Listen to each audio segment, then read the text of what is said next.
away we go. What's And up, away we folks? go. What's up, everybody? Action stations, ladies and gentlemen, boys and girls of all ages. This is Admiral Revit and Furback 47 What's in happening? the house. So what's happening, guys? In the flesh. And and crikey, I have to Crikey. say, look at this. Furback over here is suited up. That is the first time I saw him suited up. Chat, Now, who's got the better looking who's tie? this guy? Who's that guy? Who's got the better looking tie? That's what I wanted to know. I'm still rocking a hat. I don't care. I don't care if it breaks every rule of like how to dress up. I don't care. I'm not going all like Uncle Fester on stream here today, man. But it's all good. Welcome everybody. Yeah. In all seriousness, though, I think Wargaming can learn something from us to actually suit it up as well. So, Yeah, we gotta look anyway, good, man. you gotta go good for this, man. This is great. So this Riven's is like, our dude, first I'm time. wearing a tie. I'm like, all right, that's all I gotta hear, man. That's all I gotta hear. We gotta dress up. That's it. That's true. That's true. So all jokes aside, this is our first King of the Sea internationals for the first time, streaming it. So folks, please bear with us because it is going to be pretty busy. So the giveaways for both our channels is !poi for Furback and !KOTS for my channel. So basically, we're going to give you away some King of the Sea codes. There will be drops on our stream as well too. So if the drops don't start straight away, it's okay. We already told Wargaming. That's all right. We'll leave it as that. That's all on the ballpark, okay? But so Furback, it is great to see you. Thank you for joining in. No, this is great. Thanks for having me. Welcome everybody. For those of you who don't know who I am, my name's Zerback47. I usually stream every Friday and Saturday on Twitch, usually in the evenings here on the East Coast. But we're here this morning. We're getting up nice and early. Riven's staying up nice and late. This is good. This is good, man. Yep. This stream is sponsored by poor sleep habits and an ungodly amount of coffee. So we're gonna get through this chat. I promise. Come hell or high water, we're gonna have fun no matter what. This is gonna be a good speaking time. about coffee, this is my third coffee already. Yeah. Just to try and get through it all. So this is great. I mean, there was a last minute moment for us. I mean, we were supposed to be streaming King of the Sea at 1300 UTC, but we ended up being pushed back by 30 minutes to a different group, which is all good because that means more time for us.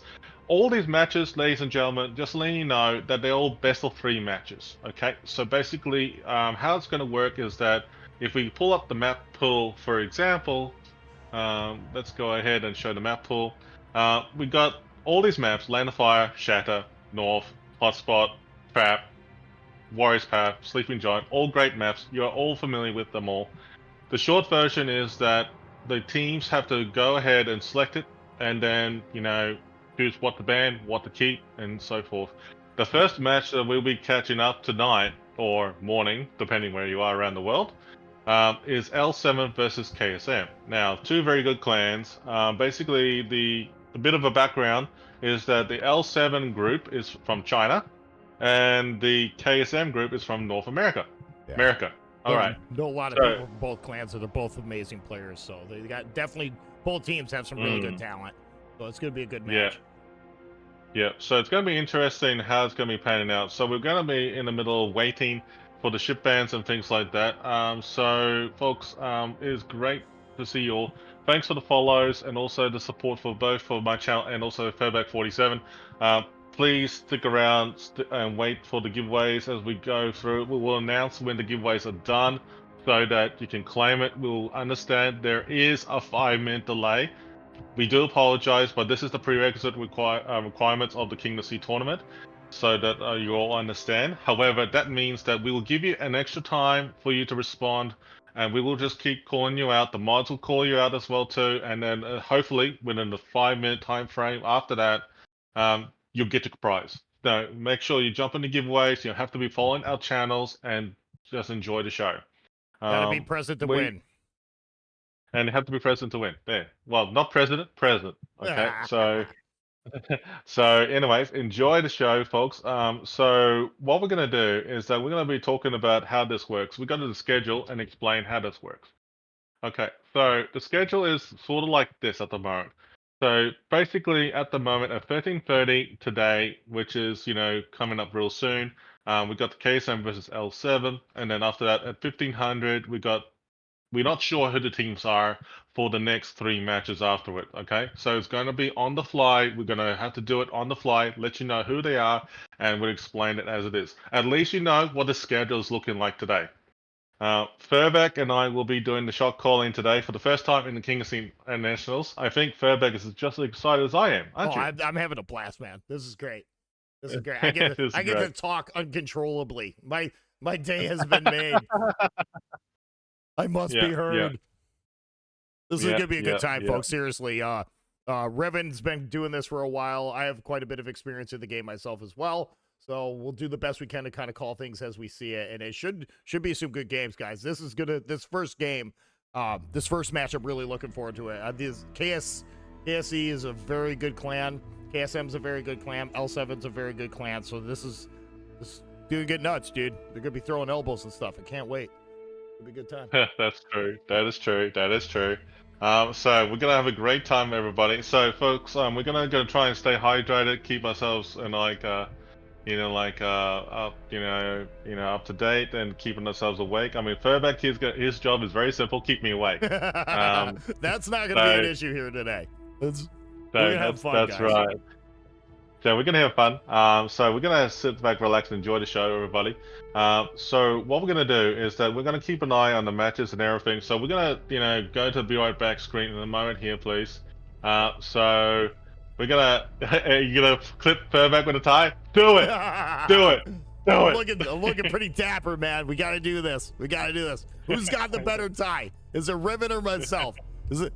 I think Riven's got me beat, but we'll see how the results come in here. It's gonna be a good time, guys. It'll be fun. All right, we're gonna. Yeah, you want to go to the Be Right Back screen? Is that what you want to do? Yeah. Chill for a bit. Folks, folks, we're going to go to the Be Right Back screen so we understand what that match is going to be like, get the details, get ourselves ready to go. Please bear with us. Just enjoy the giveaway. !Poi on Furbeck 47's channel, !KOTS on Revan's channel. You have to be following the channel. You have to be present for the giveaways. Enjoy the show. All right, let's go to Be Right Back All screen. right, see you guys in a bit.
Okay, We we're are back, back. ladies and gentlemen.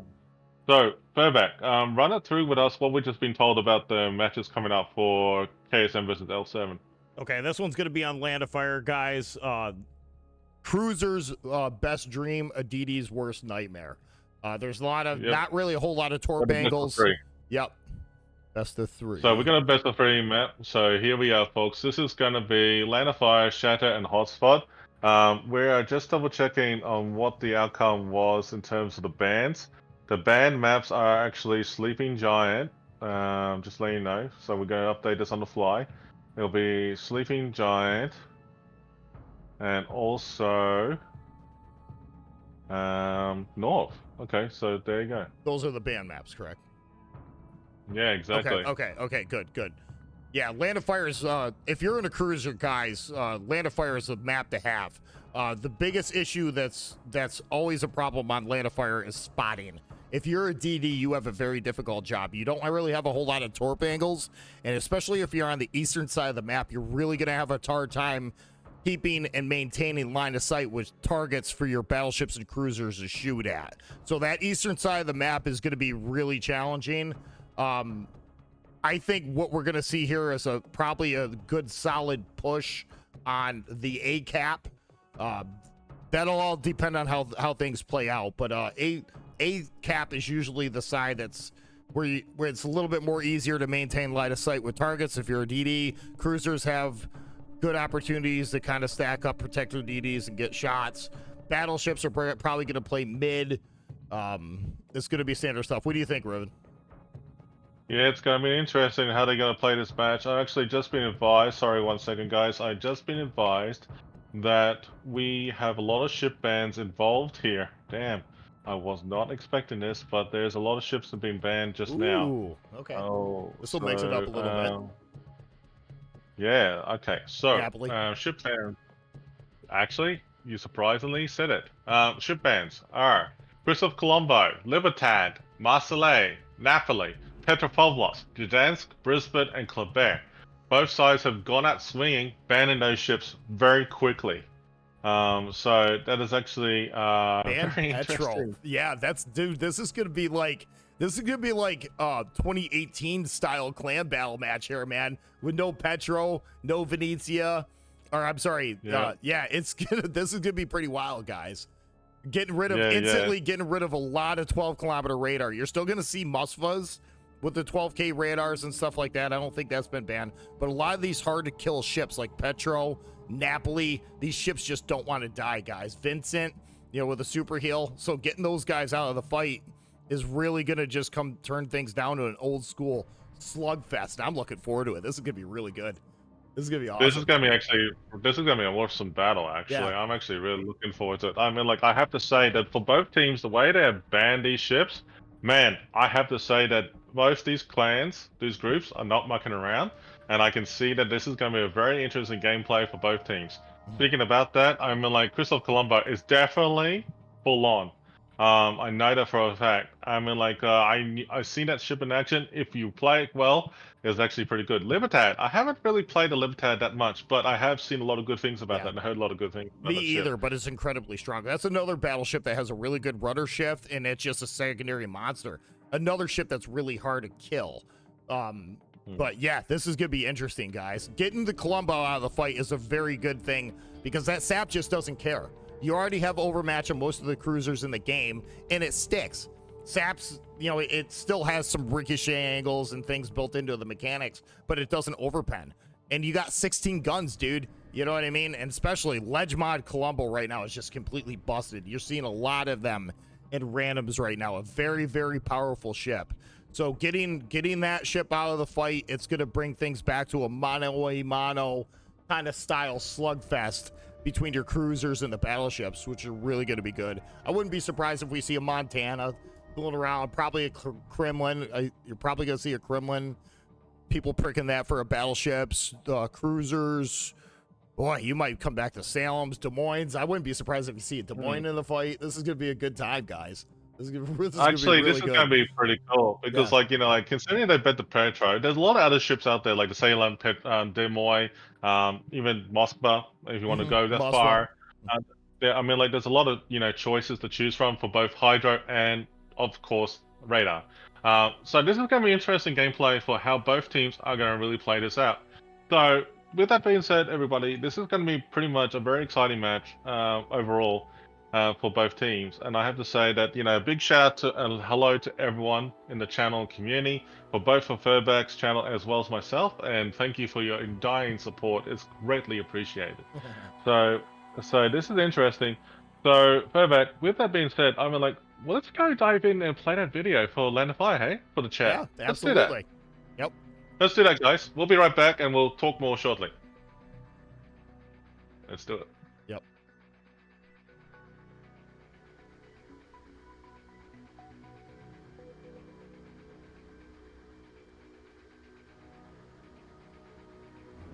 Which one is it?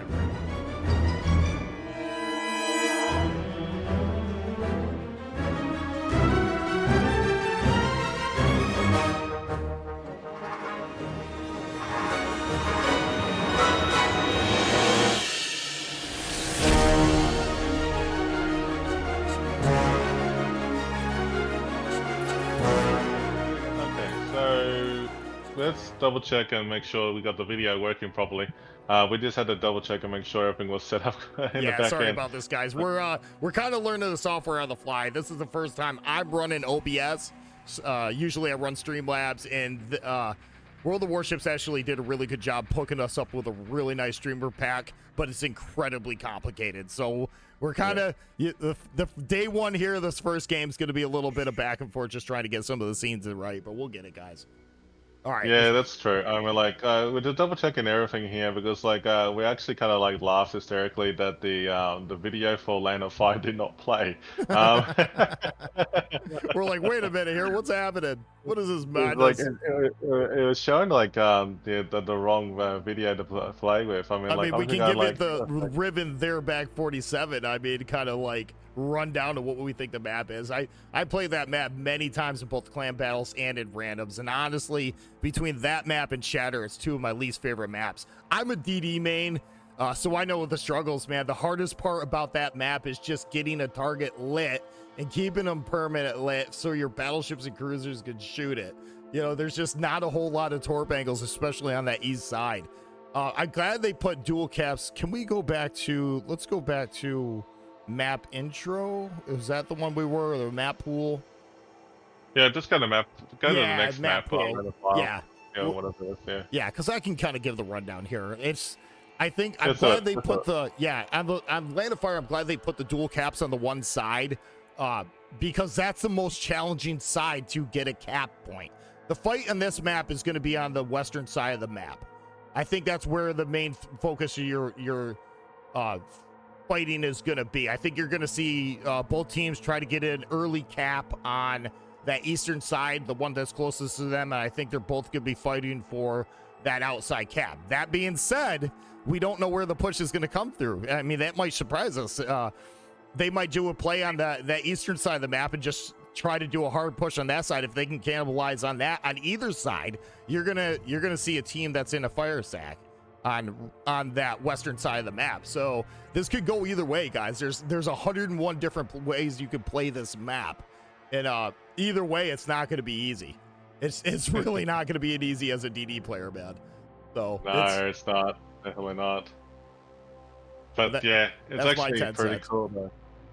Well, you know, like in all seriousness, though, I mean, like, look at, like, first and foremost, I mean, like, I can see that CD cap will be probably loosely contested over there, unless they're going to play it a little differently, where we have seen something happen in regionals in King of the Sea for this year, where we had, you know, majority of the fleet moving towards D and C cap and actually pushing hard and contesting each other, or loosely, you know, having one ship over there and versus a whole bunch of ships. So it's actually going to be interesting to see how both teams will play this out for this match. I mean, like, I would expect that this one will be a little bit of a long, thought-out process. So it can be pretty, you know, intense all around. Yeah, it's going to really come down to whoever gets the most angles first, whoever wins the HP fight.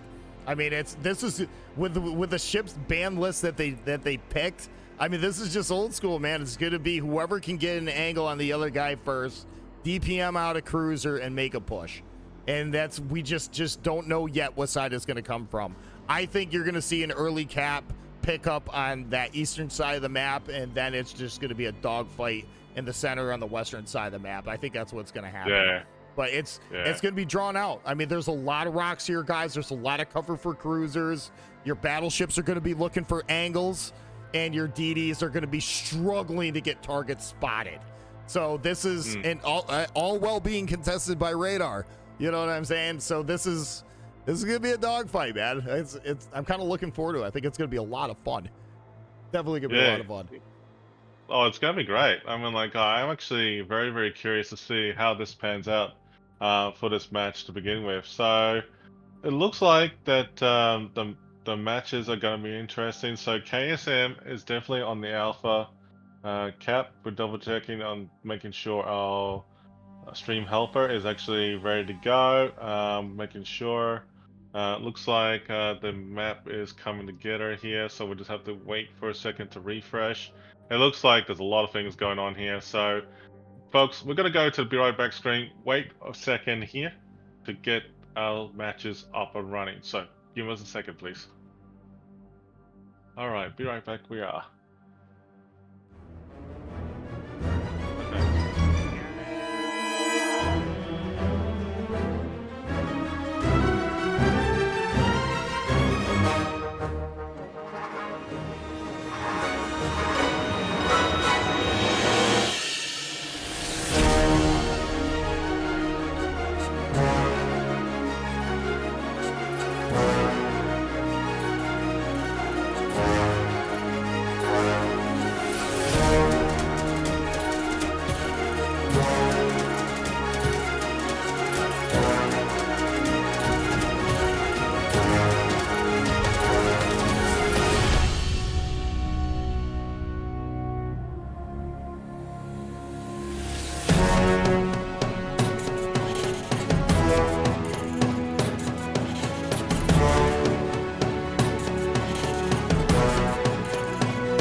We are back, folks. It looks like both teams are still kind of putting a team together, so we're just waiting on that. Yeah, so, okay, just to recap, Furbeck and I have decided to start the giveaways, so go ahead, jump into giveaways. If you got codes, KOTS codes or anything like that, make sure you share it on the Discord, share it on stream. We will pin it on the stream. So there you go. Looks like there's a good one. On my Bog's side, in it, guys, hammer. it's exclamation point poi on my stream, guys. Exclamation point COTS on ribbons. So must be followed to enter the giveaway. Must be present to win. Yep. So with that being said, though, I mean, like, we will pin any codes that come up throughout the stream. So mods on both teams, on both sides, I should say, please do that for us because, like, we'll be very busy. Okay. Yeah. So what we need to do is to acknowledge that. Thanks very much for those people who are doing it and sharing it with us. Please, if you see any COTS codes that do appear from the official World of Warship stream or any channel, share it with us. Put it on there. You know the drill. We say no more. So anyways, that will be very helpful. Now, KSM is also getting themselves ready to go. We know that the Land of Fire is getting put together here. It looks like, now we're just trying to get it verified. It looks like that they actually get themselves finalized, ready to go for Alpha Cap. So that's pretty much happening. And also L7 is going Bravo. So, Furbeck, do you want to go and run it through again with the Land of Fire map, and we'll just run it through with the entire group and see what you think? Yeah, let's go. We can go back to. What was it? Map info. Say next map, we'll go there, and it's fine. It's a bit chaotic with everything going on. What scene do you want? Just say next map, that's fine. Or map pool, either one's fine. Pool.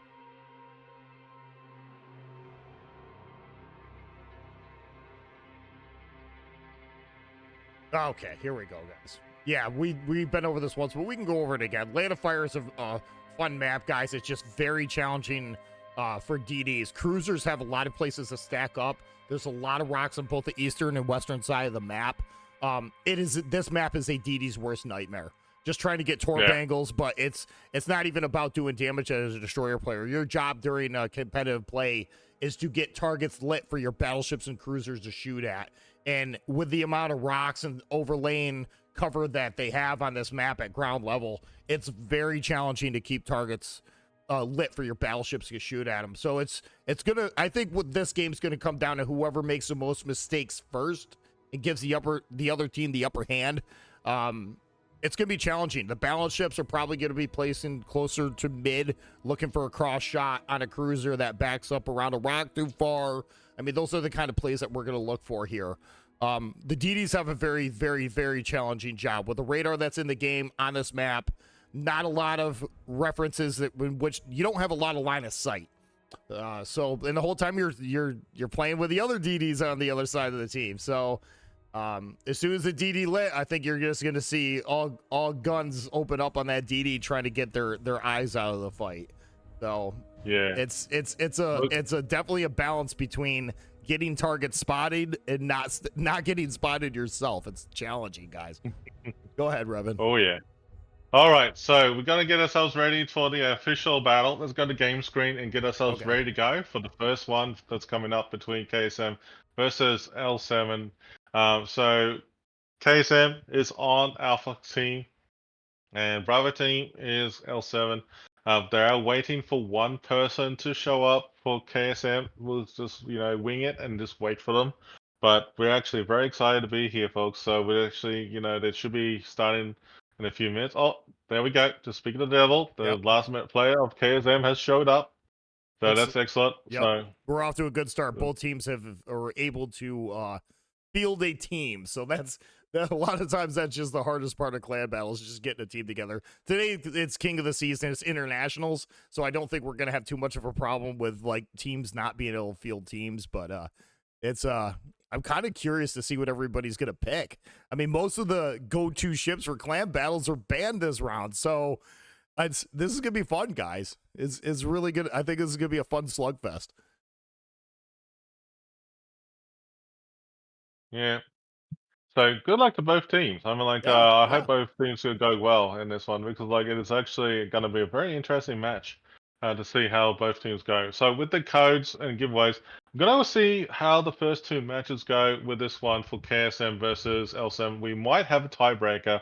If we do have a tiebreaker, it is best of three. Keeping it's up to everyone out there. If not, we'll just do it a first giveaway and then we'll move on to the next. Yeah. So with that being said, though, I mean, like, I'll be proactive in the background here to get ourselves going. But the Dropping first battle in. of the match is dropping in. All right, Furback, let's go. Things are happening, man. The wheel is turning, baby.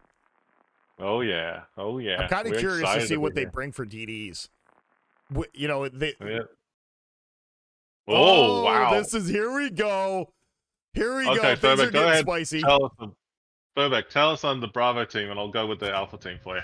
Okay, on the Bravo team, it looks like we're running 4 Marceaus. Let's go. Jesus. Yeah, that's a lot of firepower, man, with a daring. So I think what's going to happen is the daring's going to just kind of go, even though it's short duration smoke, he's just going to kind of lay a bait for maybe a couple of the Marceaus. They're backed up with 2 Stalin radars, a St. Vincent and a Schlieften.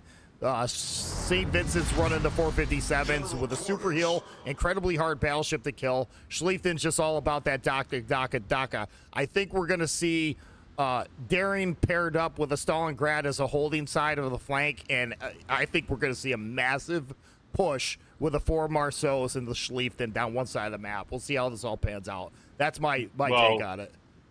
Well, look at this, ladies and gentlemen, boys and girls of all ages. The KSM have actually come out swinging with a Kremlin Conqueror, San Martin, and 4 Moskvas, 2 Marceaus. This is well, I have to say, you know, like with Moskvas, could be a good replacement for the Petro. So this is actually a very good, you know, choice they have come up here with the KSM. So I'm actually quite excited to see how both teams will come out in This this is way. absolutely fantastic. What a lineup, man.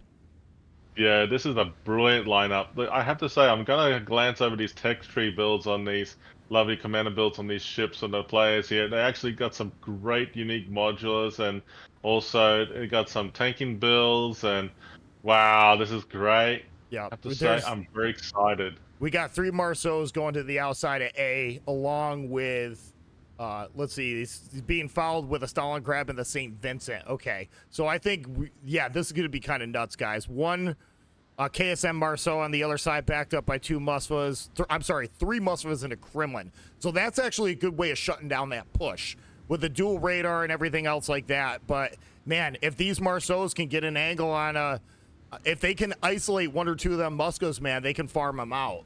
So this is going to be kind of very unique here. Stalingrad's kind of pushing up towards the center, and on the eastern side of the map, we got a Marceau and a Schlieften. So that's going to be your holding flank. But we thought that's how it was going to be earlier anyways. Each team's going to pick up an early cap close to it and fight for the western side of the map. So this is pretty wild. Was the St. Vincent running for a build here?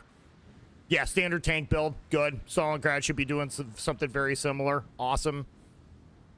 And Marceau at the moment, Yep, we got the 2 Marceaus taking out the C cap, and they got assistance from KSM's got the San Martin and also the Conqueror. Interesting choices, and also the Schlieffen is coming over there in the C for L7.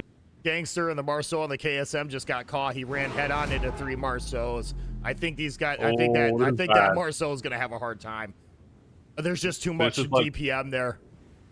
There's a lot of DACA attacking here. It looks like this KSM Marceau is actually getting absolutely hammered here. Yep, the only thing he can do at this point is just get out of here. But if they can take that DD out of the fight, then they'll have an angle on the Moskva. Big hits on the Moskva, the KFM. I think that came from the St. Vincent on the center.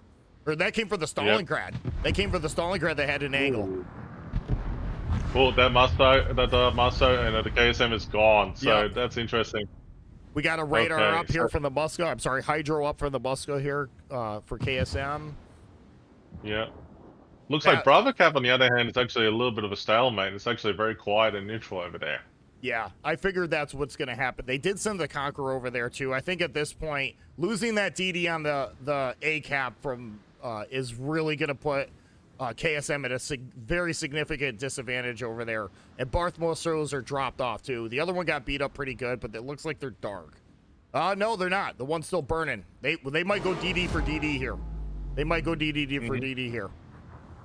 Yep, this is true. I mean, like, I'm just actually seeing like if they got any good shots on this L7's Marseille. It could possibly hit. This L7 Marseille could go down. He's very close. No, He's dark. Is he dark? He's not dark. He's still getting shot at. Oh, oh man, that's some good blind shots there. Oh, so close.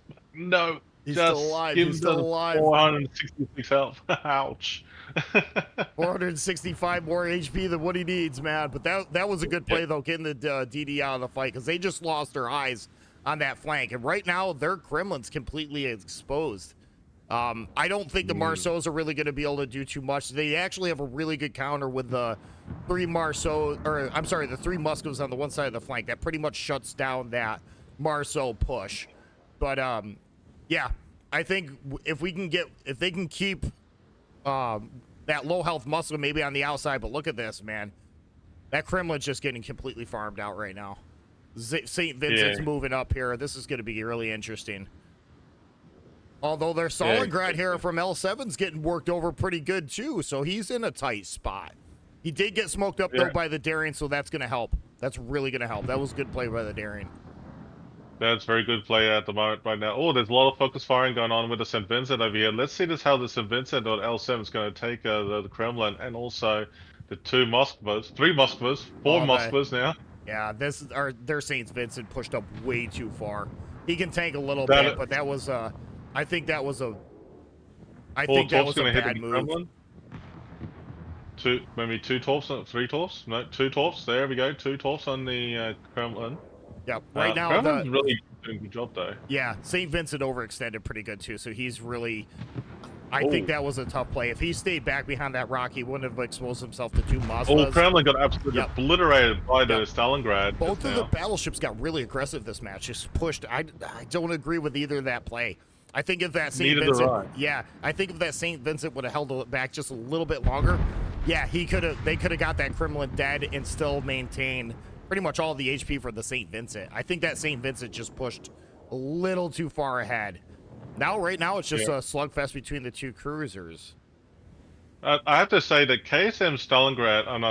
Kremlin actually did the right thing by taking the force of the gunfight, because the Moskvas would have been obliterated if they actually had left it wide in the open. So that was like a good sacrifice for the KSM's Kremlin. Yeah, it was a bit too late, but it had to be done. Yeah. Looking at what's happening briefly here on the eastern side of the map, I don't think we're going to expect to see too much over here. It looks like the Conqueror just ate a torp. Shouldn't really affect the Conqueror too much with a super heal. I think they got a pretty good advantage over here. KSM, I think the best way that they can win this game right now is continue that push on the eastern side and try to flank some of the cruisers, especially that Stalingrad that's stacked up in the center of the map. I think that's really the only way they're going to come back with this right now, because L7 has the caps.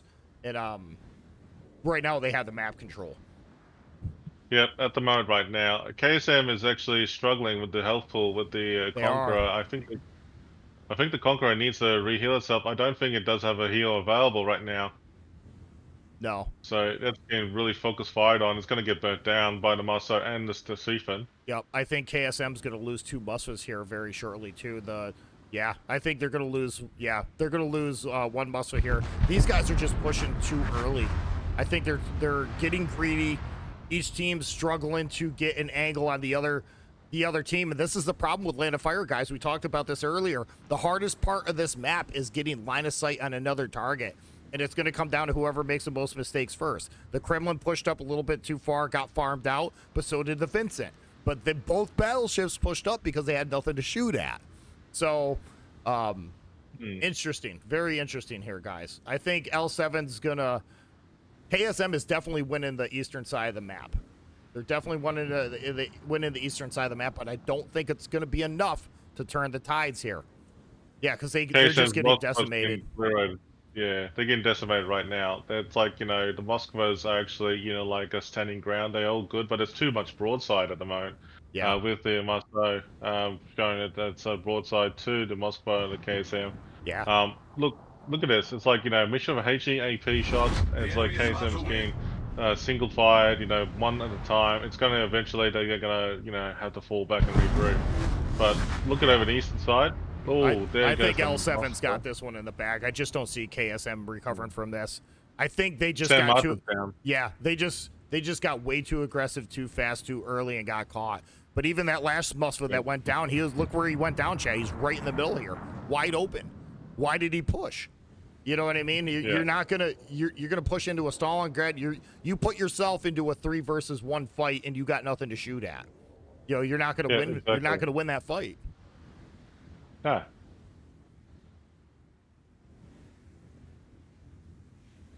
I mean, L7 has some low held targets right now, but it's just not going to matter. I think it's already too little, too late for KSM. KSM had the right idea, but they just pushed it way too aggressively on the right flank over an A. Yep, I agree Well, wholeheartedly. left flank, left flank on actually on A. But L7 actually did set up a very good defense. I mean, they caught them off guard with the triple Marceaus, and that was a good start to the match of taking out that Marceau for KSM straight away. Yep. L7 still has the HP advantage here too. Yeah, I just don't think L7's in a really good spot right now where they can just start pushing on the western side of the map, and these two Musfas are just going to get completely overrun. Once that happens, then it's all over at that point because they're not going to win. KSM is not going to win on points. No, they have to win in kills. Yeah, they have to kill their way out of this, and they just don't have the HP or the ships left to do it. All L7 has to do is just, at this point on the western side of the map, is isolate targets and kill them one by one, and that's exactly what they're doing. Right now, their Marceau has an angle on the Musfa. He's down to 1900 HP. Even if he's got to heal off, it's not going to be enough. He can't get out of there. He did get a heal, but at this point, it's just kind of, it's just futile. Yeah, it's actually kind of funny when you say futile. It's like a resistance is futile right now. Resistance is futile. But just by looking at it right now, I mean, the Daring and also the Marseille, Stalingrad have got that KSM, Moskva in place, and then the full health KSM Moskva that's coming in the middle towards B. He doesn't have much any of his shots to shoot at except shooting at the Stalingrad. Why? Oh, hang on, he's actually bow in. That's why. Yeah. But yeah, it's just, KSM's going to lose this fight because they got way too aggressive at the start, and you can't do that on Land of Fire. Not with this lineup. You can't do that going head-to-head against 4 Marceaus. I mean, that one Marceau got 4 kills. You know what I'm saying? So it's just, all they had to do is wait for them to push into it. There's just too much fire, too much heat there. There's too much DPM. They're just going to get farmed Oh, wait, out. you're right. One Marceau got 4 kills. Yeah. That's yeah. Well, Bravo team has just won. That's game there for the first one of the night. So congrats on L7 for the win there. What a fantastic match! Make sure you set the winner to L7 with 1 point. And you do that through, where do I do that? In the stream, and I think the stream helper. And there you go, folks. And well done, L7. That is an impressive match. Overall, I mean, they only had the Schlieffen, the 2 Stalingrads, the Marceau Daring, and 2 Marceaus left over. Yeah, that was just going to come to. I said it at the start, and it played out exactly how I thought it was going to be. That game was going to be decided by whoever made the most mistakes first, and unfortunately, KSM just got way too aggressive at the start. You can't push into 3 Marceaus, backed up with a Stalingrad, a Daring, a Vincent. That Kremlin didn't need to push, but at the same note, neither did the St. Vincent either. All the St. Vincent had to do is stay behind that rock, and help farm out the Kremlin. Once the Kremlin went down, then you would have had a mostly full health battleship that could have worked over the other 2 remaining Moskvas with 457 millimeter HE that just doesn't care if a Moskva's bow on. So it's. Exactly. I think both battleships got a little over aggressive, and both battleships paid for it that game. In the end, it just didn't really matter because KSM wasn't able to get the upper hand on the western side of the map. They just couldn't do it. So what a good game though, guys. That was a fun one to watch. I was excited when I seen that line coming out. 4 Marceaus. Let's go. That's fantastic. Yeah, that's actually very good. All right, we need to update the match to have L7 on the team A. So we need to update the point in that, and also KSM is on Bravo. So we're gonna quickly update that, and there we go. Because it's a bit confusing the way they've done it. It's Yeah. actually kind of funny on Stream Helper. Is actually they're like on the map itself. It's actually it appears it's something else. Yeah. I don't know why. I'm not sure what you changed there, so we'll have to do that when we go to an intermission. You'll have to walk me through that, but we'll build that bridge when we get there. I'm not too worried about that. Oh, all right, you want to go back to dual camera? Yeah, might as well. I mean, like, I was waiting for it. I think again that team's already assembled, so let's do that. They might as well look at her handsome face while we're waiting for the next one, right? I mean, look at these two guys, man. What's not to love, huh? Look at Riven, man, rocking that tie. I love it. I love it. He's look at good, Furback. Look at Furback. He's doing great. I could have. I was almost. It's like the cardinal sin to wear a hat with a tie, right? I don't care. It's either this or Uncle Fester, man. What do you guys want? It's either this or Uncle Fester. I think I'm just gonna stick with a hat, man. I think I'm just gonna. I'll break that rule. I'm gonna be that guy, Chad. That's all good, right? That's all good. I mean, like, okay, make sure you jump in the giveaway, everybody, for exclamation mark KOTS on my channel and exclamation mark Poi for Furback 47's channel. We are just waiting for the people to come together. Actually, we got 10 minutes. So, Furback, I think we can do this while we're waiting. Let's do a giveaway on both channels right now. Yeah, we can pull for a giveaway, guys. I'll let you run yours first. As soon as you pull for yours and announce yours, I'll announce mine. Okay, so for my channel, for Admiral Revan's channel, Seasaif, are you here in chat? I will give you 5 minutes to respond so that you can get back to us. Seasaif, you are the winner of my channel. Furback, your turn. Okay, giveaway's closed, guys. Same rules apply. There is a 5-minute delay on the stream, so we'll wait the full 5 minutes before we re-roll. Winner, chicken dinner. Who's it gonna be, baby? Who's it gonna be? Winner picked. It's not showing the winner. Hold on. Pick winner. Was my thing not working? What the hell?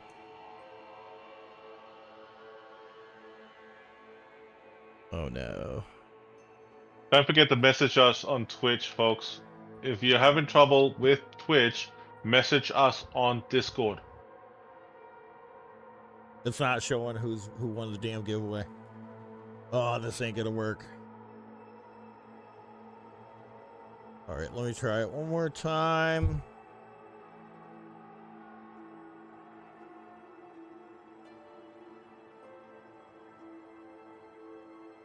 Oh, damn.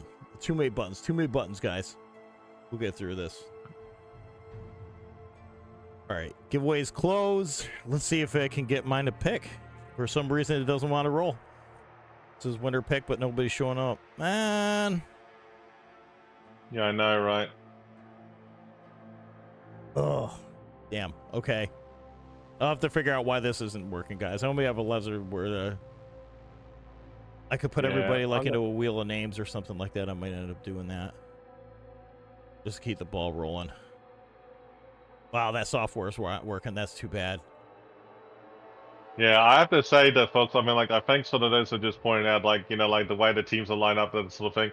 I will admit, I mean, like, when they did the OBS overlay, I actually said to myself, whoa, hang on a second. This is not right. So, you know what, in all seriousness, though, look, I'll be honest, both Furback and I have been pulled ourselves aside, you know, a lot of time after hours, just to try and catch up with each other. Yeah, and, you last know, like, 3 days. Testing everything, retesting everything. Everything, and then, you know, like, in the end, I mean, like, we actually have found a couple of loopholes. Yeah, so, yeah. I mean, like, it's okay. We're all good. But we're All just going to the game right now because we're going to get a next match. Here we go.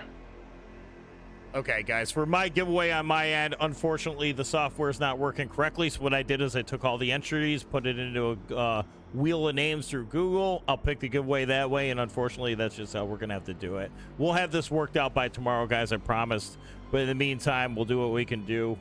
We're going to have to do what we're going to have to do here. So Okay, we're gonna start a new giveaway on my channel as well as Furbex in a second here. So, folks, if you are a winner of our channels, get in there. New giveaway has started. What the hell is my thing? What's it? Mods, can you do us a favor? Make sure that you have advertised the giveaway has started. Must be following the channel exclamation mark KOTS for me. Furbex mods do the same thing, but put exclamation mark poi for your channel for Furbex. Thank you.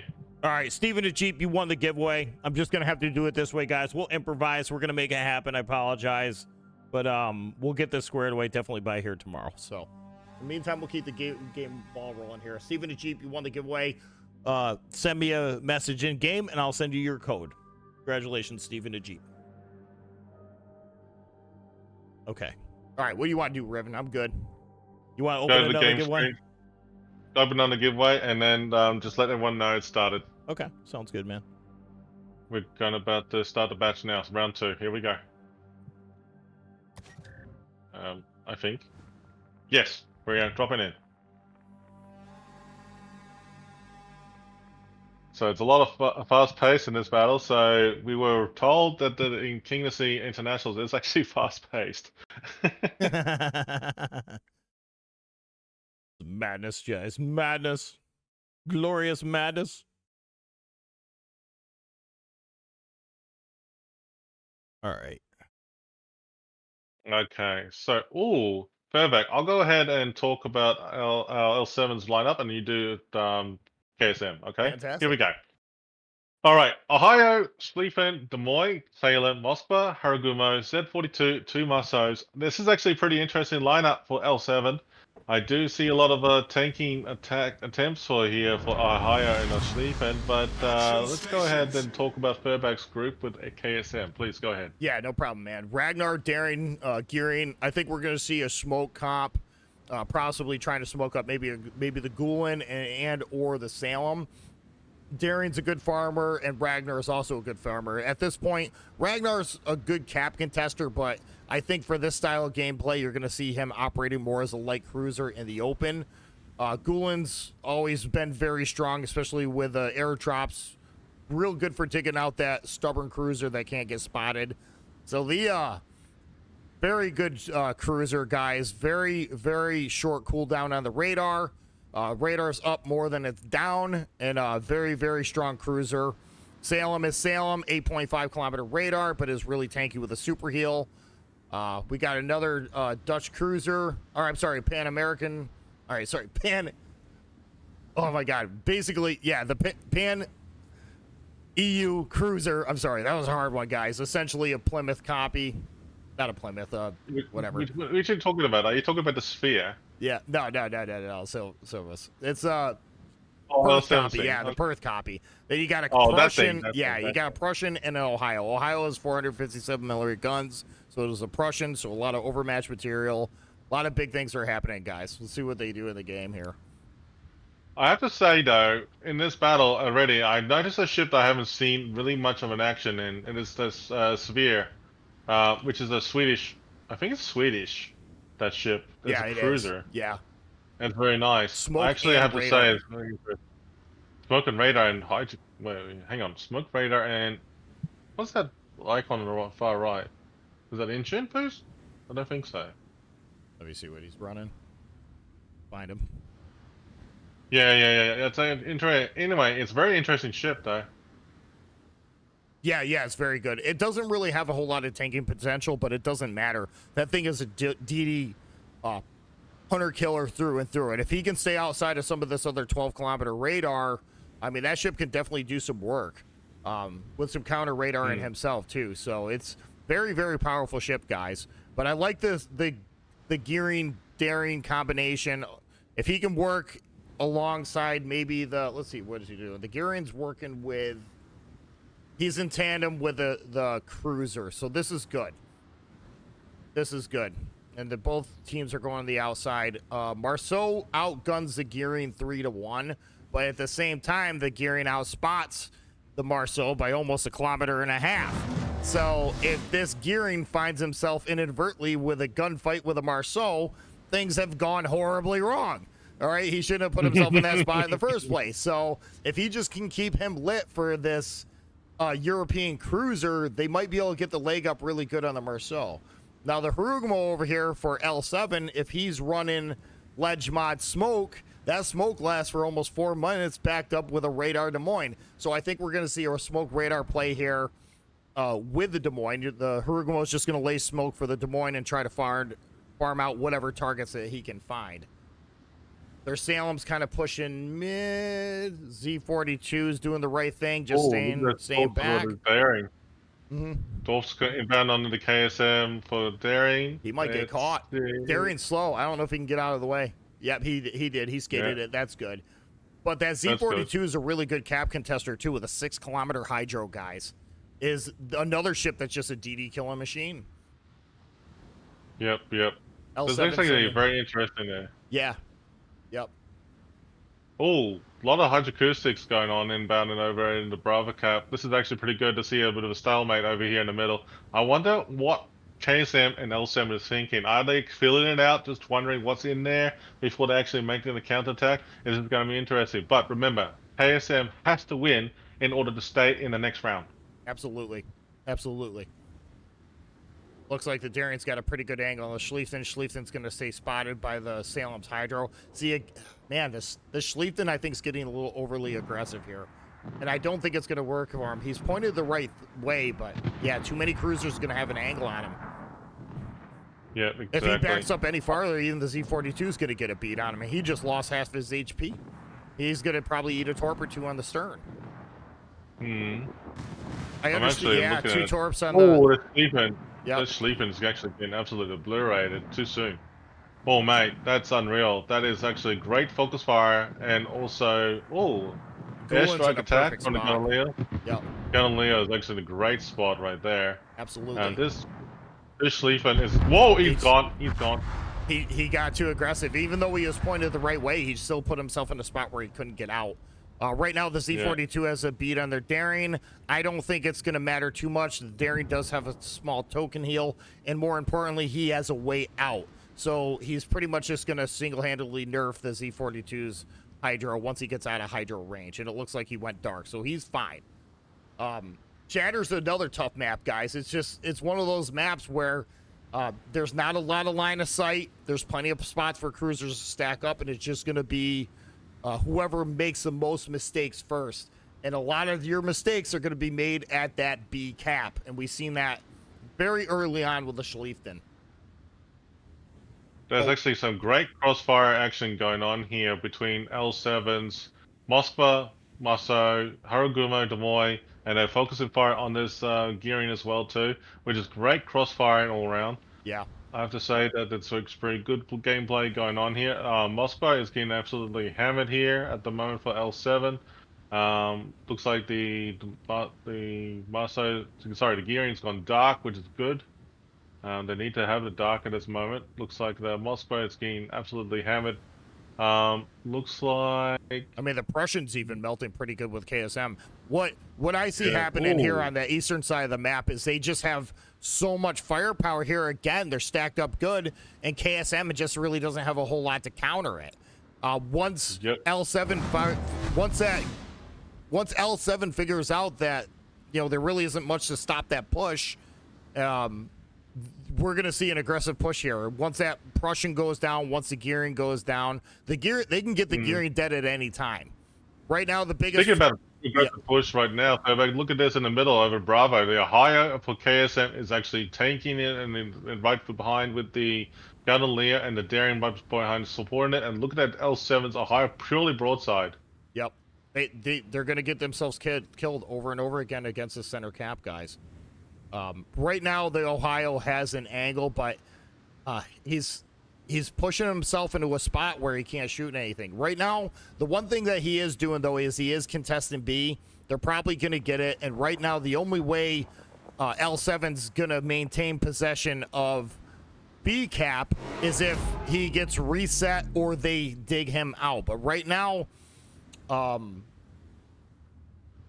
yeah, L7's really going to have to win that outside flank to get a beat on that Ohio. The only thing the Ohio has to do is stay there. They're going to have to dig him out. Yep. Yeah. But I don't know how long this is going to last because KSM's just getting completely overrun on that eastern flank, and right now L7 has the map control on ACAP. So the only thing they have to do is just sit there. Oh, these battleships players, man, they're just getting... See, now the Ohio's pushing. L7's Ohio is kind of... Yeah, he got caught. He got caught. Yeah, he got caught. Big time. Look at that crossfire from KSM. Yep. Big time. Yep. 5 ships.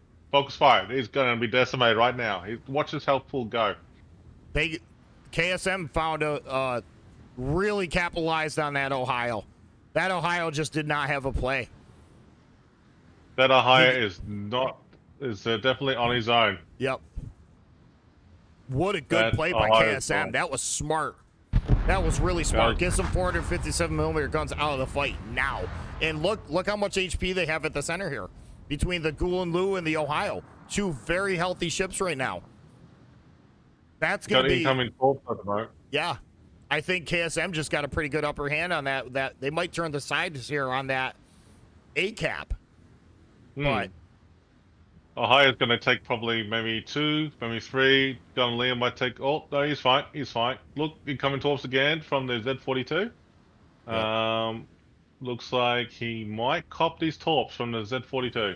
Yeah. This game is all but won yet. Even though L7 has the 2 caps, right now they have a pretty good advantage on A. The problem is once this... Oh, what a hit. Yeah. I think L7 still has a pretty good opportunity to pull this off. Not only do they have the caps, they're going to lose 2 ships here almost immediately on the eastern side of the flank. Ohio's gone. Yeah, so yeah, it's... I think KSM's getting desperate at this point. KSM is actually really pushing it hard right now. That the time to strike back is now, and they can't afford to hold back.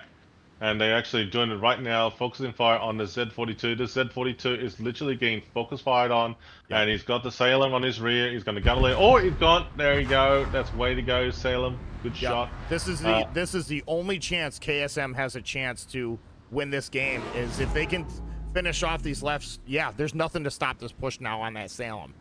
So once that Salem goes down, I think that Marceau is going to be on his own. Unfortunately, the rules are completely reversed here on the eastern side of the map. The gearing, they're going to lose their syllabus. They're going to lose their gearing. And you got 2 very healthy destroyers with a lot of DPM on that side of the map with a full health Des Moines. They can keep cutting across. But if KSM can win that western side of the map, they can just... the gearing of the KSM is just gone. Yep, and also... The Cerberus, sorry, and then also the KSM's gearing could be next, but they actually really did a good job delaying them, pulling them away from the ACAP. Sorry, the CCAP. ACAP, yeah. Right now, we're going to see all those ships rotate. I don't think that Prussian's going to last very long. KSM's doing everything they can to try to win that ACAP, and really, right now, that's all they got. But once these other ships here on the eastern flank start pushing around, you're going to see just targets being one by one picked apart and decimated. I don't think KSM is going to win this game. They don't have, even though they have a points lead, I don't think they have the map. Yeah. At the moment. Yeah. Can L7 get these ships back in the fight, though? That's the question. Once the gearings go down, the Des Moines will kill the gearing. We knew that was going to happen. 1-1 again. So both the gearing and the Salem just went down. There's a little bit of a better fight. Yeah, there's a little bit of a better fight. L7 still has the upper hand in points. They got the caps early, but it's not won yet. This game is not decided yet, guys. Yep, at the moment, KSM has to fight back and gain more points, get another kill. And if they have to play the cards right, they can't do it recklessly to get their ships being taken out so quickly. So at the moment, they're going to have to kill that Musva at B. I don't know. They might have him. If they can get an angle here, if that Daring can keep himself alive. Yep, Musva spotted by the Daring. Daring's also spotted. Yep.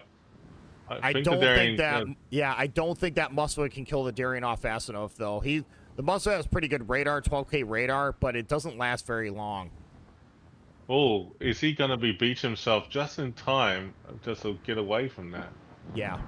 He evaded the might. torch, which he knew was coming, which was pretty smart. But right now, the Oh, yeah, see the radar's up for the Musfa. So if this daring can somehow stay alive without getting blind fired to death, he's got a really good angle on that Musfa.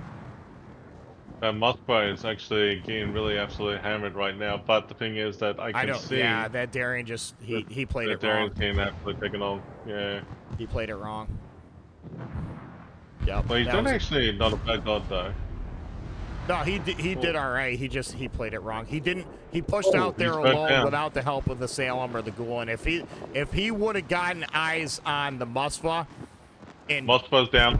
yep, if he could have gotten eyes on the Musfa and had the Ghoulin and the Salem push, they could have been the same outcome, and they still would have had a DD left. Yep.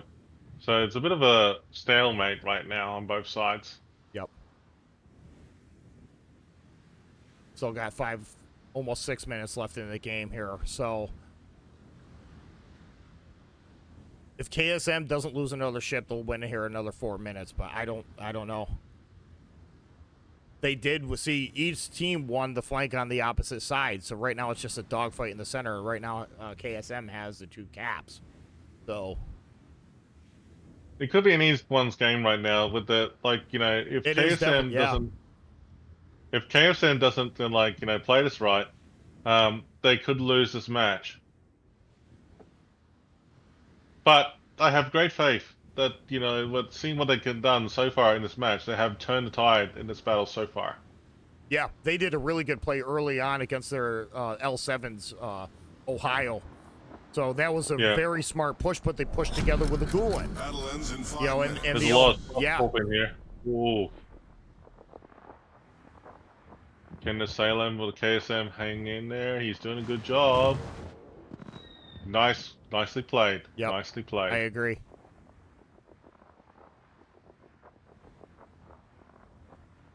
Salem's dark too. Salem's dark. They still got possession of the cap. I don't think L7's going to be able to get that center cap back. And right now, KSM will win on points if they can stay alive. Let's see. They got a Demoy, Haragumo, Maso, and two Maso. So okay. So interesting how they're going to do it here. Are they going to charge in with the Maso joint attack run? We'll see. Right now, the Marceau's keeping the Ghoul unspotted. I think right now they're just trying to shoot anybody they can. I really think L7's going to have a hard time getting that map back. The enemy is about to Because the win. Salem's inside the cap, he is contesting. Marceau is spotted, so he can't really push into the cap without getting shot by the Ghoulin or the other cruiser. KSM might pull this one off. Yep. It's anybody's game right now. Oh, it's a bit of a stalemate of points again. They switched over. That's actually interesting. Yeah, the See what Marceau is just able to happened get there. into the cap, but right now the Sevilla has an angle on the Marceau. Galileo can use it as a cover bomb in attack Yeah. run if it has it, and then actually try and force the Marceau to get out of there.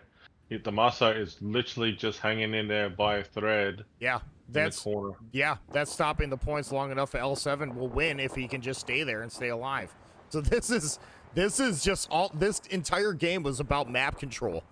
Just from start to finish. L7 had the points at the start and they maintained that. Then KSM started to get the upper hand back here now too, so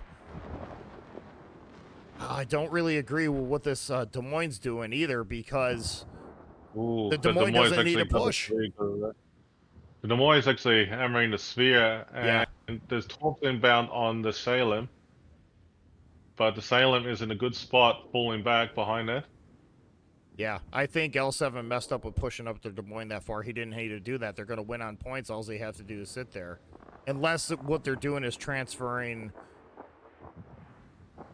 Yeah, they're switching spots with the Marceau, but I don't think that was necessary. No, this is actually a very interesting gameplay for L7 to do a bit of desperation here. So something's going to have to give way here. Does the Salem or the Spear have to come and push in Yeah. and force that Des Moines out, or what? Yeah, They're gonna do? I seen exactly what they did. That Gulen was in a perfect spot to drop the Marceau, and the Marceau's kind of low. So that's why they traded spots with the Des Moines. The Des Moines can tank the airdrops a lot better for the Gulen. Now the Marceau is just getting wide where he can spot. I see what they That did gun on there. Leo That was actually smart. after this inspired by the Marso and the Harugumo. That gun Leo is gonna be taken out Yeah, real soon. that's game. Once that Gulen goes down, that's game. Yeah, oh, that's a bit too late just to push in right there, close.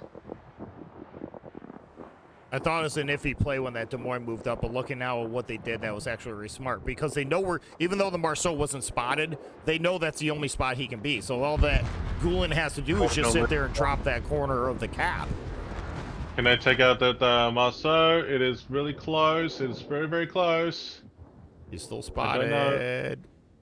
Oh, bobbing, weaving. Oh, He's beelining for the smoke. Oh, dude. no. They would have Dude, won that if was they just stayed dark. If that Marceau never needed to fire his guns. I know they want to fire him out that Salem, but Yeah. Oh, that Salem is actually yeah, he's literally toast. overextended, so he's toast right there. He got greedier on the destroyer that pulled him out into the Huragumo and the Oh, Marceau and the everybody else Spheres. in the brother. Like, now this is it. Yeah, that's game. Looks like that's game right there.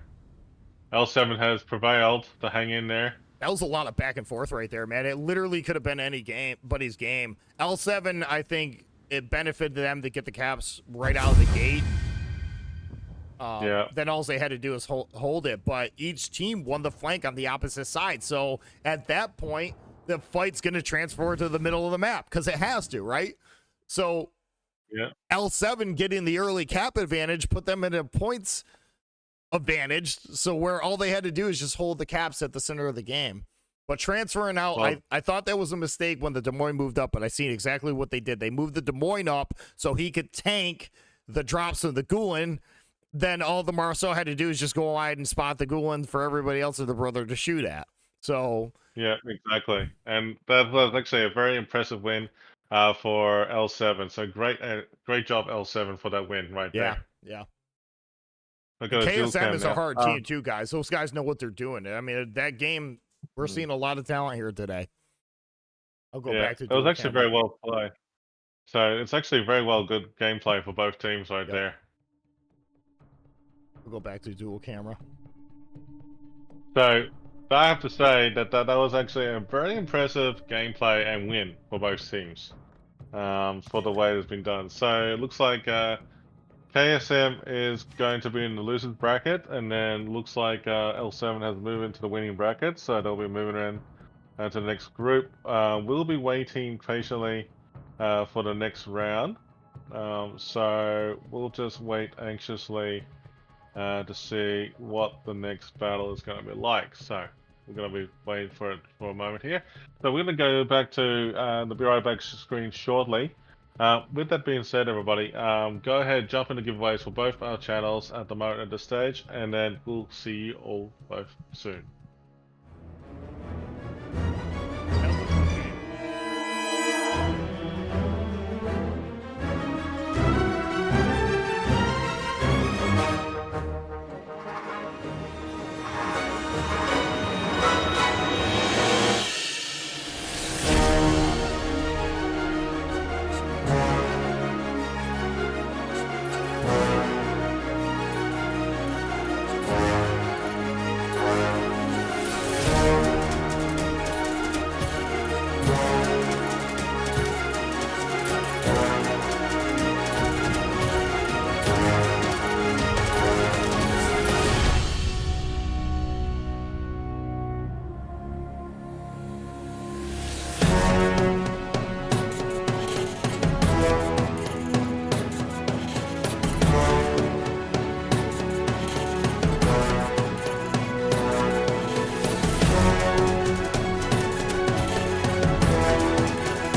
sleeping giant, ladies and gentlemen. So basically, it is a tiebreaker match for that one. So,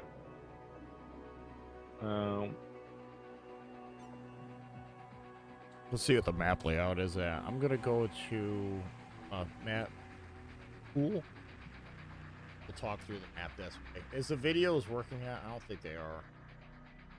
no, I'm actually trying to see if I can figure out what the problem was with that. It's okay, bud. So I mean, like in all seriousness, though, I mean, like what we're gonna do probably in like offline is like just make sure we've fixed it on the fly. But that's cool. I mean, like these things do happen for a reason.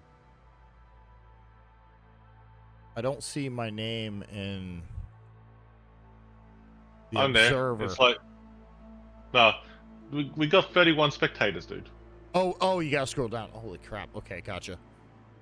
We got Morgan. 31 Okay. Gotcha. Holy crap. All right, we're Okay, getting through go this to the chat. live game. We're going to live game screen right now, everybody, because like we're gonna have to get ready to go. So this is good. Here we go. I like that they moved the cap outside of the Thunderdome and put it on the very western side of the map. That's interesting.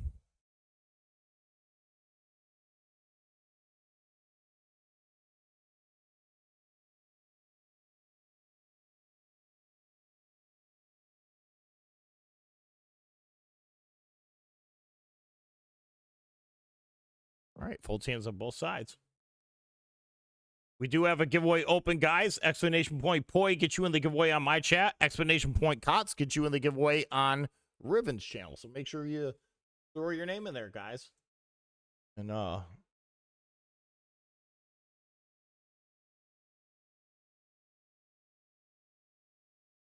before the game starts, here I'm going to do this. Oh, I can't. Looks like they have a little bit of delay going on, but that's okay. Don't worry about it, folks. We're just gonna have to wing this. Just letting you all know now. We got to wing this at the moment because like we got the official cast coming in. We got a lot of things happening at the same time. So just bear with us, please. War Game and themselves is hanging out. So this is going to be a tiebreakers are where it's at. So this is good. This is going to be really good. Yeah, but a big shout out and say good day to everyone out there, and good morning, good afternoon, and good evening from all around the world. So, folks, thanks for joining in. It's greatly appreciated. Fun times. We're having a blast. Absolutely, 100%. Well, we're going in right now officially. Okay. Things I are was happening, not expecting baby. that. There's things that are happening right now. All right, let's go.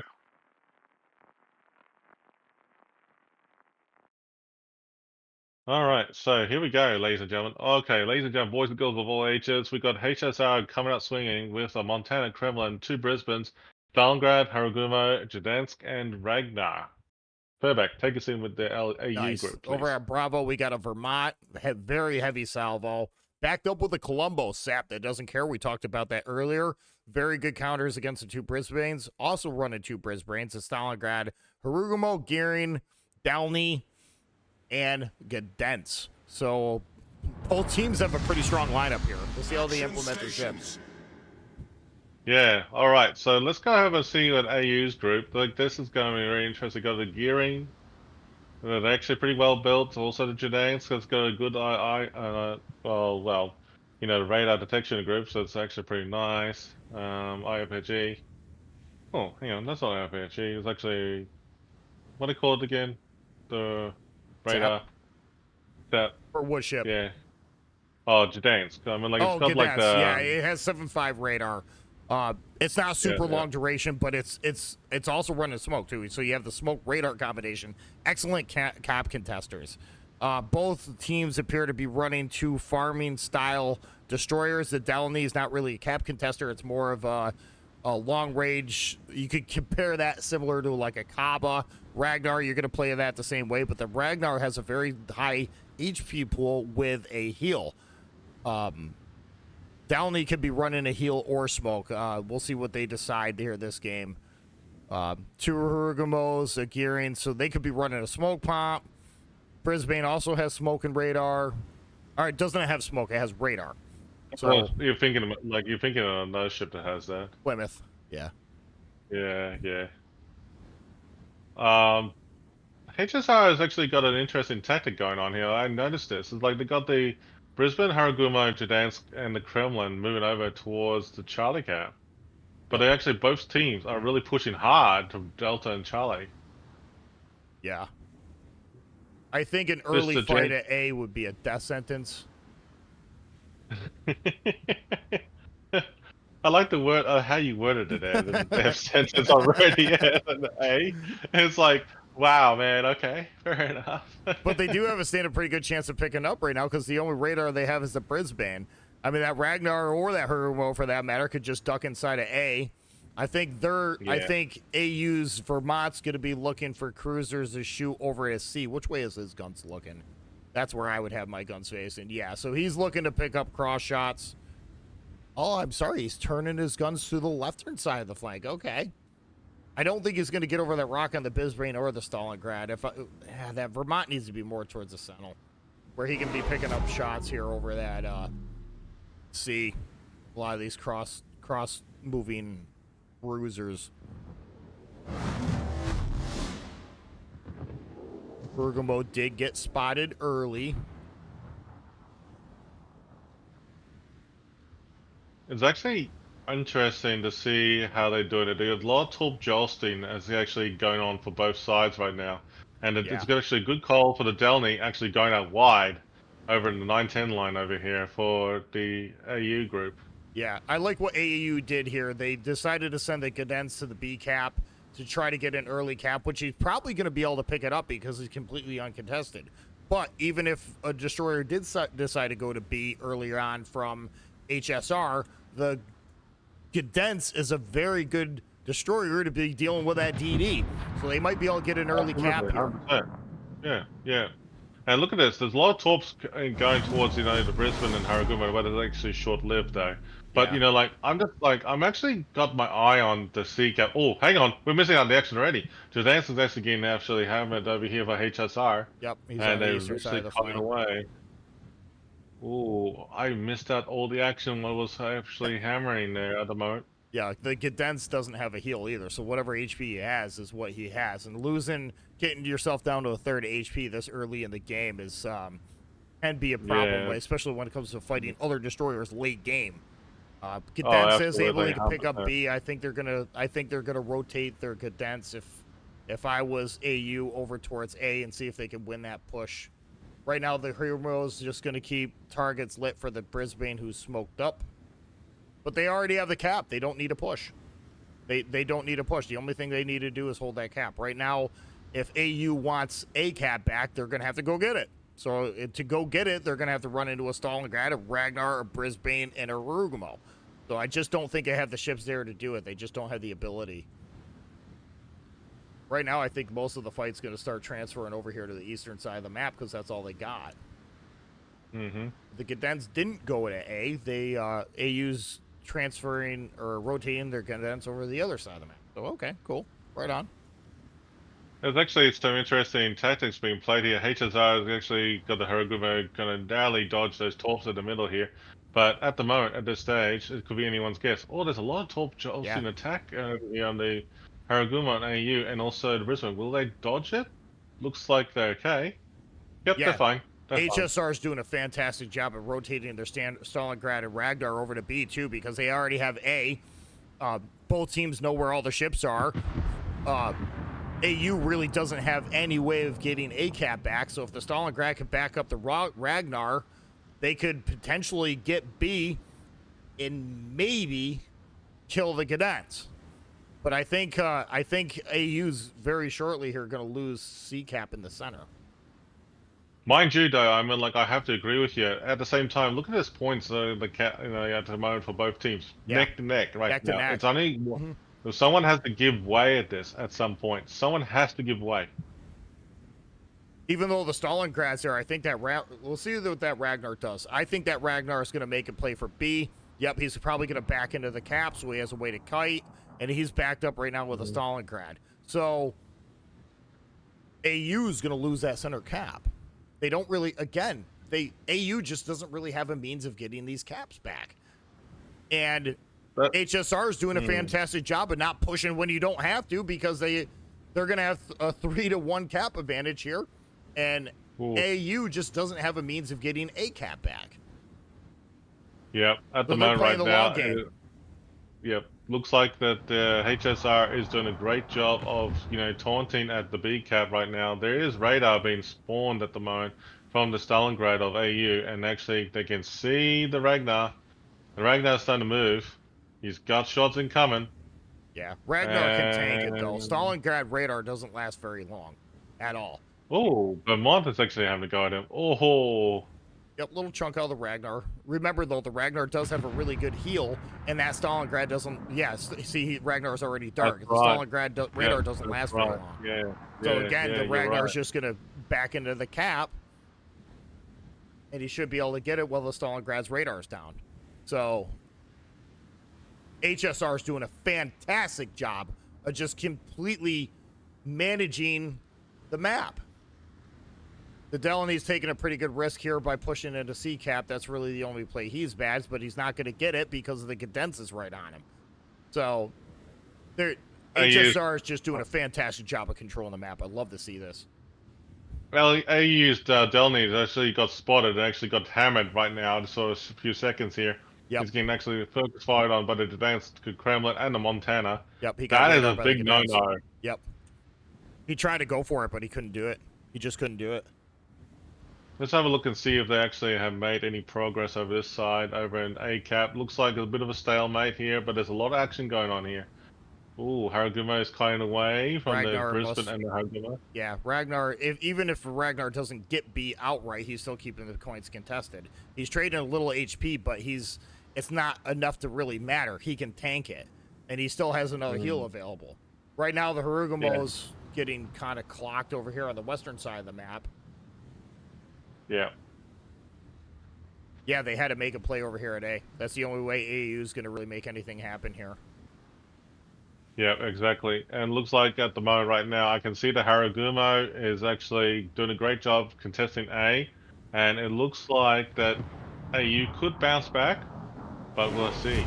The enemy is about to win. Right now, neither teams have lost a single ship, guys. Both HSR is doing a fantastic job of just playing the long game. They don't have to do anything. Even if the Ragnar doesn't get B cap, he's still keeping the points contested. Yep, exactly, 100%. We're 9 minutes in the game, and neither side has lost a single ship. So this particular map is just 100% about map control the entire time. But AU has the points. Yeah. Not by much, but they do. That they do at the moment. They just lost A cap, so they're going to start ticking ahead. It was kind of a bold play by the Harugumo and the Brisbane on that A cap, but they did exactly what needed to be done, and they timed the radar with against the HSR Brisbane. Now, right now, they see the rules have flipped now. HSR is not going to get that cap back unless they dig out that Harugumo. So this is good, guys. This entire game has been about map control from start to finish. Neither side has lost a single ship. And keep in mind, though, that folks, that this match is actually a tiebreaker. Yep. So tiebreakers are very good as well. Oh, HSR Kremlin is getting focus fired on here, big time from the Brisbane, and also looks like only the Brisbane at the moment. If you were to ask me, this is crazy, guys. If you were to ask me 5 minutes ago who was going to win this game, I would say HR had it in the bag. But right now, that Delaney stuck in there was able to get the cap.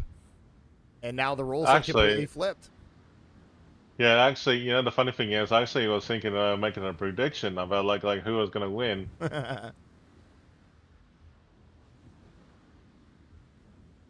Ragnar is back into the B again. I think that Stalingrad's getting close to being out of radar.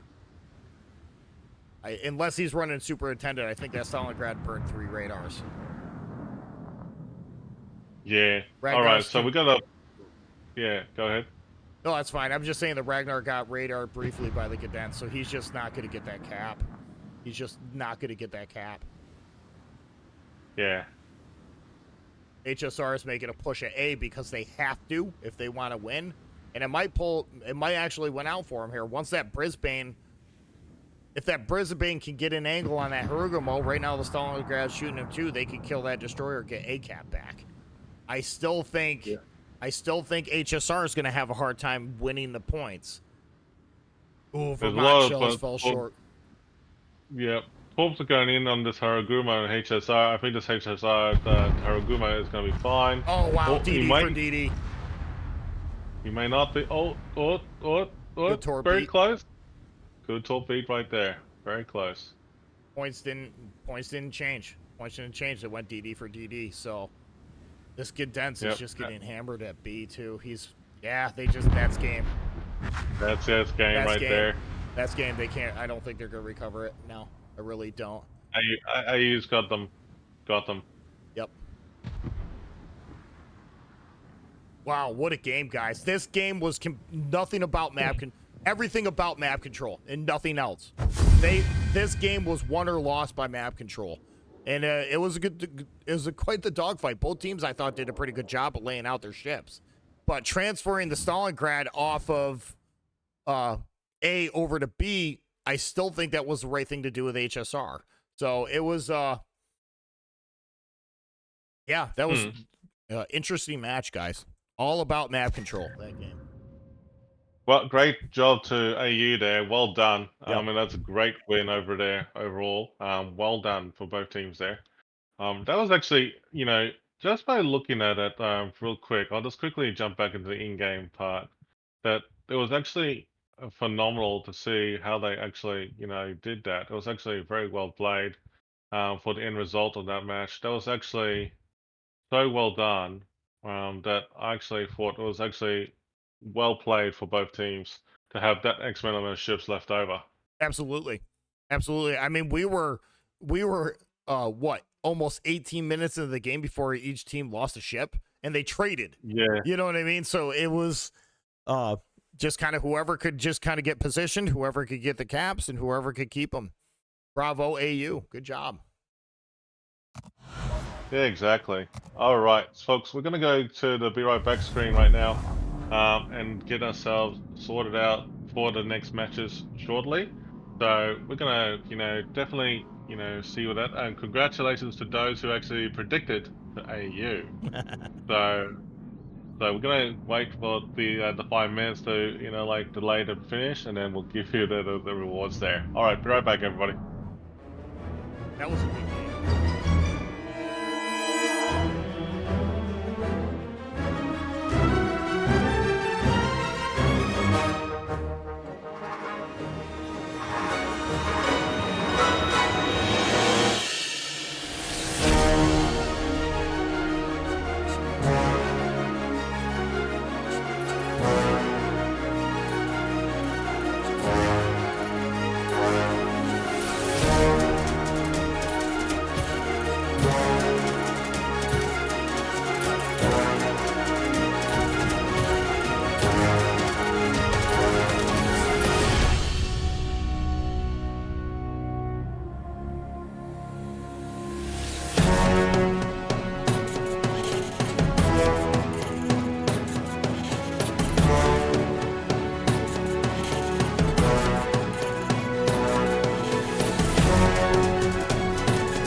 dual cam it is. Welcome Hello, back. folks. We're back again. Look at this, folks. I mean, like, hey, by the way, folks, just a heads up. So, Recent is an NA clan versus JMMJ, an Asia clan. Short version is that I can tell you it's going to be an interesting one. How about you, Fairback? Oh yeah, Resin's definitely approved. Everybody knows who Resin is. I've fought them many times and regretted it every single time. These guys absolutely know what they're doing, guys. JMNJ is a really good clan as well. They got a good record. There should be a pretty good dogfight, guys. Two Hurricane level clans going head to head. It's going to be fun. Definitely going to be a lot of fun. Yep. And then let's go Asia. Weaves out. Let's go. I love it. Let's go Asia. Weaves out. That's awesome. And like, look, you know, I love Asia clans. This is actually pretty sweet. I have to say that I did cast JMNJ before for the regionals, and they're a great group of people. So we're actually gonna see. It would be nice to see if Asia would have some members of the group, you know, actually get into the finals in KOTS. But it's good to see Asia, North America, EU, and China clans are actually having a blast tonight, which is awesome. Yeah, they're all going ahead. I'm on NA server, guys, so I'm all Team Resin this round. But it's gonna be fun. It's gonna be a good time. Asia, let's go. Asia or NA, who's gonna win? Chat, we gotta know. We gotta know. We're having a blast here today, man. We need to know, like, who's going to win. Is it NA or Asia? NA or Asia? Come on. So we're going to actually, you know what? I think the good idea is to actually start a prediction on both our things. And then, you know, choose the outcome there. So it's actually going to be interesting how this pans out. So yeah, it'll be a good time. It'll be a good time all around. So let's go ahead and put our predictions up. Yeah. Who's gonna win this, chat? I mean, like, who's gonna win? Is it like Asia, which is JNMJ, and then NA server is Risen. Now, I haven't seen Risen in action before. Oh yeah, no, they absolutely doing, man. I've fought them many times in clan battles and have gotten my clock clean by them many times. So these guys absolutely know what they're doing. They know how to lay out ships, guys. They know what ships to bring.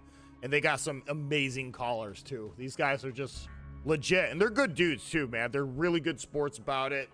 And it should be a good stream. Should be a really good time, guys. Yeah. Okay. So what we're gonna do, folks, is that considering that we're waiting for the matches to populate and anything that's happening right now, let's just wait and see. You know, like what happens in the next matches. So let's go ahead. The next round of matches starts around like 1500 UTC. We've been told. Looks like, you know, all the matches that we got going on are slowly coming together. But look, folks, we're gonna join the giveaways. Looks like we've got a giveaway going out at the moment for both channels. Let's go ahead and draw those giveaways out for everyone now. For my channel, if you're here, you must be. You must respond to us and also claim it. So here we go. Okay, the winner of my channel is Gedo050. Get050. You're the winner of the King of the Sea code. Message me on Twitch, and we'll wait for the 5-minute delay. Give you extra time to get back to us. Perfect. Your turn. Yeah, I'm gonna have to put it in the wheel of names because my software isn't working correctly, but this will take a minute, guys. We'll do the best we can to keep it as fair as possible, and as far as I can see, this is the best way we can do it. So all the names are in. We'll spin the wheel, and I will post the winner in chat. It sucks we have to do it this way, guys, but it's just the way we're gonna do it. Seas Nuts, you're the winner, Seas Nuts. Congratulations, Seas Nuts. Love that name too, by the way. Long-term follower of the channel. Congratulations, guys. Plus DM me in chat, and we will get those codes over to you as soon as possible. As soon as we hear from you. You must be present to win. President. I mean, like president. President. Get down, President Mr. Seas President. President Seas Nuts. Let's go, everybody. Let's go, baby. All right, folks. We're gonna go to the Be Right Back screen. We're gonna stretch, relax a bit. We've got time in our sleeves.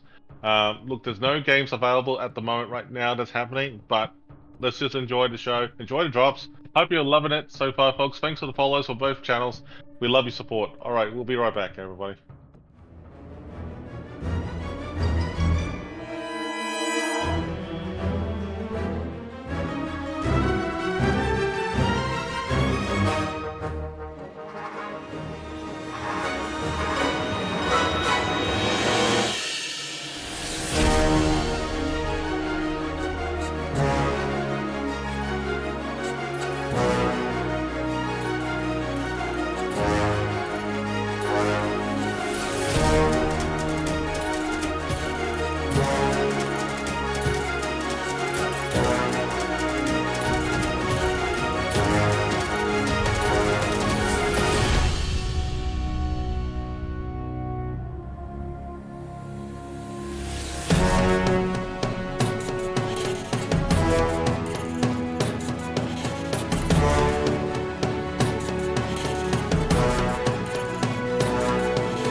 Nice. Yeah, we're back. Ah. What's up, folks? We're definitely back. Hey, guys, quickly heads up. Resin versus JMNJ. Two great teams. Very good teams. Both different servers. NA versus Asia for the first time of this stream, anyway. So this is actually pretty exciting to be here. Now, with that being said, we're going to quickly recap and explain what is the maps on here. Furback, I'm going to get you to update it on your side so you Okay. get ready to go. So the maps are the following. We got... Wow, okay. So we got Hotspot, Land of Fire, and Sleeping Giant are the three maps. Land of Fire, Sleeping Giant. Okay. Okay. Fantastic. Now, while that's going on, let's update the ship bans for that. So I'm going to run it through with everyone here. So the bans of the ships. Wow. Okay. Petropavlovsk, Gdansk, Colbert, Napoli, Marseille, Brisbane. Wow, okay, that's an interesting choice. Let me read that again. Petro, Brisbane, Marseille, Napoli, Colbert, Gdansk, and Haragumo. Ban the So there you Haragumo. go. Okay, so you're not gonna be. They're gonna have a really hard time making. Either team's gonna have a hard time making a smoke comp unless they run a gearing or Yeah. something. But then you're giving up a, like a Marceau slot. So that's interesting. Okay, cool. Everybody's banning Napoli's. Nobody wants to fight Napoli's. Yeah, that's fine. I mean, like, so both teams have banned the Colbert. Both teams have. Oh no, actually, KSM, not KSM. Wow, okay, this is interesting. I never seen that before. That's actually unreal. I was not expecting it. Okay, so looks like the website is it's like falling behind, so that's okay. We're just gonna go with whatever we've been told in Discord. So let's try Yeah. this again. So it looks like. Yep, okay. So that's pretty much it. I mean, like, it's pretty straightforward. Petropavlovsk has been banned. Okay. Colbert's been banned. Wow. Okay. Brisbane, Marseille, Petro. Okay. I can Very good understand choices. Kleber, but nobody's been running Klebers today. Anyways, we haven't seen a single Kleber. Everybody's been running Marceaus or Downeys or Ragnars. You know what I mean? These really fast farming destroyers. So that's interesting. The Kleber is too, but I think, yeah, I'm kind of scratching my head about that. Nobody's running a Kleber. I mean, like, I don't understand. I mean, like, I understand why the Colbert, because, like, it's fast, maneuverable, it does the job, you know? It does have But, 150s too, so they hit hard. yeah, I mean, like, I don't know. I mean, like, it's just a bit weird with what they chose there. I mean, like, that's okay. I'm just double checking with Resin's banning. They got Petro, Brisbane. No, sorry. Oh, Marseille's been banned. Okay. Okay, Marseille's been banned. Petro's been banned. Oh, Nobody wants to Marseille's fire been on banned. Marceau. No, Napoli's gone. Definitely gone. Gdansk. Okay, so there we go. I mean, like, here we go. This is the bands over here. Uh, sorry about that, folks. There we go.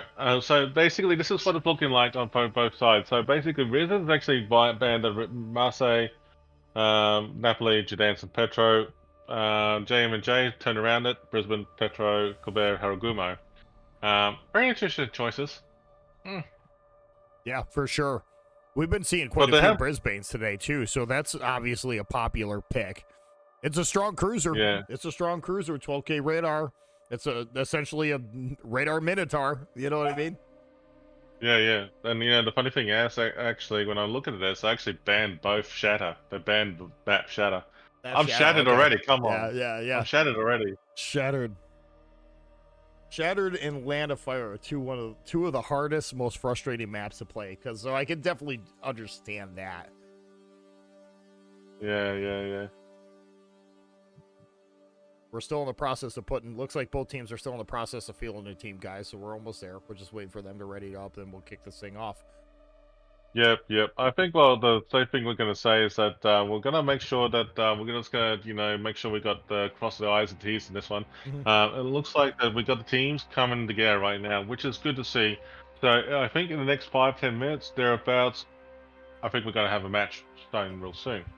So it's getting that time already. So we're probably like nearly a little bit over time at the moment right now, but that's okay. Don't worry about it. We'll get through it. Yeah, in my experience of fighting Resin, they like to play the long game. So what they'll do is they'll try to get a cap, chill there, and wait for the other team to make a mistake. They don't push if they don't have to. Resin plays very smart, guys. So we'll see how aggressive JNMJ gets. We'll see if it's going to come down to whoever makes the most mistakes first, and we'll go from there. But this should be a pretty good dogfight, guys. Yeah. Definitely for sure. All right, we're gonna go into the game screen right now. So we're just gonna wait this out Perfect. and see how this pans out for us all. Okay, so we're gonna mute our microphones for a moment here and just wait. I'm gonna quickly have a quick drink for both of us because like I have a feeling we're gonna be pretty fast paced. So I'll be right back, guys. 1 second.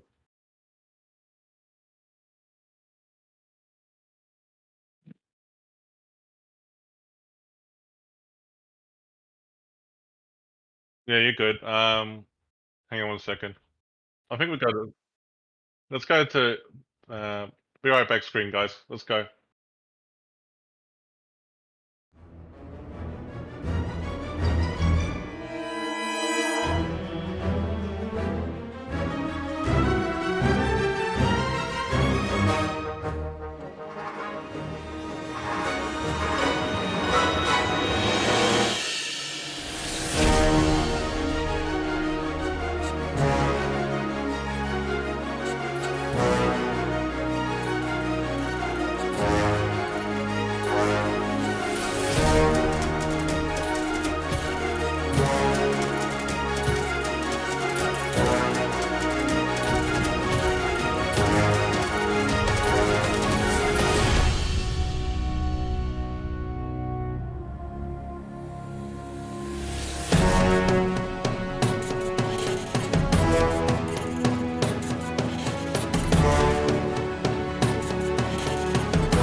Map pool, best of 3.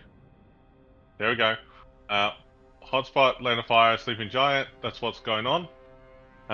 So this is going to be pretty cool. What's going to be happening? So we're going to wait and see how this pans out, ladies and gentlemen, because like we got a few people, you know, coming together in this match. So JMNJ is Asia. Let's go Asia, and Risen is also NA. So it looks like that Risen in my channel in terms of the points prediction is going way over the mark right there. We'll see how It's this like, come on, you goes. Asia supporters. What's going on? What's going on What here? is this madness? NA is taking over. This would be good though. I like what they did with the maps this year with when it comes to positioning of the cap circles. Like they're going way outside of the traditional realm of what they do in randoms, which in competitive gameplay, when the maps are a little bit smaller like this, I think is really important. They push the Yeah. both of the caps way to the outside on a hot spot, and Yeah. I really like that a lot. They got it outside of the normal Thunderdome, if you want to call that, on hotspot on the eastern side of the map. Center cap's the same, that they got two circles to contest on the outside. So I think Yeah. you would see this played just very similar like we did the first game of the stream, where each team tries to pick up the opposing cap on the western side of the flank, and then they'll probably fight for the middle and eastern side of the map. But time will tell. Time will tell. Yeah. Yeah. All right, so we're gonna go to game stream, folks, because like let's just get ready and prepared because they could start any moment here. Looks like they're going to get that ready right after the mark here. So let's get ourselves ready, because like the next match between Risen versus J&J will be starting soon. So I'm gonna change this up again on the stream helper to reflect the Alpha Cap and Bravo Cap. I swear they did a mistake in the OBS studio. Yeah, Don't worry. the software has been a little touchy today, guys, but we're gonna get through it. We're gonna do the very best we can to put on the best show that we can for you, given the circumstances. And I think we're doing all right. Yeah. I think we're doing all right. Yeah, I think we're doing Raven's okay. just super handsome, so he's carrying the stream. So it's Wait, what? What does He's- that have to do with it? no. People are there to see your handsome face, man. They ain't here to hear my Oh, commentary.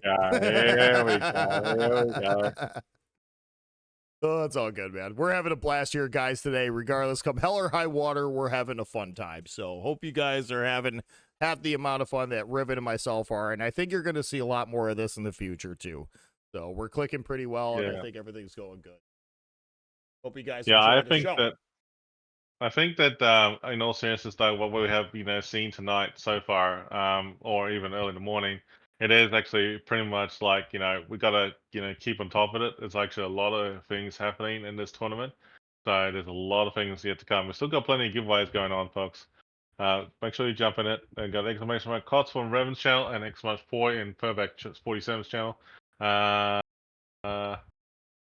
Looks like we're waiting for 14 minutes. And the giveaway is open on my stream, guys. Exclamation point, get you in the giveaway. Must be a follower to enter the giveaway. You must be present to win on both streams. Okay, if you're not there when we roll it, you're not going to win it. Okay, so we got looks like a 14-minute delay. What? Dang. Oof. King of the Seas, man. Oof. All right, fine. We'll have to wait for the schedule. Oh well. This is tragic too. Both teams are sitting there ready to go. Like they're ready to go. Everybody's readied up, and we gotta wait. That is just life with the King of the Seas, guys. They do the best they can to organize it too. World of Warships, I think, does a pretty good job with it. You're always going to have a little bit of chaos. There's never going to be a circumstances where things are going to run perfect. Working with what they got, I think they do a pretty good job of organizing it. They're giving us codes that they don't have to give us. I mean, they're really going all out for us streamers here, and with the streamer pack and everything else like that, all these overlays and stuff that you guys are seeing, I really think World of Warships is doing a fantastic job, guys. Straight up. They really did a good job. Even with the hit. I mean, I'm going to dual cam here, but just quickly, like, while we're talking about this, I mean, like, I have to say that, like, despite of everything that's been going on right now, I mean, like, it's actually very good to see that, that Wargaming has done a top-notch job with everything they have done for the overlays and everything they have done organizing things. I know this is a really last-minute preparation because, like, they just did, Black Friday and different other things, in the back end, as you have seen.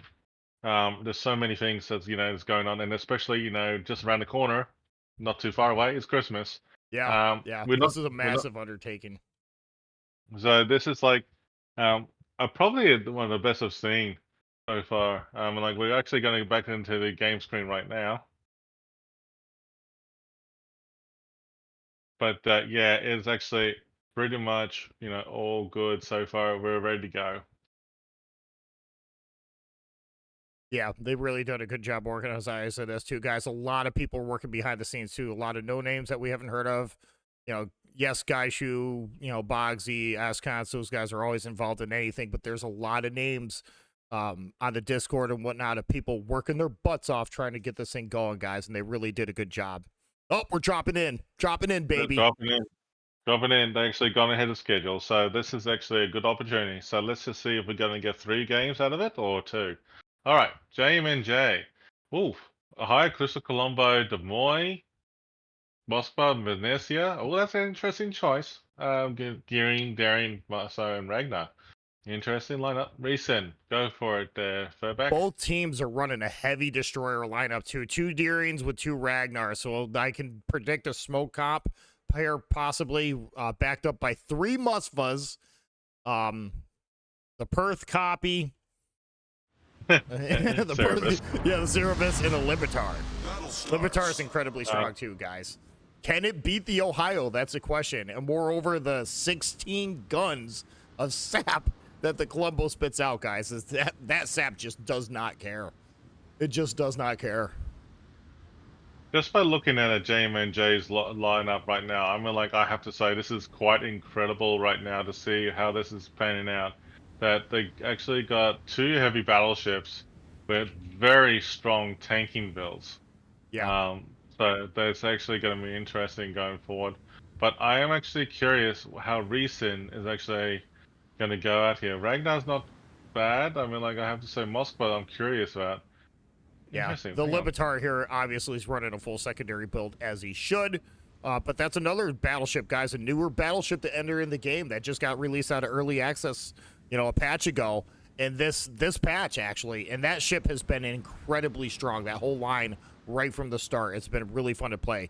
But really good rudder ship, too. On a ship that size, that thing can pull off some epic torque beats. But yeah. I would imagine they'll set him up with some form of pushing flank. We only have 1 destroyer going to D from Resin, though. Interesting. So it looks like Resin isn't choosing to fight for D. They're going to set themselves up over here as a holding flank on D. Ragnar is going to spot for a cruiser that is self-smoking. Remember, the Celibus has that crawling Perth smoke, so he doesn't need any kind of assistance for another DD. The only thing the Ragnar has to do is spot for him when he's out and about. But I think they're gonna do, they're doing a heavy push on A, B, and C. Let's see what's gonna happen here in the center of the map. Darian's rocking his Hydro. Good play, good call. It's actually interesting to see how Charlie Cab has actually got a bit of a contesting moment on both teams. Yeah. And only Cerebus and Ragnar over for Reesin is actually a decap. It's actually very loosely played over there. Yeah, that's what I'm saying. Resin completely, I don't want to say abandoned D, but they're not fighting for it either. I think the only thing that they're trying to do right now is just kind of slow down a push over there. But if they send, it looks like they're sending the Libertar and the 2 cruisers on the outside backed up with the gearing. If they can get the upper hand over on that western side of the flank at A, they could very easily push down through B. Resin is just not going to fight for D at all, which is an interesting play. We'll see how this works out. But at the same time, they're not giving them nothing either. Like the gearing dropped a really nice smoke for the Des Moines, which is smart, and they're backed up by the Musva. So that cap is just completely locked down. What's happening here in the center of the cap? No shots have been fired yet. The Ragnar is spotted. He's going to open up. Everybody's opening up on the Ragnar, guys. Life of a DD. As soon as you fire your guns, you're eating damage. Ouch. Yeah, he got clocked. And the gearing couldn't have smoked him up either. There's no radar at C. There's no radar at C to help out the DDs. Resin might lose a Ragnar here at the start of the game. Wow. That's unreal. Yeah. They didn't play it how I thought it was, too. Resin's a really good clan, guys. If that Ragnar really wanted to shoot, he should have communicated that with the Gearing so the Gearing could have dropped him a smoke. Then he would have had free reign to farm. Because the only other radar they have at that cap is Ragnar, who is completely out of radar range against the Resin's Ragnar. So it was kind of a misplay there, miscommunication. And they paid I actually for it. was looking at the gearing for a moment for Resin, and actually it looked like it stopped, but it looks like it's okay now. They're fine. I Yeah, mean, like, I was yeah. actually thought it was strange. Their Gearing, Resin's Gearing is doing a pretty good job of just trying to keep target spotted right now against the Columbo. He could bait out the radar from the Ragnar, but the Ragnar is not really in a position to do anything. Gearing's in the cap, so this Gearing's doing a pretty good job. The only thing he has to do is just keep the cap contested against the Daring. And so far, he's doing a pretty good job of that. They did give up D. We knew that was going to happen. Let's see what's happening here. I don't think this Celebus can... He's going to kite. We know they're going to kite. That's all they can do. Ragnar on the outside is doing a pretty good job of just kind of keeping targets lit for the Celebus. We're waiting for him to smoke any second right now. Right now, he's got a pretty good angle on the Musfa, so he's just going to take that for everything it's worth, and he's out of range of the fire from the Des Moines. So, not a bad play. They're just playing the long game here, guys, Chad. They give up the cap to potentially put rounds on a cruiser where you know he's going to stack up. It's actually, I'm curious. I mean, like, what's going to happen here over at the A and B? But there's nothing really happening to speak of right now. I mean, like, look, I'll be honest with you, that the interesting, you know, how they have played over at DCAP, they have pushed, J has pushed them out of Resin out there.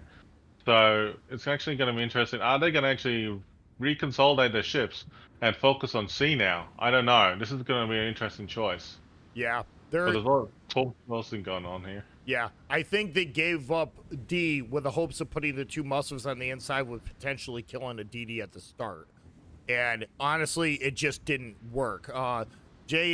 JNMJ is doing a fantastic job of controlling their DDs, not letting them get in a spot, not letting them get in a spot in which they're going to get caught.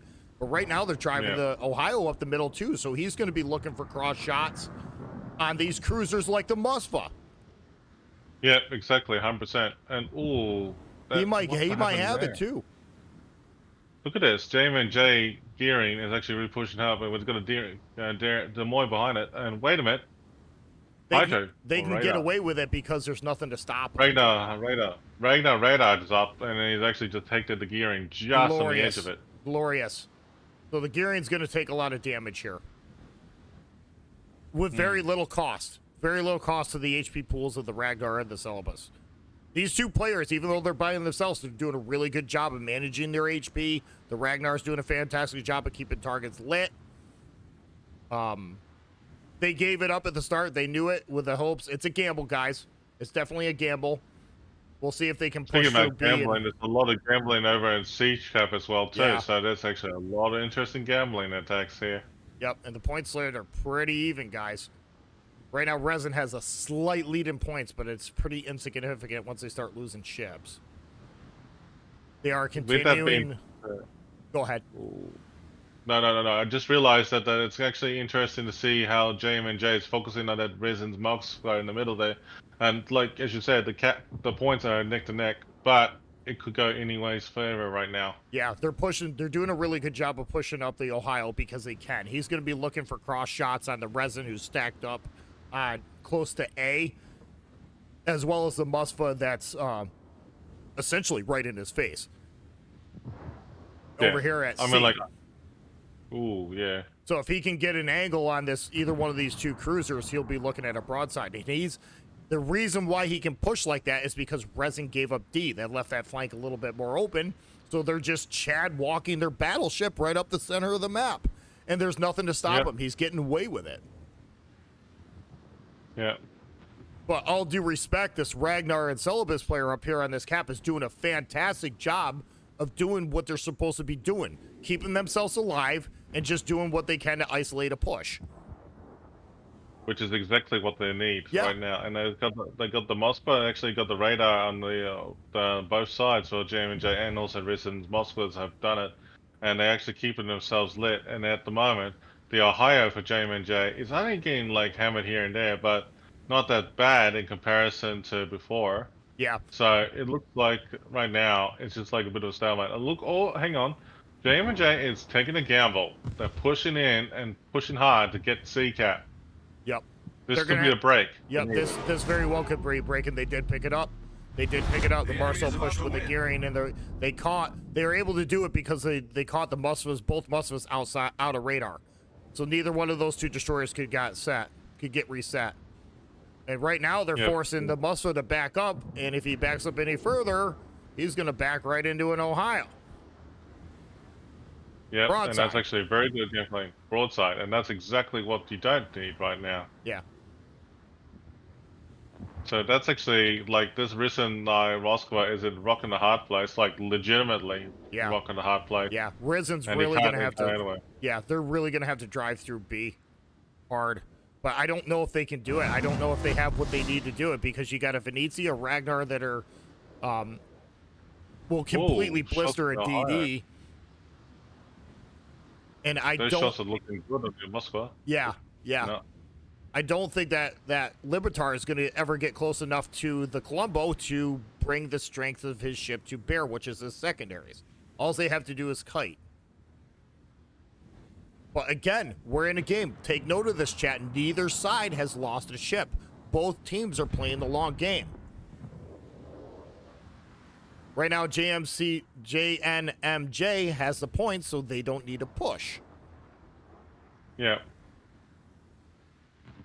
And it is actually pretty, quite evident that, like, I'm seeing it, like, as it is, like, for both Risen and also JMJ, is that they actually played Libertad a bit more conservative, and actually having it, like, behind the smoke. I don't know if this is actually a good idea. The Christopher Columbus getting focus fired on by the Libertad, and I see some good hits, though, but it didn't really do enough damage to actually get a reset. Oh, Ohio just clopped some torps from JMJ. The Libertar got smoked up by the gearing, which is smart, but that allowed them to pick up the cap. But it's still, right now, JNMJ has the map, and they have the points, and they don't have to really do much to work for it. Like the Libertar. Yeah. I am energy now. Oh. It's actually interesting to see how that crossfire in action just happened a minute ago. Yeah. Like Ohio just took shots at this Ragnar just a moment ago from JMJ. Torp crossfiring onto this Moscow and Risen. Risen actually got blood by something hard. Yeah. They're actually Risen's really starting to push out a B, which absolutely needed to happen a long time ago. Right now, the Columbo's in the secondary range of the Libertard, and the Libertard's at an angle where he can tank the Venezia, which isn't going to do enough meaningful damage to that ship. I think GMCJ is going to lose their Colombo here.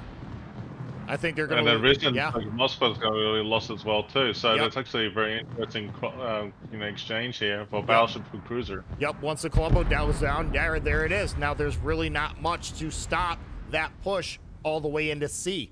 Resin could definitely pick it up here, and they're already ahead again on points. And the gearing over here is doing a fantastic job of keeping the Musva smoked up along with the Libertard. Not only that, but like, look at this Musva over here at Risen. It's actually just hanging in there. It's been he's doing a really good job over there at C-Cap. Yeah, he's staying alive. For now. He's gone now. But just by thinking about it, it took a while. But it took a while for him to be destroyed. So that's actually good. Oh, this gearing at JMJ is actually getting picked up right now by the Libertad as well as the gearing and also the Muspa. Yep, Des Moines goes down. This is where Resin's really is going to start to shine, because they're winning the flanks. I tell you what, these two, this Celebus and this Ragnar, you really got to give those guys credit. They've been even though the Celebus just went down, it doesn't matter. They've been in a 2 versus 5 fight the entire game, and they've lasted this long. This is unreal. They actually really done a big crossfire. Oh, these torps are going to hit this Moskva. 1, 2, maybe 3. Oh, 3 torps. That's good. Okay. Yeah, that was unfortunate right there, because they're going to lose the Musva down there. They're going to lose their initiative at C. If that Musva could have stayed alive, they could have pushed that Marceau to the end of time. Right now, it's just the Ragnar.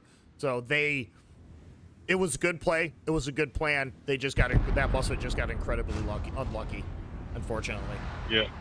Look, actually, hang on. Magirian on and JMJ just went down, so it just turned the tide again. Yep, and what they did is they took instead of having the Musva continue the push with a Libitard, they broke him off and put him out of the center. Now he's got a really good crossfire going on across C. He can farm out both the DD and the Musva, and if they can get that DD dead at C, there's nothing, absolutely nothing for them to stop pushing up through. But again, look at this, guys. That Ragnar and Gearing. Gearing's coming down. They're gonna pick up D. I think Resin's got this one, guys. 18 seconds, they win. Well, less than 15 now, so that's like it could be a reason win right here. Yep, I think they'll get it, guys. It's actually a very good play for J&J. They actually did not go down without fighting. No, they did a really. They job. played hard.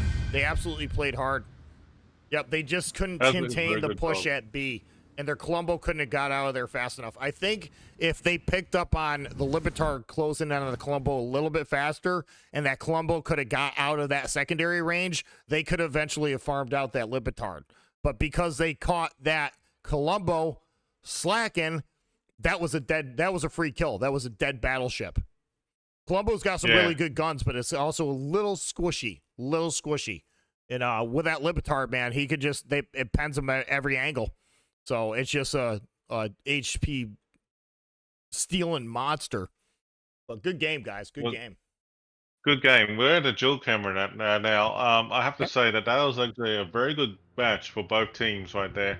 And I have to say, I'm very impressed with JM&J for the way they have fought back, despite of being thrown off the rails at that point in the match. And it was actually very well done for both teams. Yeah. I have to say that for Risen, for me, the first time to see Risen in action, I have learned a lot in that match. It's actually very good to see in how the gameplay panned out for both sides. Yeah, it was a gamble sending the Libitard down through A and B together. Like, they had to win that.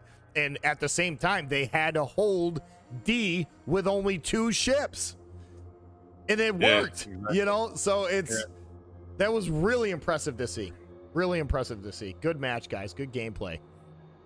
Definitely good gameplay. We're gonna double check it and see what the next map is. I think the next map is Land of Fire. It is Land of Fire. Okay. All right, so we're gonna bring up Land of Fire next. I was triple checking.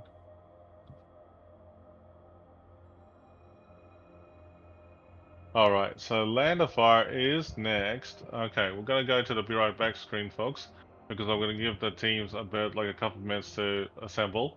And we'll see you all soon.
we've just been advised that both teams are ready to go, and we're going to get ourselves ready to play for round 2 between Risen and also JM&J. So good luck to both teams.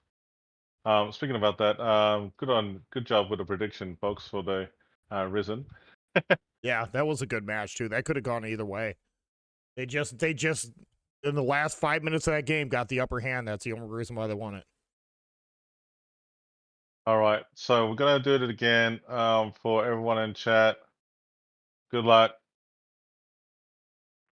for the next one. All right, good luck for those are the predictions. Good luck. All right, they did change up the lineups on both teams. They did change the lineups. Let's see. We got Risen. It's actually going to Libertad to Vincent. Okay, so they're stuck with that idea a little bit, but tweaked it a little bit. Service and Des Moines, double Moskva, gearing to do down these. So JM&J, on the other hand, this is interesting choices, haven't they, Furback? Yeah, really good. Double Ragnar, Marceau, so a lot of farming potential, along with a daring. General quarters. Sevilla, Stalingrad, Moskva, Kremlin, and Libertard.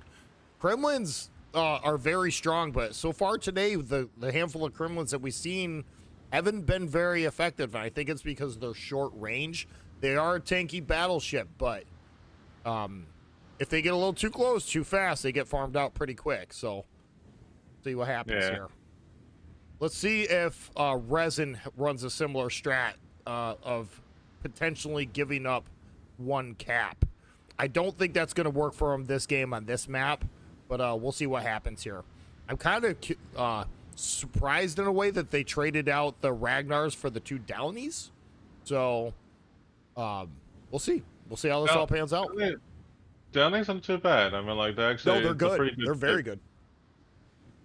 But I have to say, just by looking at it, like how Risen and also JM&J have actually started off, this is actually interesting how they actually just broken away smoothly, and it's actually good to see how 2 teams have broken away at the start really easily, which is very good to see. Good luck with the predictions, everyone, for Risen and also JM&J. Go ahead and vote your way through and see what you think. But keep in mind, though, they did do very well.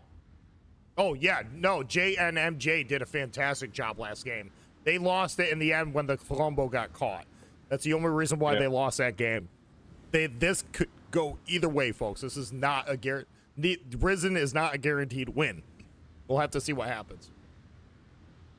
So JM&J have to win this battle in order to get a stalemate, and after that, it could be anyone's guess. So it's actually a very interesting, tactics going to be played for both sides. It looks like that JM&J is doing a bit of torch jolting at the moment, and this down there in Risen is actually really pushing hard for Risen. Oh, he's detected already. Yeah, he's in the Marceau is not. So, but they did get the reset. They did get the reset on the Marceau. Now he's spotted. Yeah, Okay, he's spotted big time. Yeah, he wasn't able to get the cap, whereas Resin down, he just beelined at the start. He looks like he's going to stand a pretty good chance of picking up C. So they will have a small points lead at the start here once they get that C cap. Can the Deering get B? It won't be in time for... Yeah, Resin's going to have a slight points advantage here because they're going to get the early cap quick. And it does matter. It does matter between these 2 teams. It absolutely matters. Oh, it looks like they got the B cap in the control as well too. So maybe that with JM&J, if they play the cards right, not getting spotted, they actually will get, by that, taking the word back, but spotted. Yeah. He just got spotted. Yeah, see, that's really good. Look what they're doing again. They're still playing that same smoking up the Des Moines. The Des Moines dive in the rock, which is getting the Daring spotted, and the Daring's going to get reset. They're not going to get B, and he's just going to eat damage. So this is good. Oh, big hits on the Sevilla. Yep, JM&J is actually getting really swelled with the Daring over here at the moment, and is getting reset at Bravo. Yep. There's no point for that to happen. Yep. The reason why this play worked by Resin is because where they stuck up the Moskva. Even though the Daring's outside the radar range of the Moskva, it doesn't matter because the Des Moines can dive that rock. that Darion's just gonna, he's not gonna get the cap. He's gonna eat damage, and he's gonna continue to get reset. So as long as that Musva's there, JNMJ's gonna have to kill that Muska if they want B cap. And right now they're doing a pretty good job at farming them out too. So that Musva really needs to go dark. Musva is healing. Actually, the funny thing is, I'm actually looking very closely at Bravo Cap, where how the resin, Geary, and Des Moines have been placed, and it's really like they're taunting at the moment. But at the moment, the JMNJ's Moskva is actually getting absolutely shattered right now over at A. Yeah, yeah. The Des Moines' purpose here at B cap is he's not looking to shoot anything at B. He doesn't care about anything at B. They placed him there so they could radar the cap so the Musva could shoot the destroyer that pushed it. And right now he's facing the flank, which, I mean, he's got a free reign here on this Musva and anybody else that decides to want to push. So they did a really good job at just locking this down. And he got into the position he was with very little, with taking very little, if any, damage because he's smoked in there with a Gearing outside of radar range of everybody else. So it was a really good play. Now that must have taken that too soon. Yeah. That Des Moines, look where he's at. He's got broadsides everywhere because of where he's pushed. Not only can he farm on the outside of the flank, but he can continue to keep B cap radared. So if JNMJ wants B cap, they're gonna have to kill that Musva. And they did rotate the Downing back, so hopefully he can take some of the heat off of the Musva. Actually, I'm just puzzled about like how they're gonna do it though, because like it looks like the Des Moines over here for B is that the only way to sneak up on that Des Moines is to literally do a torp run and literally, you know. Yeah, they can't take him out. He's in a really good spot. They need to kill the Musva before they want to get B, because as long as that Des Moines there and they can't dig him out, he can just keep the cap radared and the Musva, and now the Delny can keep whatever DD that wants to push on that cap spotted, reset. They're in a really good spot. The Sevilla's actually getting beat up pretty good too, so I think Resin's got an early hold here. Not only did they take a cruiser out of the fight very early, I think they're going to lose their Musva here at A. Yeah, exactly right. Gearing's job is easy. He smoked the Des Moines into the spot he is. Now the only thing he has to do is just wing torps and spot. The only thing he's concerned about doing is keeping the Marceau lit. The Marceau can't fire his guns without being permanently spotted. The St. Vincent, though, however, is getting beat up. Let's see if he can get a super heal off in time. He did get a super heal off. Yep, we sure did. This Sphere and JMNJ is actually really getting focused on right now, and it's actually, there's no point of, you know, like keeping it there. He's going to smoke up, yes, that's great, but the thing is that he's lost too much of his health already. Yeah. I think Resin's just kind of completely dominating this match. So Vincent has an angle on the Stalingrad, who is low. The Gearing is actually outgunning the Marceau with the help from the Downey and the Musva, so that DD's not going to live forever. I think Resin here on this map, just so how they're laid out, is just slowly breaking the back of JN and J, and I think they're gonna have a hard time recovering from this. Yeah. Resin just has it JM locked and J. down. Oh, the Muscos is gone. Where was he? I couldn't see it. I didn't remember seeing it. Oh, so Vincent's down. Wait, what? How?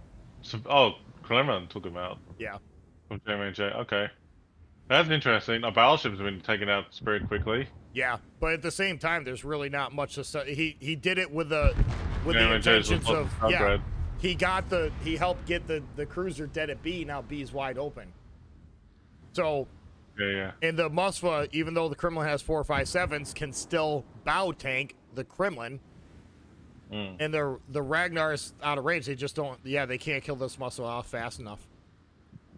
Yeah, and they're getting the cap. So I think this game's already wrapped up because JNCJ doesn't have the HP and they don't have the map control. And most of it is because of this Des Moines and this Musva. You know, and the battleship pushing down the flank got an angle on the Stalingrad that was at B. Yep, yeah. It's actually very good to see like how this gameplay is going panning out at the moment for GMNJ. It's actually they're way behind in points, but they're actually giving up their all and they're actually doing a good job of hanging in there. Oh, there's a nice kill on that Moskva just then. Yep, he finally went down. They will trade with Sevilla. Yep, now they have no way of getting. It's busted now. They have no way of getting B cap, and that Darian's gonna be next once they start driving. At this point, I think it's kind of funny. It's like we're looking at a Libetard versus Libetard chat over here at over here at C cap. It's like, oh, that's actually a very interesting battle between these two. This is hilarious. I think the Resin one's gonna win it because he's in a better spot than Kite, but I don't know. It's like, yeah. It's like just a complete slugfest between two slugfested battleships. This is hilarious. Oh, what a hit there Resin from got lit the up. Like the secondaries on the Levitards very dense. Oh wow. Yeah, you can't show side like that. Wow, it didn't pen though. It didn't pen. Resin's gonna lose wow. their Libetard. Was it overpen? Oh, could be anyone's guess. Oh, I this think is they're so gonna close. trade, but at this point, it's just not gonna matter. That was kind of fun to watch. Yeah, that was fun to watch. Resin's definitely got this one on the bad. They have the map. JNMJ just doesn't have any means of really getting it back here. I really don't see it happening. No, I don't see it happening either, but the three caps are in Resin's favor at the moment, and they actually have done a very good job of actually at the beginning of the match, and it's actually very well played. I have to say though, that when I was looking at it at the different angles, like it just like felt like, you know, Risen was just like testing JMNJ's strength. Yeah. I had a feeling they were doing that way deliberately over at Bravo and see what they're going to do with the resolve, but JMNJ just didn't have the ship's all the means in the right area. No, once that Des Moines dove the rock and got there unscathed, they completely had B cap locked down, and he was able to. He had a broadside in Musfa that was trying to move up that just got clobbered. So not only is he keeping the cap contested, he's on a spot where he can just shoot broadsiding ships that are trying to push up on the flank. So Delny's gonna just make a torp run here on the Kremlin. This is gonna be kind of funny. He's gonna get away with it too. Even if he goes down, it doesn't matter. The game's won at this point. But that'll kill the Kremlin. Should. Yeah, Kremlin has a really good torp belt, but it's not gonna matter. Oh, this Delhi is actually just going to have this smash the air in the middle. Yep, now the Risen's got the upper hand. Yep. Oh, wow. Okay. That was unexpected. Gearing, daring, taking out the torps. And shot gunfire. Wait, when JMNJ's actually happily smashed again for the Ragnar. That Delny player just had the game of his life. He's like, yeah, I finally get to YOLO! Yes! Wow, this is great gameplay for that Risen. Well played there. Yep, I think they won this game because of where they put their Des Moines and the Musfa. It's just end of story. They lost. JMJ lost to Musfa at the start, and all because of the Des Moines. And at the same time, the DDs kept getting reset and eating massive amounts of damage at B because they never stood a chance to get it. And as long as that Des Moines stayed there, you couldn't dig them out. So they played really well. Even though my heart's with Asia, but the thing is that as I think about it, JMNJ have done a very good job to get to where they are. Absolutely. Despite of the circumstances. Yeah, you can't take it from them. They really did a good job. I think Resin just did a really good job. They brought the right ships for the right map, for the right fight, and they pulled it off. So bravo, Resin. Good job. But JNMJ did a fantastic job too, guys. They really fought hard, and making it to international finals like this, I think is it's not finals, but still making it to internationals like this, I think is a feat upon themselves. So we really got to applaud them, guys. Yeah, very, very much so. I mean, like, I have to say that I'm actually very, very impressed with the outcome and the results of both teams. That was actually very well done, I have to say.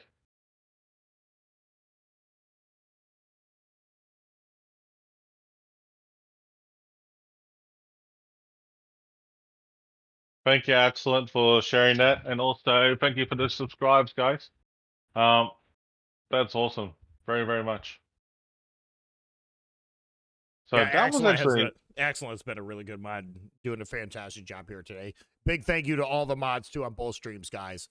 We're keeping this running, so good job. yeah. Thanks for both teams there. Well done, guys. Well done. All right, so the next round, we don't know who that is. Yeah. Resin cleaned house. We d- yeah, I'm in Resident Clean House, and J is there, so that's okay. I'm gonna just quickly check and see if we can have another game. But we'll just quickly check. Give me 5 minutes, guys.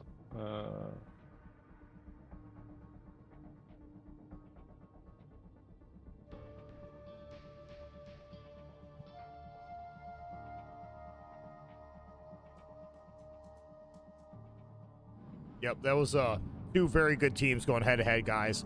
That first game could have gone either way too. Oh, okay. Looks like I'm not sure. Hold on. Looks like we got game 3. Hang on one second.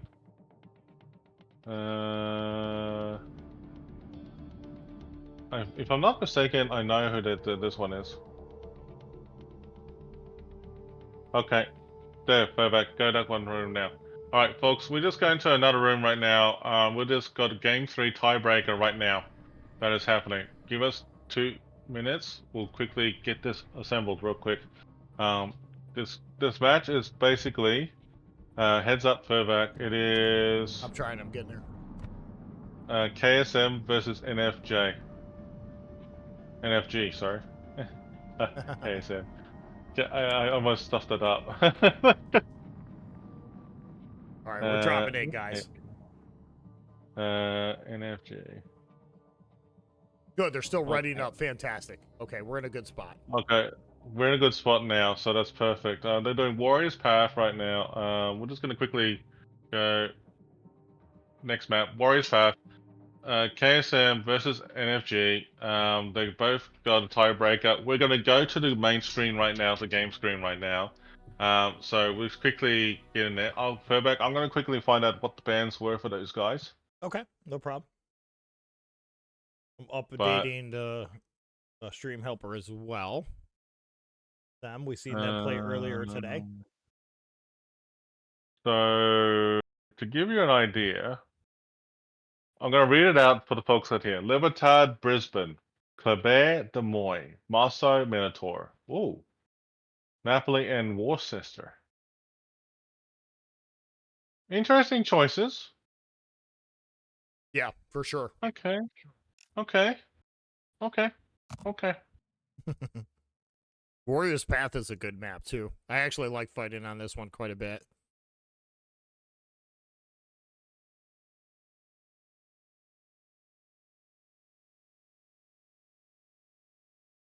While we're waiting for the game to start, too, guys, I'm going to run an ad just so that doesn't interrupt us in gameplay.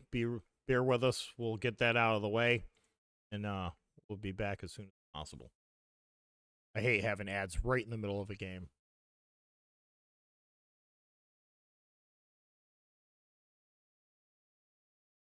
All right. So we got the, like all the, this actually up and running. But just bear with us, folks. We have got a lot of things going on in the background here. Okay, so this is game 3. Just quickly recap. This is game 3, everybody. So this is the tiebreaker. Big things are happening. Will KSM get kicked out, or will they continue to advance? We will see, chat.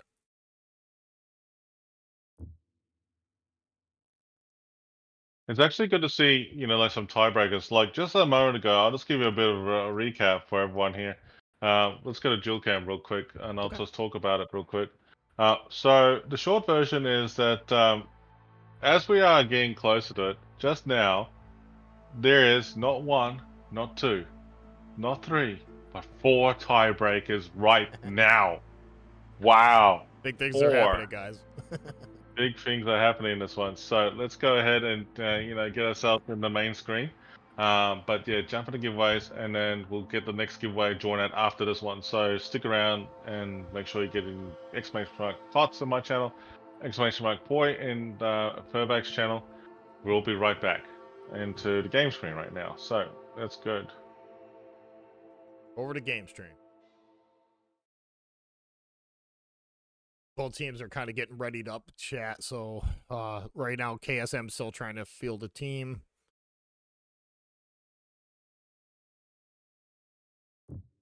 Are you in game stream, chat? Are you in game? Yep. Okay. Yep.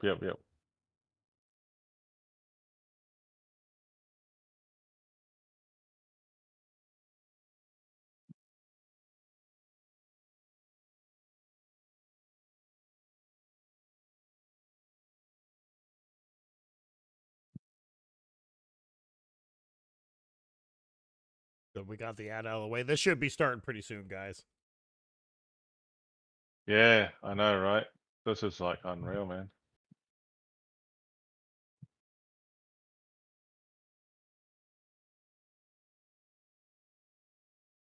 Well, we're hoping everybody's enjoying the show. I'm having a blast here today. This is we've seen some really good games here today too, guys.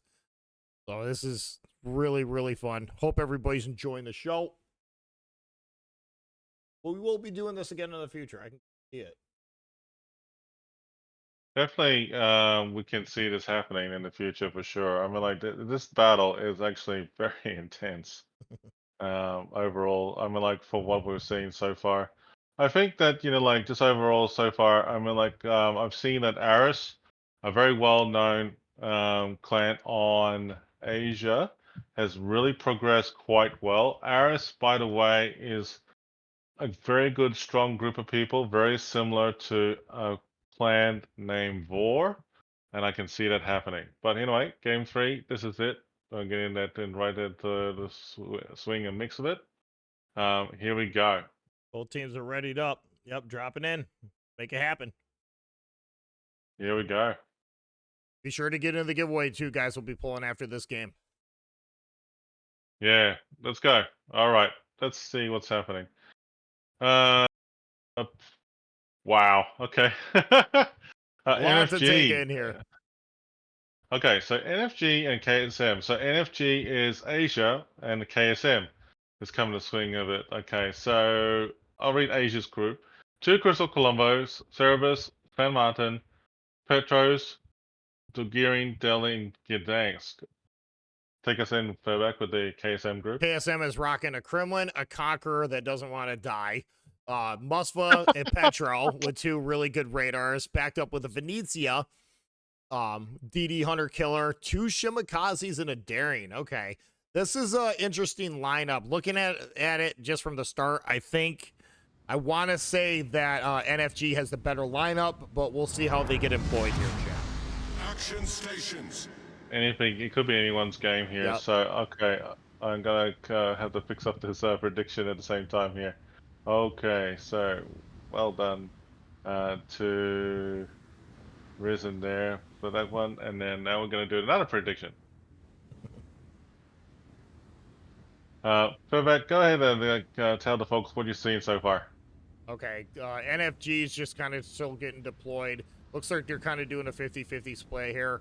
I'm kind of curious as to see how KSM is going to employ their Shimikazes. Given what they're going against here, I think those two DDs are going to have a little bit of a harder time. Don't underestimate the guns of the Shimikazes, though. I mean, if it gets down to a 1v1 with the shimmies, the guns do hurt. Can it outgun a Gearing? I don't think so. Especially being backed up by a San Martin and a Petro. Yeah, this is gonna be a challenging fight, I think, for the two Shimikazes. They do, however, outspot pretty much every destroyer on the map, so there's that. But we'll see, guys. We'll see. Right now, they're sending NFG is sending the Gdansk to B. That's not a bad play. We'll see if he actually commits to the cap. I don't think he will. Yeah, he's going to stay on the inside. As soon as he sees that cap start to flip, the Gdansk will radar and hopefully reset whatever pushes B. That Daring, the KSM Daring, is just beelining for that center cap. But we'll see. We'll see what happens here. If he gets caught by the Gdansk, he's not going to have a good time. It is not going to work in that Daring's favor. I can guarantee you that. The Petro has an angle on him. The Colombo has an angle on him.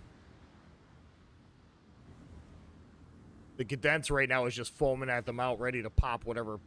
Yeah, get ready. Yep, Darien spotted, I call it. So yeah, that Darien's gonna get lit up. Question is how much is that Gdansk going to take in return? Because a lot of ships have an angle on the Gdansk as well. Yeah, I think sending that Darien to B alone. Darien is actually absolutely smacked right now, man.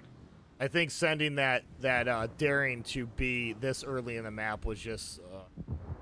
I don't. Bit too soon? Yeah, way too soon. I don't see how KSM thought they were going to get away with that. The Cadence isn't going to trade what the Darien just took. Even though the Darien has his heal, I don't think he's going to be able to heal up much of that. He's going to have a hard time getting that cap.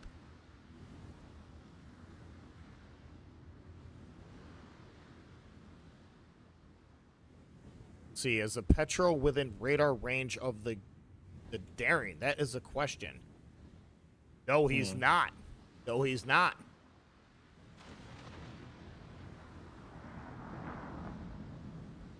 Okay.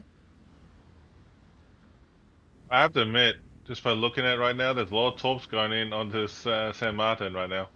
Yeah, 2 absolutely. torps. Oh wow, what a hit! What a He hit got from smacked pretty AMG. good. Sam Martin's can There's get, Shimakaze torps. yeah, he's getting shit. Yeah, he might be able to get the upper hand on the Shimakaze really early though, because yeah, the Sam Martin's gonna be able to fire undetected, well radared. And every time that Sam Martin connects, he gets his funny button. So, and a super heal. Well, that's another ship that just doesn't want to die. But this Gdansk, wow, he's getting clocked, and so is the Darien.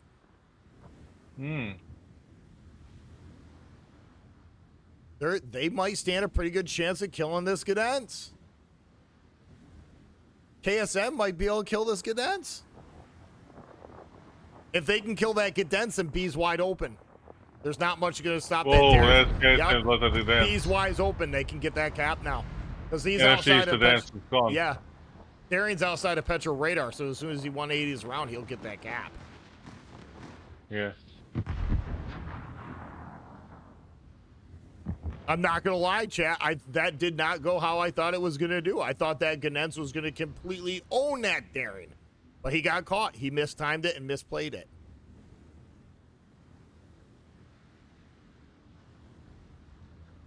Venezia is looking for an open shot on the Delny if and when he gets spotted.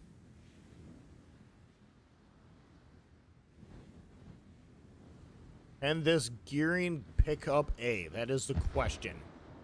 I think he can. Wow, that is a good question. Yeah, I think he can get away with it here because that Shimakaze can't do anything about him with the Sam Martin sitting there.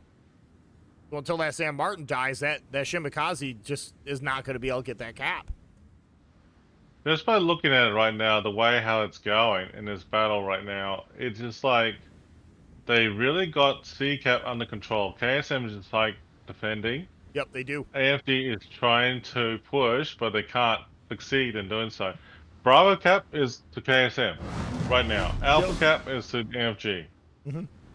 That is going to be a slugfest. I think if once they get that cap, if they move that Colombo up, he might be able to get a shot on that Gulen. I think that's where he's going to be looking. Yeah, Gulen's in the open. Colombo's got to, if he's, let's see which way his guns are facing. Oh yeah, he's eyeballing that Gulen. I'd be looking for that shot too. I'd absolutely be looking for that shot too. I think he misses opportunity though. But they can push. With the San Martin there, backed up with the Gearing, there's nothing to stop that Colombo from moving forward. Try to get on the broadside of a cruiser. At the moment, I'm just like glancing over at C-Cap to see if there's anything that's going to break a stalemate. At the moment, none whatsoever. No, nothing.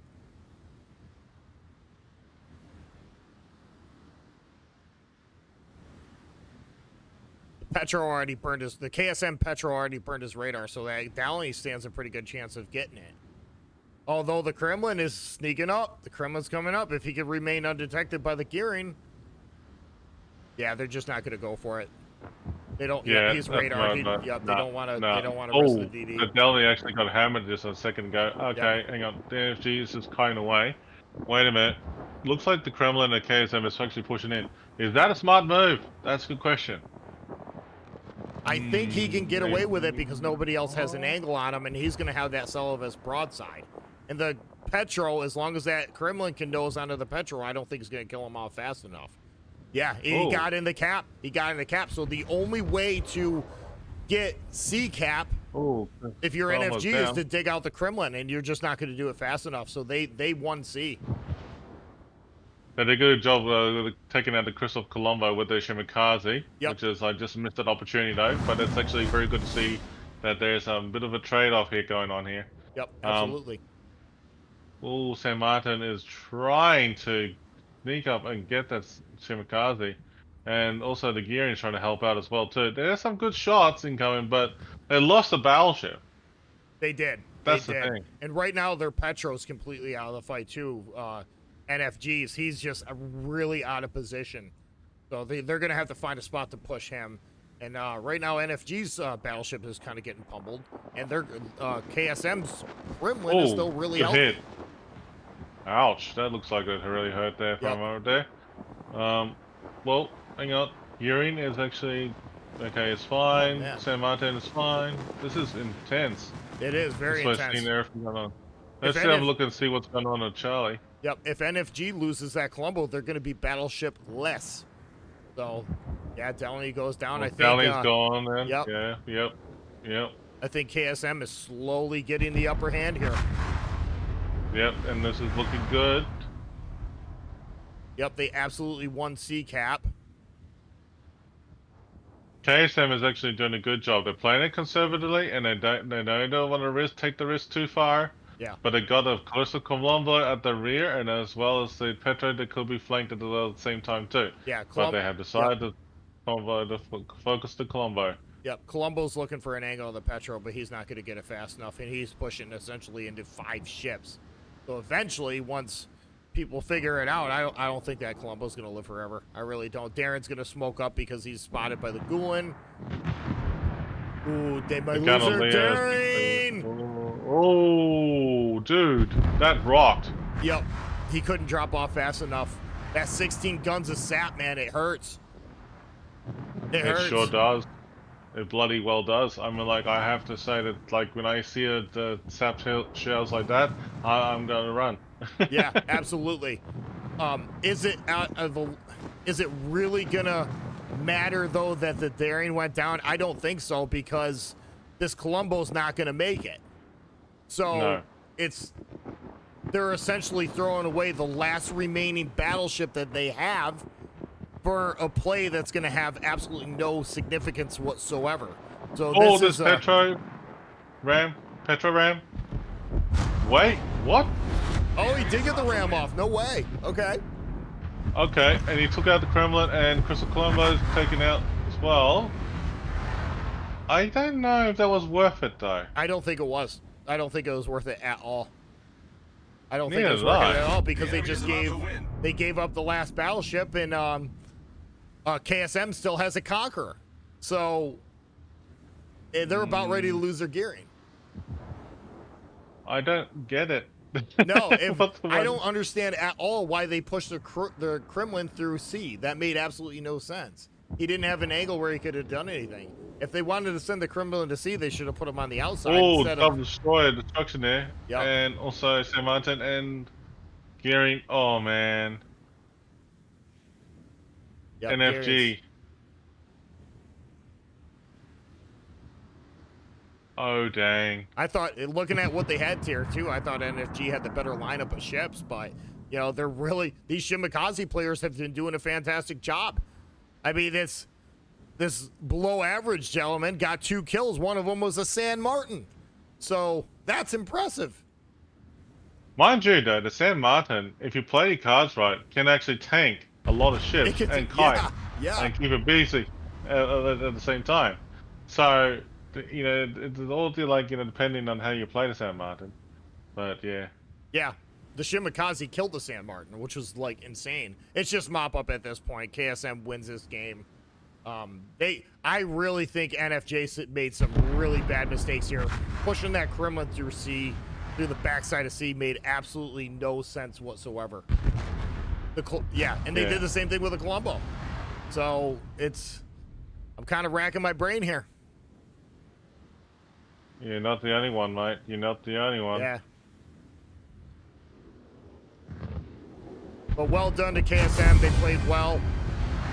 Their Shimakaze players did a lot better than I ever thought they would, considering the circumstances of the matchmaking. But them losing their cadence at the start, too, gave up B. They completely lost B once NFG lost their cadence. That was actually an exceptional gameplay for both teams. Yeah. I actually have to say, KSM, well done, guys, for pushing through to the next round. And that is a very good outcome and gameplay overall. Well done, GG. G, baby. So, going back to the dual cam, I have to say that was actually one of the best matches I have ever seen for the tiebreakers. Actually, it's good to see tiebreakers in this game because, like, we've been expecting it. You know, like in going forward, there's always going to be a lot of tiebreakers in this match in the near future. So it's actually not bad at all. Speaking about that, I think there's a whole bunch of new matches coming up soon. Okay. So I Once you're am gonna doing that, be... do you want to go ahead and pull for a giveaway? What do you want to do? I don't want to pull it too hard, Furback. Okay, but we'll wait. We'll wait. We'll wait. That's okay. We can do a giveaway. All right, 3, 2, 1. On my channel, the winner is. You got to be following the channel, guys. I have to put it out there. I mean, like, it's not that hard to follow the channel. Heinrich Venter. If you're here, you have to message me on Twitch, and I'll give you a code. But all right, Furback, your turn. Spinning it right now. Sorry, my software is broken, guys, but this is the fairest way that I can do it. The FBB, you won the giveaway, buddy. Congratulations, the FBB. Whisper me your in-name game, buddy. Well, just send me a whisper, I'll send you a code. Okay, we're gonna get through this chat. All right, folks, we're gonna reset our giveaways now because we're gonna start the next one now. All right, here we go. Exclamation KOTS and also exclamation Poi in Furback's channel, exclamation KOTS and my channel. Good luck to everyone in net. We will go to the Be Right Back screen and then we're gonna start sorting out the next group of people. But yes, we'll get there. Don't worry about that. When you see exclamation mark rigged, we actually do it for fun, folks. It is a bit of a logo jinx, so don't worry. It could have been worse. But now, in all seriousness, though, we love you guys. It's very much appreciated. Thanks for the follows and everything as well, too. And look, it's actually going to be interesting what's going to be happening with the people who lost the matches. Are we going to see them on day 2? And same with the winners as well. So we're going to see that soon. But just, we'll be right back. In the meantime, jump in the giveaway. We'll talk to you soon.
Okay, folks. Around about 16:30, or a little bit like 10 minutes after that.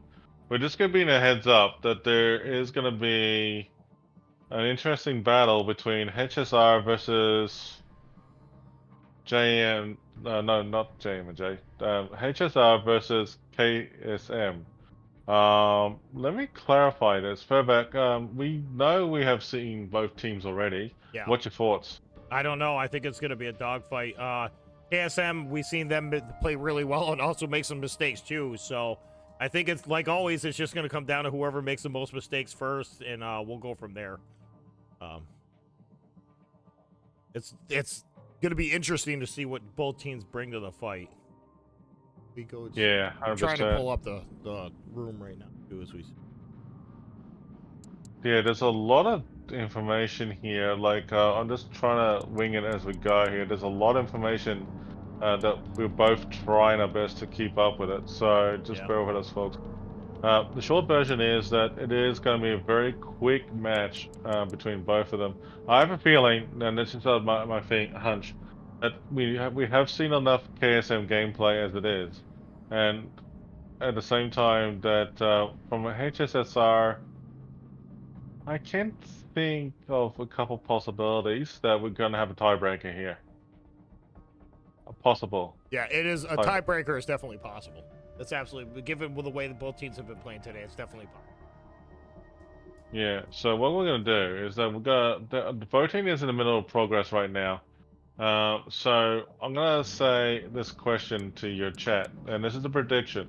It's not officially released yet in terms of the actual tournament battle yet, but I'm gonna ask you, people in chat, on both channels, who do you think's gonna win, HSR or KSM? I'm gonna start a new prediction on my thing. It's gonna be a dogfight, that's for sure. Yeah. So HSM.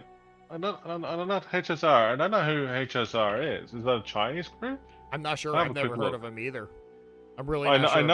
I know KSM is a North American group, so yeah, they're the KSC group. They're in those international clans. Yeah, they're KSC, KSE. Okay, KSD. no wonder why. Yeah. Okay, so KSR is like Ashkan's group, like, wasn't it? Ashkan was a member of it. I don't know if he was ever a member of KSE or not. KSC. I can't remember now because like it was a while back. Yeah. Okay. Anyway, look, that's the question. Who do you think is gonna win? Is it a HSR or a KSM? I'm just gonna have a look at this because like I'm just gonna dig in real quick. HSR. I'm just gonna see who they are at the beginning of the tournament because I'm curious. It's got me thinking because like it drives me nuts when I'm trying to figure out who they are. Oh, it's a North American group. Oh, okay. Oh, dang. Okay. Okay, so we got two North American clans going up to head-to-head. It'll be fascinating. We'll see what happens. All right. Well, we're gonna take 5, and then we're gonna just see what's gonna happen next in a moment here. But yeah, it looks like a very interesting tournament event. All right, be right back, folks. We're gonna be right back, screen.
Colbert's have been banned.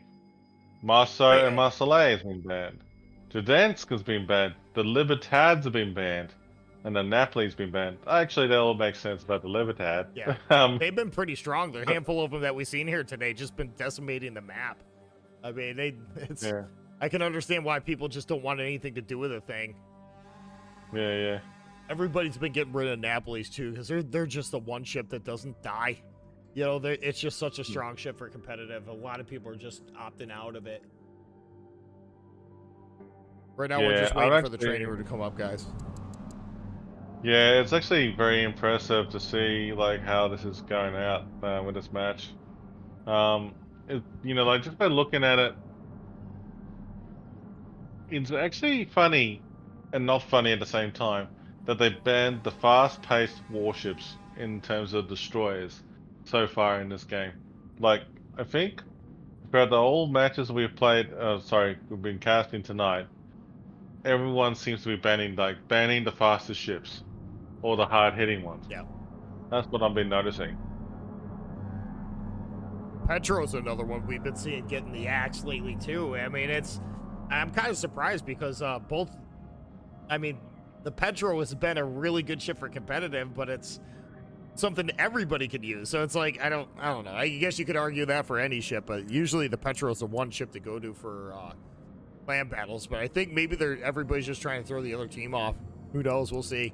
I can definitely understand Napoli's getting the axe because it just doesn't die.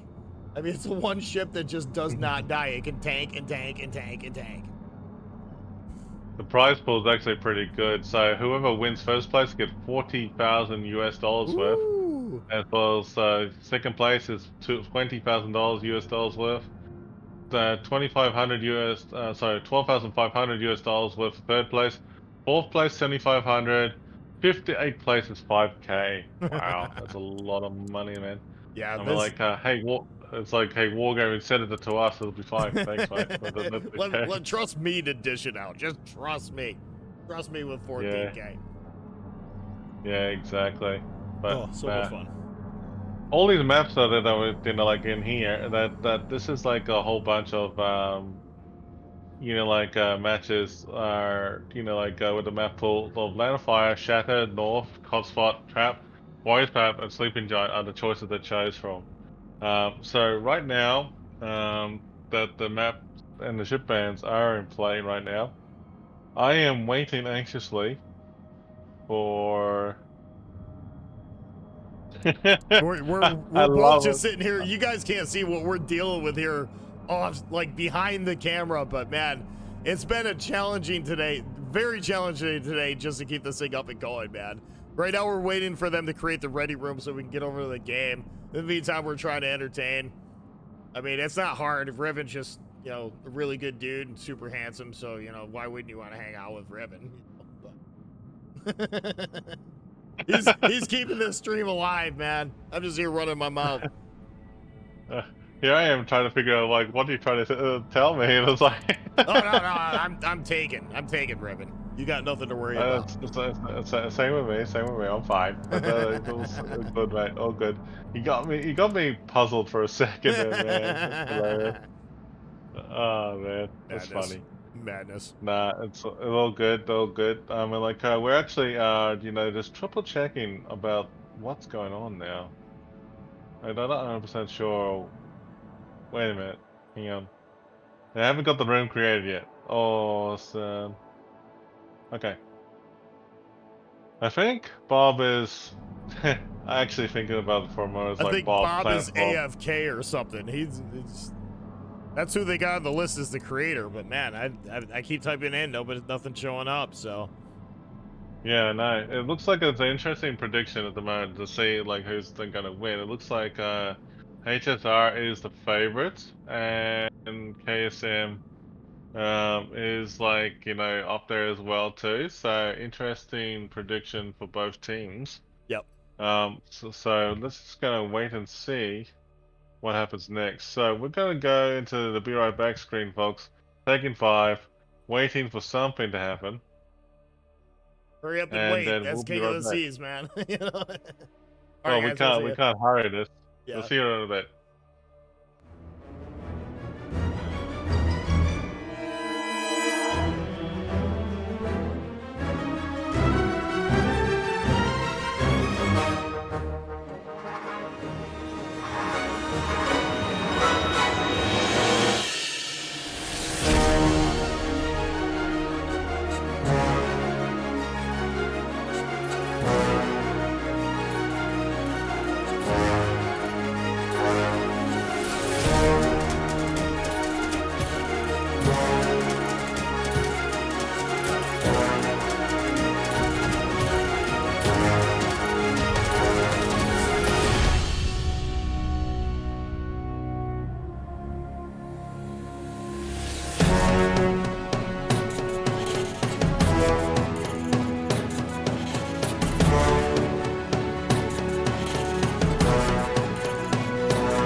Yes, we are back.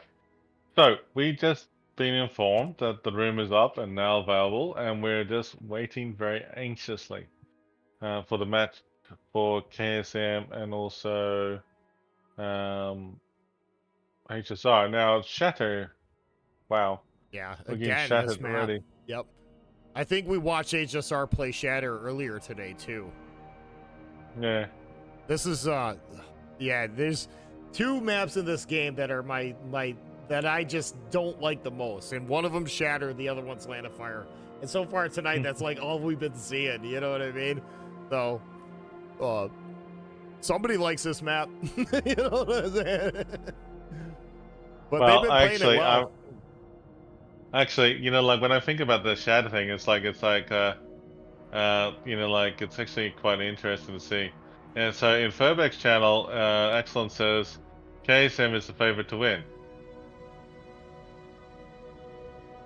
Wow. We're gonna Okay. see. Well, We're gonna see. it's actually very interesting to see that with my channel, it looks like HSR is actually also was up there, but now KSM is taking the lead. Whoa, jeez. KSM has like flogged it.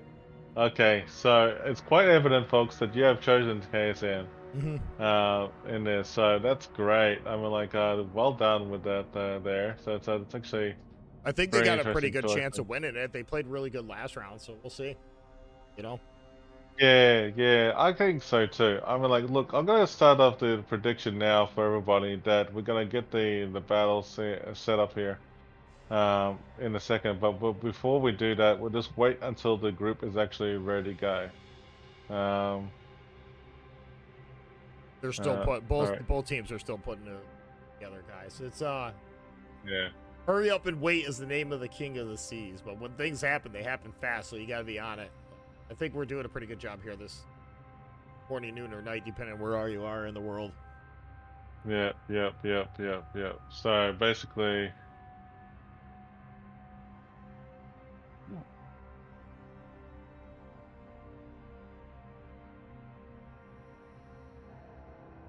Very productive stream. uh, Guys, thanks for all the help. Thanks for the support, guys. Thanks for hanging out with both Riven and myself. We both appreciate you guys hanging out, doing your thing. We see some and good in games all today. yeah, and in all seriousness, though, folks, I mean, like, this is not common for you to see me streaming at this hour, nor Furback at the moment. So you'd be very surprised. I mean, Furback was going like, I gotta keep you awake. It's like, okay. We are on opposite ends of Australia, dude.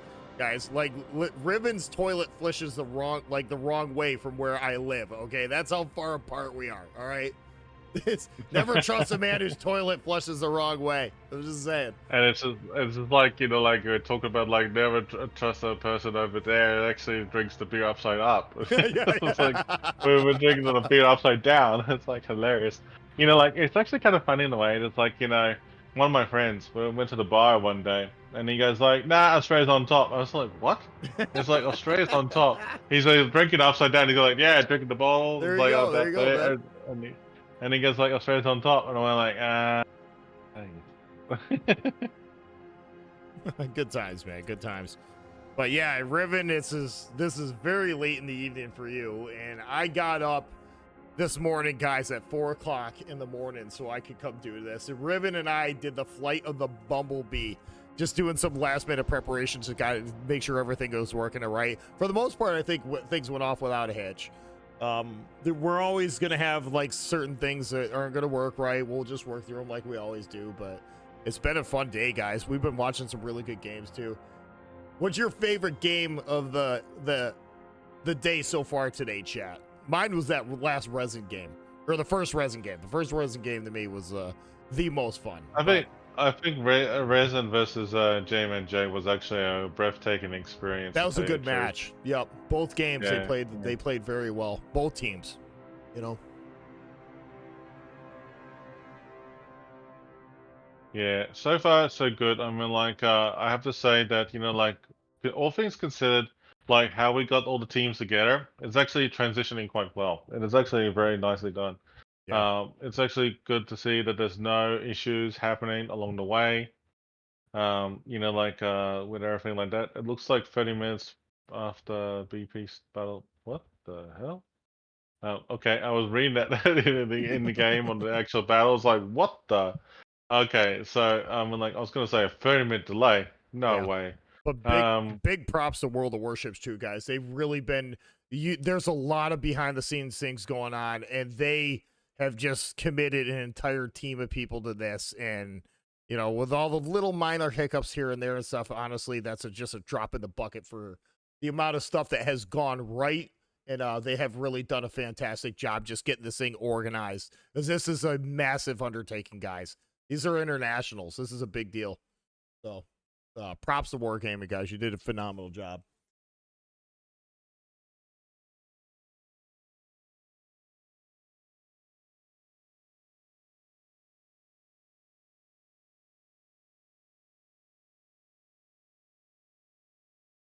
I would love to be in one of these two discords right now, just listening to everybody trying to get their lineups right. What ship you bring in?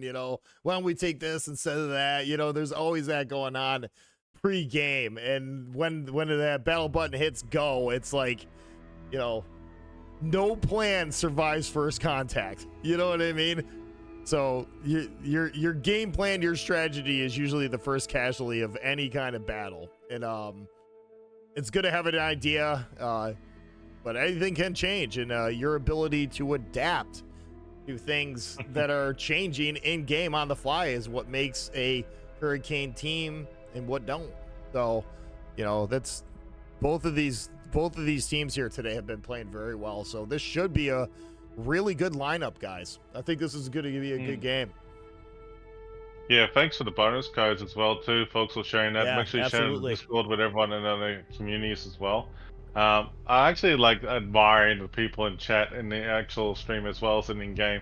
That there was a comment in the game itself, and it's just like extra large McDonald's coffee needed. And that's funny. That is funny, I have to say. But for me, I had 3 cups of coffee. I honestly, folks, for me in my time zone, I'm gonna tell you this. This is what happened.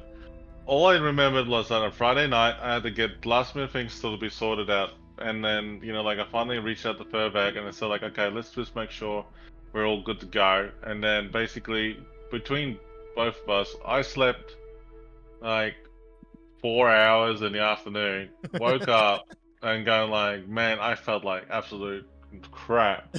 And then basically I was like, hang on, why did I sleep so long? And I realized hang on, I got KOTS tonight. Yeah. So here I am, I'm ready to go by 11 o'clock, around about my time.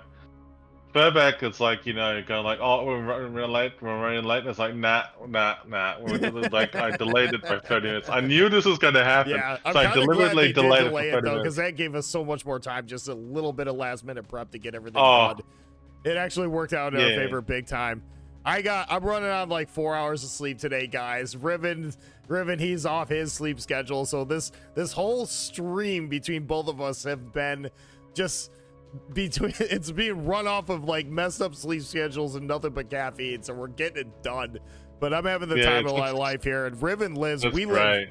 We're what, 13 hours apart, 12 hours apart, or something 14, like that? they're like 14 hours 14 apart. hours. Yeah. Ridiculous. Yeah. We're making it work, guys. We're having the time of our lives here. Well, the funny thing. The funny thing is though, I said to Furback, I was like, man, I'm just glad they done it on in terms of NA time zone. So it's actually not bad at all. Yeah. I can get up early, but if you ask me to stay up till like 4 o'clock in the morning, like Riven's doing, that's when I struggle. But it's been a really good experience, guys. It's honestly been the time of my life. I'm having a blast here. I love running my mouth and calling games anyway, so it's right up our alley, man. It's fitting the bill. Fitting the bill, baby.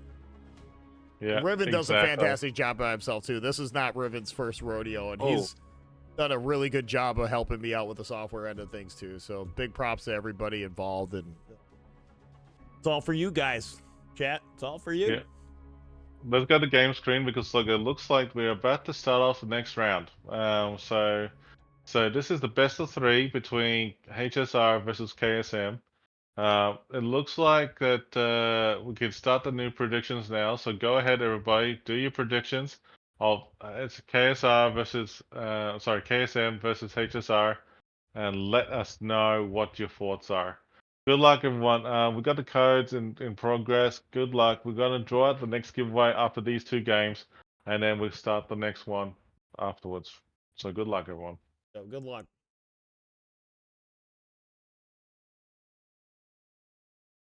But it looks like, like I have to say, it's like a pretty interesting day with everything that's been lined up. So it's gonna be good. We've been seeing Um, some really radical changes in lineup too, which is great to see. I mean, the first game you've been seeing a lot of Ragnars and with Gearings. The last game we've seen 2 Shimikazes. Like nobody's running the same meta div, which is great. You know, it's every once in a while you get somebody that ban the Brisbane, but the games that aren't, you'll see like 2 of them. So it's really cool to see like everybody just running a hodgepodge worth of ships that they think they can make work for the map that they're running. And I really appreciate that. This has been a very fun King of the Seas round, guys. Everybody's bringing different stuff. It's not the same ships over and over again. looks like that the wargaming is gonna make us start this shortly, and I'm not sure what that meant, but that 52. I think that let's look at the time. Look, in all seriousness, my timing or anything like that is out of whack. I have no idea what time it is in the States. All I know in Australia, it is literally 2:52 in the morning. Oh, we're in the battle. Drop it in, baby.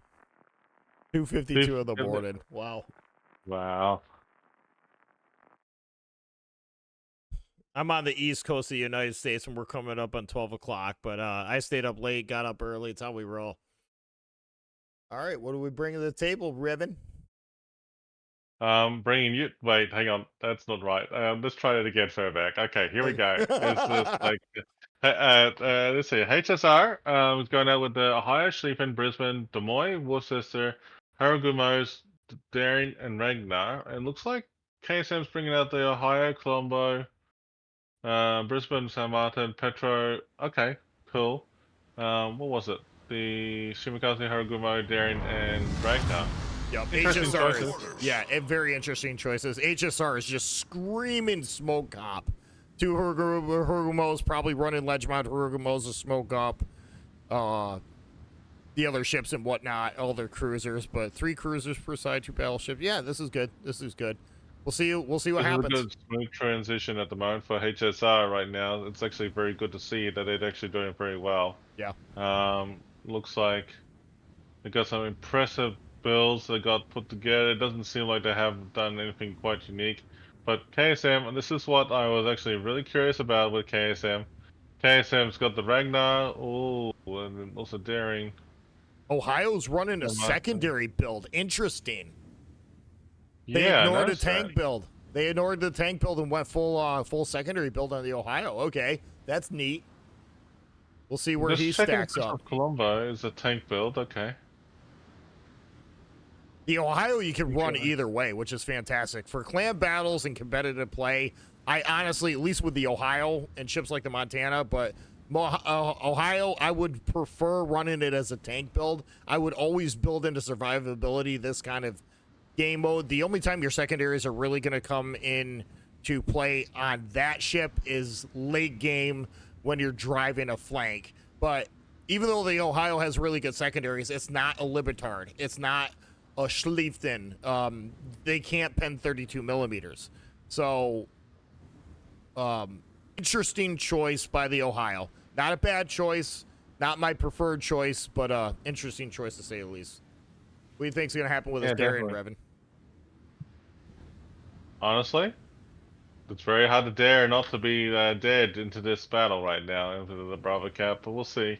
It looks like they KSM might hang back and waiting for HSR to push in, but I'm puzzled about their positioning right now for both sides.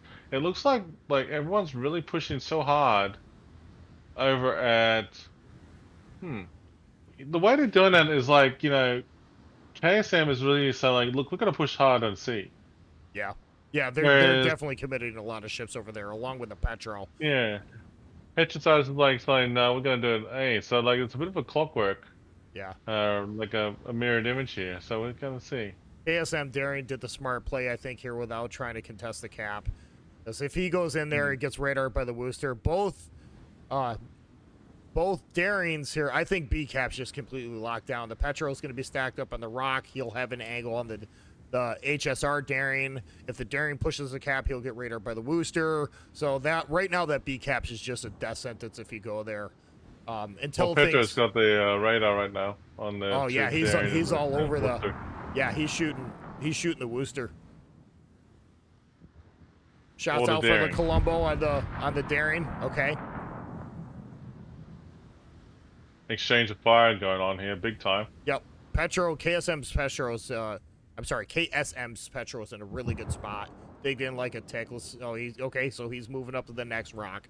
So they're gonna have a really good crossfire here, hopefully on the Wooster and the Ohio. The Petro's in a pretty good spot. He can tank really well. On this opposite flank here, we got SC Cop, the Shimakaze's wide. Perugamo smoked up the Brisbane. Okay, cool. Doing the radar smoke comp. That's smart. We kind of seen that happening, though. I honestly wasn't too surprised. Oh, lots of tolls incoming onto Araguma and Brisbane. Will there be hits? Oh, the Brisbane just got dust struck. Oh. This got completely nuked by the Shimakaze. That's huge. They just lost the radar on their flank. Now KSM can push. What a play. What a play. What a play. That's a good start for KSM and a disaster start for HSR. You know, there's a saying, you'd rather be lucky and good. I think that was a little bit of both. The Shimakaze was definitely aiming for the smoke, putting torps that way. They read the play. The Shimakaze read the play. They knew the Brisbane was going to be in the smoke, and the Brisbane just got caught. So, good play there by the Shimakaze. That door's wide open. Mm-hmm. Lots of fire getting poured on that Shimakaze by the Wooster, and the Petro can't shoot doesn't really have anything to shoot at. So as long as he stays there, he's going to eat damage. There's a lot of torps from the Daring going towards the Petra, and the Petra is like really tucked up there. He's not going to stay there.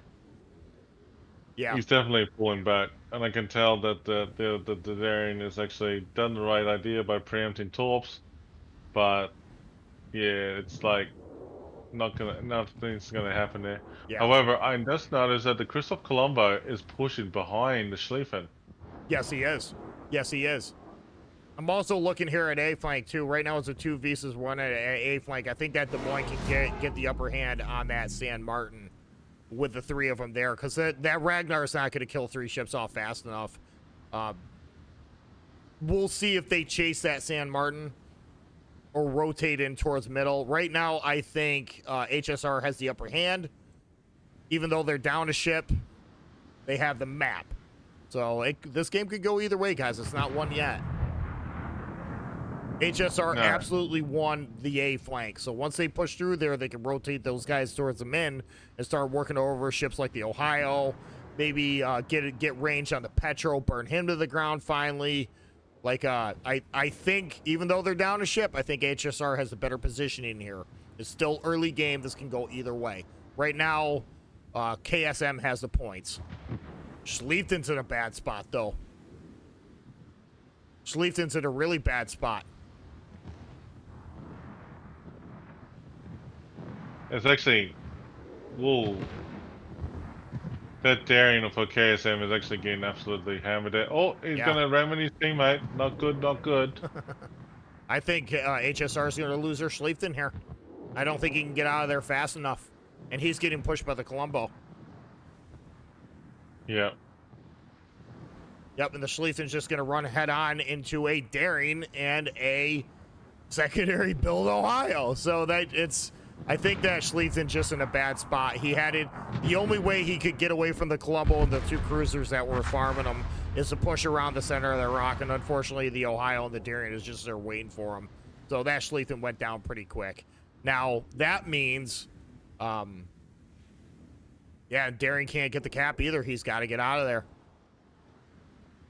HSR is actually in a tight spot. They Yeah, they are now. spread Yep. too thin. The two spread too thin. I mean, like at the moment that the HSR, Haragumo is getting focus fired on. He has no defense to play except using smoke, and he's actually kind away. Whereas like over here in the Bravo Cap is actually not in favor of HSR. Yeah. Because now KSM has actually literally got a very strong presence there. Yeah, they They're gonna got a push hard very hard push. there. Yeah, they got a hard push going. Even though KSM lost their Brisbane, it doesn't matter. That Brisbane kited these 3 ships to the end of the map. Now they're out of the fight. So there's really not much to stop a full health push from KSM right down the center into B. I think yeah, I think the roles have flipped there now. I'm gonna go back on what I said. I think KSR is really in a hard spot here, and it's just gonna get worse and worse because look how much HP they have. I mean, they got over 100,000 hit points worth of HP between the 2 teams, and there's really not much to stop KSM from driving right through the middle. Like, Ohio's gonna melt once the Ohio goes down. Their cruisers will have free range because they won't have to face battleship guns, so they can just drive right through that Worcester and the Daring. The Daring's not going head to head with 6 ships. KSM San Martin, even though he went down, still played it well. He drew the fire. He drew 3 ships all the way to the back of the map. Now they're completely ineffective. KSM might, 100%. yeah, they might lose their petro, but I don't think it's going to matter. I don't think it's going to be enough to turn the tides here. Even if they lose the Petro, they still have enough ships to play. Agree. Yeah, I agree. HSM is like basically, you know, like, HSR is just like, if we do take out the KSM Petro, for example, in this case, there's not much they swing in their favor right now because HSR needs to have at least a couple more kills. Yeah. And also take up more caps. Well, the thing is, even if the Petro goes down, what's to stop the Ohio and the Colombo? They're full health. You know what I mean? Exactly. There's absolutely nothing to stop that. So, okay, you lose 1 cruiser, big deal. You know what I mean? Because their Ohio's going to get clobbered. Once their Ohio goes down, what's going to stop them from just flanking the Worcester? The Worcester doesn't have the armor to tank, so he's just going to get hammered. So this game, I think, is decided. Like Ohio is absolutely going to obliterate it, man. Yeah, I think KSM is just going to completely decimate them. HSR. It started out well, I understand, but I think 2 things worked against HSR here. They'd spent too much time chasing up San Martin down the edge of the map. That was completely out of the fight. Yep, that was a good trade. That was a very good trade. Yeah.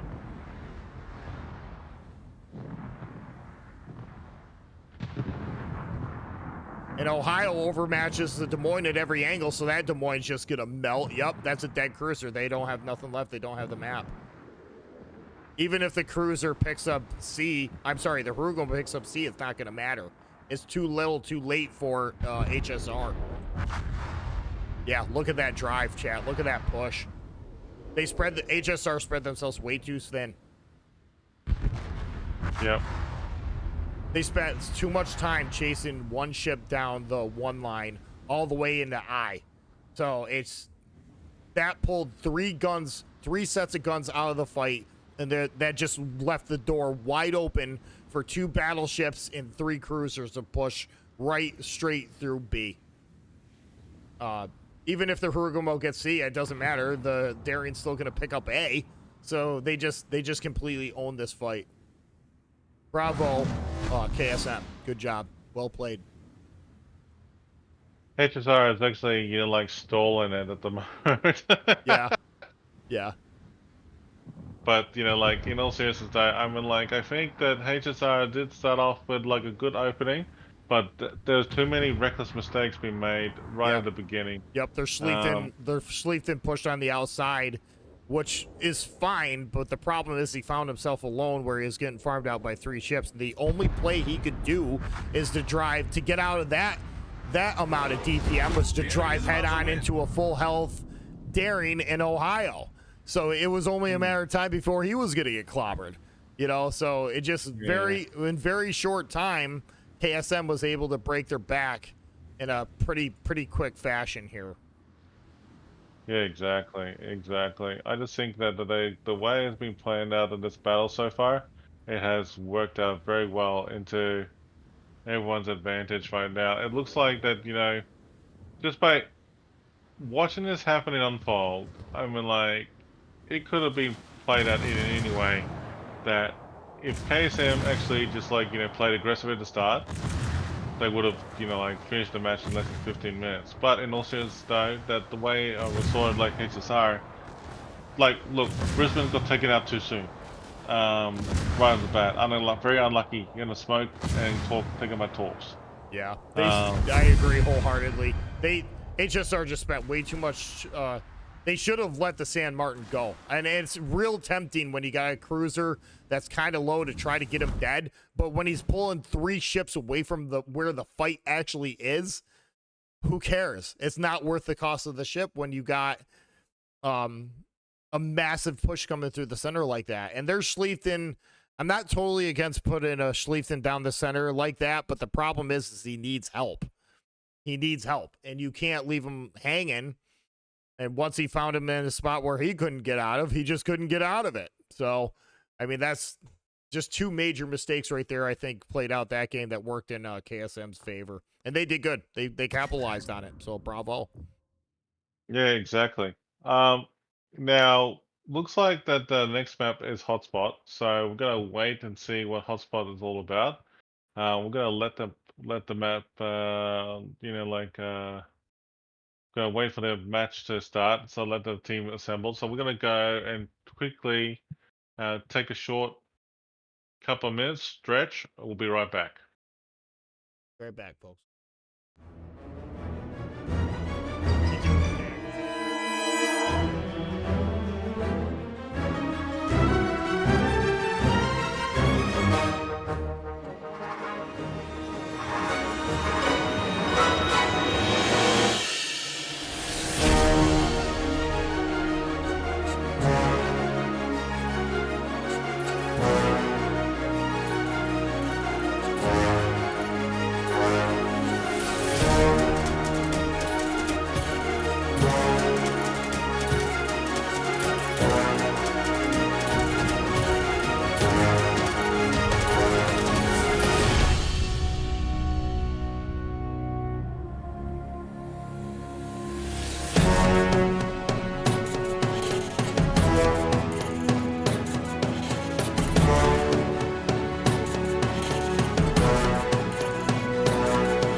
ready to go again. Looks like that the team is actually getting assembled. We're just waiting for them to finalize it now. It looks like they're finalizing. Yeah, they're just kind of getting readied up. Just a handful of ships left to ready up, and as soon as they get a full team together here, they'll drop. We'll be. I talked to Riven on the break, guys. We'll be pulling for the giveaway after this game, so make sure you get on the giveaway. This is for a King of the Seas code. Explanation point Poi gets you in the giveaway on my stream, and explanation point KOTS gets you in the giveaway on Riven's stream. So make sure you drop your name in the hat, guys. That's right. So we're actually just waiting to see how things pan out at the moment. So it looks like it could happen in any way at the moment right now. So it is a bit of a late night for a lot of us, or early morning, but we actually made a good. Riven's a trooper, man. He's staying up. He's staying awake. I'm proud of him. It's like a good turnaround event. So yeah, I am feeling that this stream for me is going to finish at 5 in the morning. This guy's gonna be up till 5 in the morning. Chat. Let's give Riven some love and hate all they. We'll be back again tomorrow too, guys, to finish this thing up. It's been a lot of fun. And we got one day left, I think, after this weekend too. We got one day next weekend too, don't we? Yeah, day 2 is actually a lot shorter.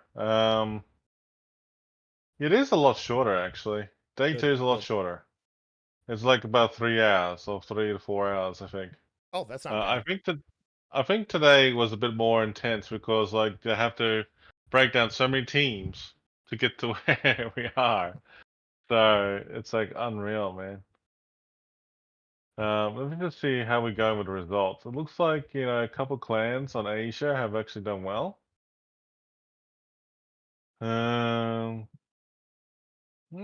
Okay. Interesting.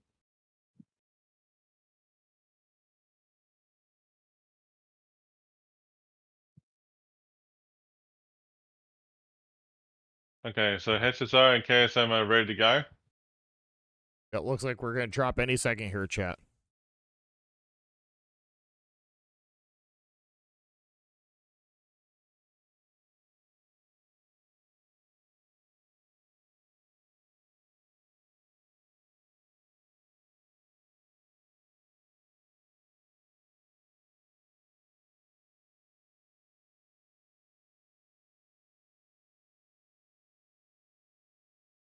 Yeah, poor Bob. He couldn't read it. Like it's actually kind of funny in a way that we would like poking Bob about it, but yeah, it is what it is.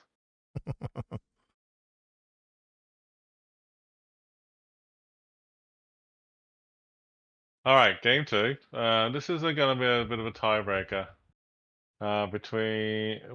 going to be a bit of a tiebreaker battle between KSM versus HSR. Now that's a good question. Are they going to have it? Yeah, that is the question. Are we? Is this going to be the last game for KSR, or are they going to pull off a win and we're going to go a third one? We'll see what happens here. But this will decide. Yeah, this will decide who advances and who doesn't. So it's all or nothing for HSR right now, chat. We'll see what they can do. You want me to call the lineup? You do it, Furbeck. Okay. HSR decided to bring a Limitar, go with 4 cruisers instead of 2 battleships. Might not be a bad play. I kind of dig that. 2 Harugamos, a Daring, and a Ragnar. Very challenging DDs to stop.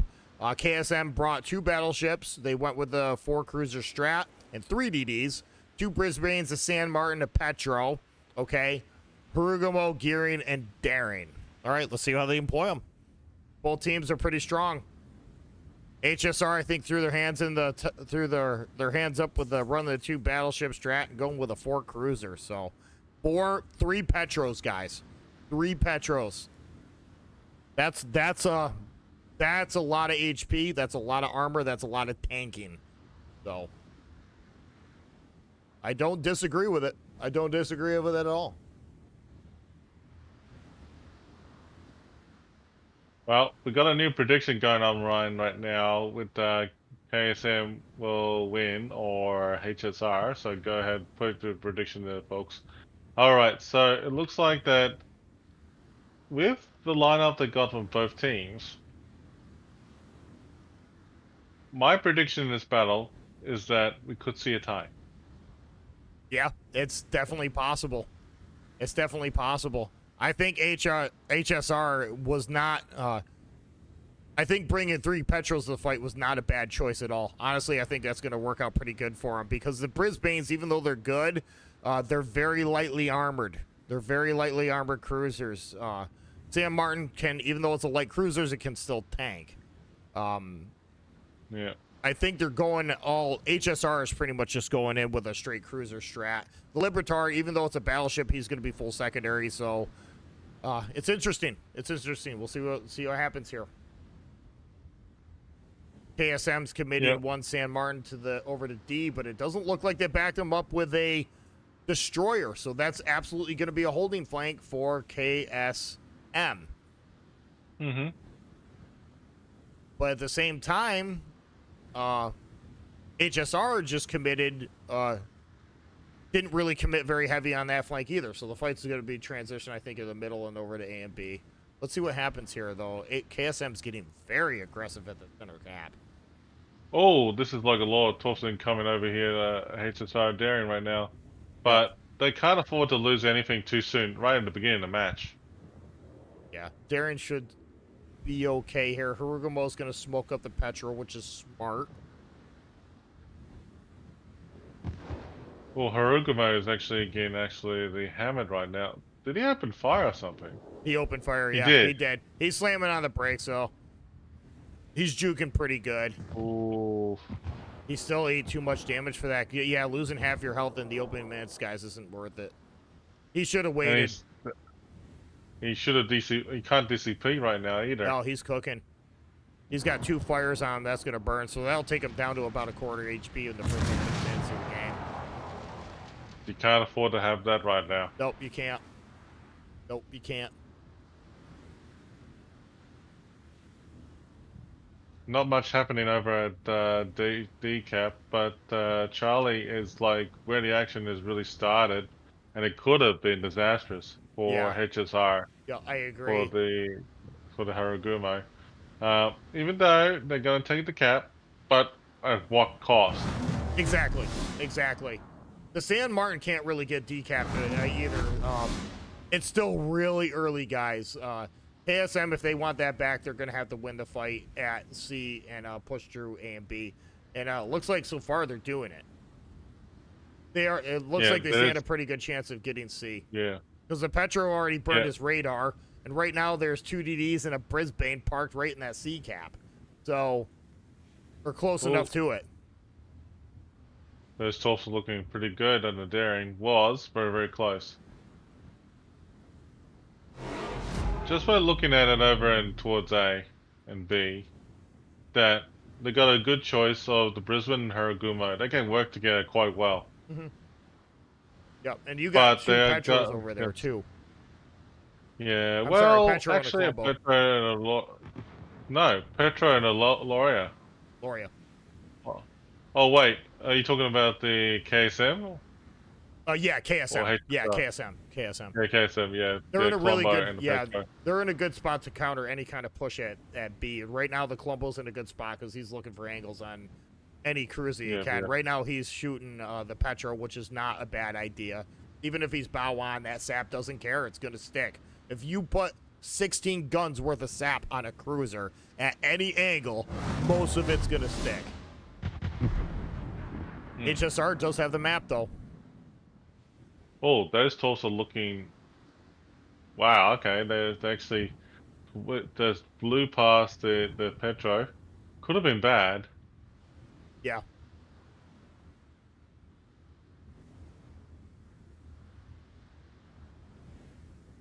Let's see over D cap. No action on D at all. No, nothing going on. There's really not much to stop it. They sent the Conqueror over there, but we'll see. If they want caps back, they're gonna that Conqueror's gonna have to push all the way through. He might get away with it. Same with the San Martin, but I think it's a bit of a waste of time to having a cruiser and a battleship way out that flank of the 910 line. They should be really focusing their I agree. gameplay over in the sea cap. Yep, I agree. Most of the action though is at C and B and A, so look at this push that they got going on with KSM with the Haruguma and I see Brisbane. that. Yep. Very great, Yep. very dangerous combo, but very well played combo. Yep. And the Petro's coming to reinforce, so it's going to work out. All Haruguma has been detected by radar by the Petro. That's only going to be short time, but he has to maneuver quite quickly. Oh, 12's incoming. Are they going to get clipped at Brisbane? No, that's a good question. Brisbane is maneuvering. Yep, I think that Brisbane's got the beat, which is good. I think KSM is gonna end up picking up A. The Haruguma might get reset once or twice, but I think they're not gonna kill the Haruguma fast enough, and the Brisbane's gonna be in there with them as well. So, and the Petro's round the corner too, so they're gonna own A. They're gonna get a little bit of the map back. The issue here is HSR has a pretty significant points lead, so they're gonna have to make things happen. Yeah, at the moment right now, it is a bit of a one-sided battle right now. So it looks like that HSR has to push to take the lead and take it to the win in their favor. HSR must win this battle in order to stay this game. If they do stay in this game for this win, that means it's a tiebreaker, but that's a good thing for tie-breaking. Absolutely, so let's just I have to agree. see what happens.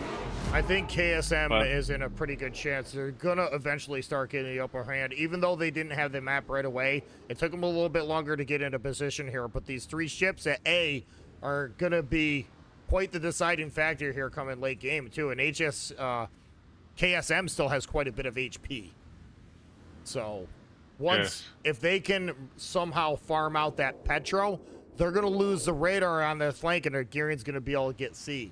And they're still keeping it contested the entire time.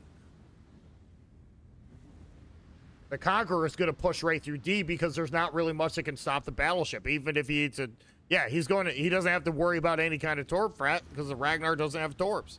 So the only torp threat he has is the cruiser. He can just W in right through there. And cruiser's not gonna. You're right. That cruiser's not gonna kill the Conqueror off fast enough. He might get some of his HP, but who cares? It's a Conqueror.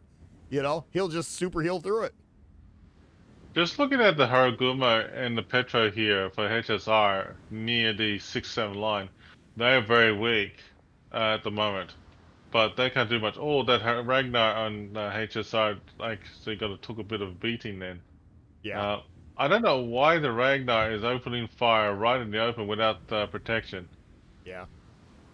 I don't either. Well, the Sphere, the Sphere is actually supporting it, but if I was doing that, I would have gone a quarter speed with the Sphere in the smoke, harassed the enemy with the battleship especially, or the cruiser, and then focus fire to get him. But that doesn't make sense why the Ragnar is opening fire out in the open like that. Yeah, the way HSR is sending Latoria over to D, which is not a bad move at all, because right now, see, when they sent the Ragnar and the Ski over there, that is a DD hunter killer div. The problem is there's no DD over there to hunt or kill. They're dealing with a San Martin and a Conqueror. So the only way that those 2 ships would ever stand a chance of surviving is if they move another cruiser and a battleship over there. And right now they're at least repositioning Latoria. If the the Latoria. Another Loria. I'm sorry, Loria. Another very strong ship too, guys. 457 millimeter guns, rocking sap. It doesn't care. He will eat that British battleship alive, even with a super heal. So moving the Latoria over there is a smart play. That stops that push. Now this game's going to be defensive gameplay. Yeah, it is for sure. That was a smart play by HSR, because if not, they would have lost D completely. And right now, HSR still has the points.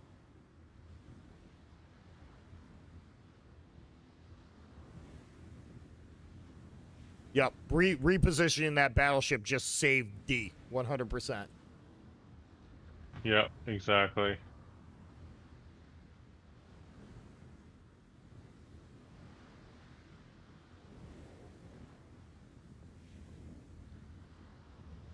KSM still has a really strong presence at A, though. But I don't know if it's going to matter. They're going to have to really start finishing ships off.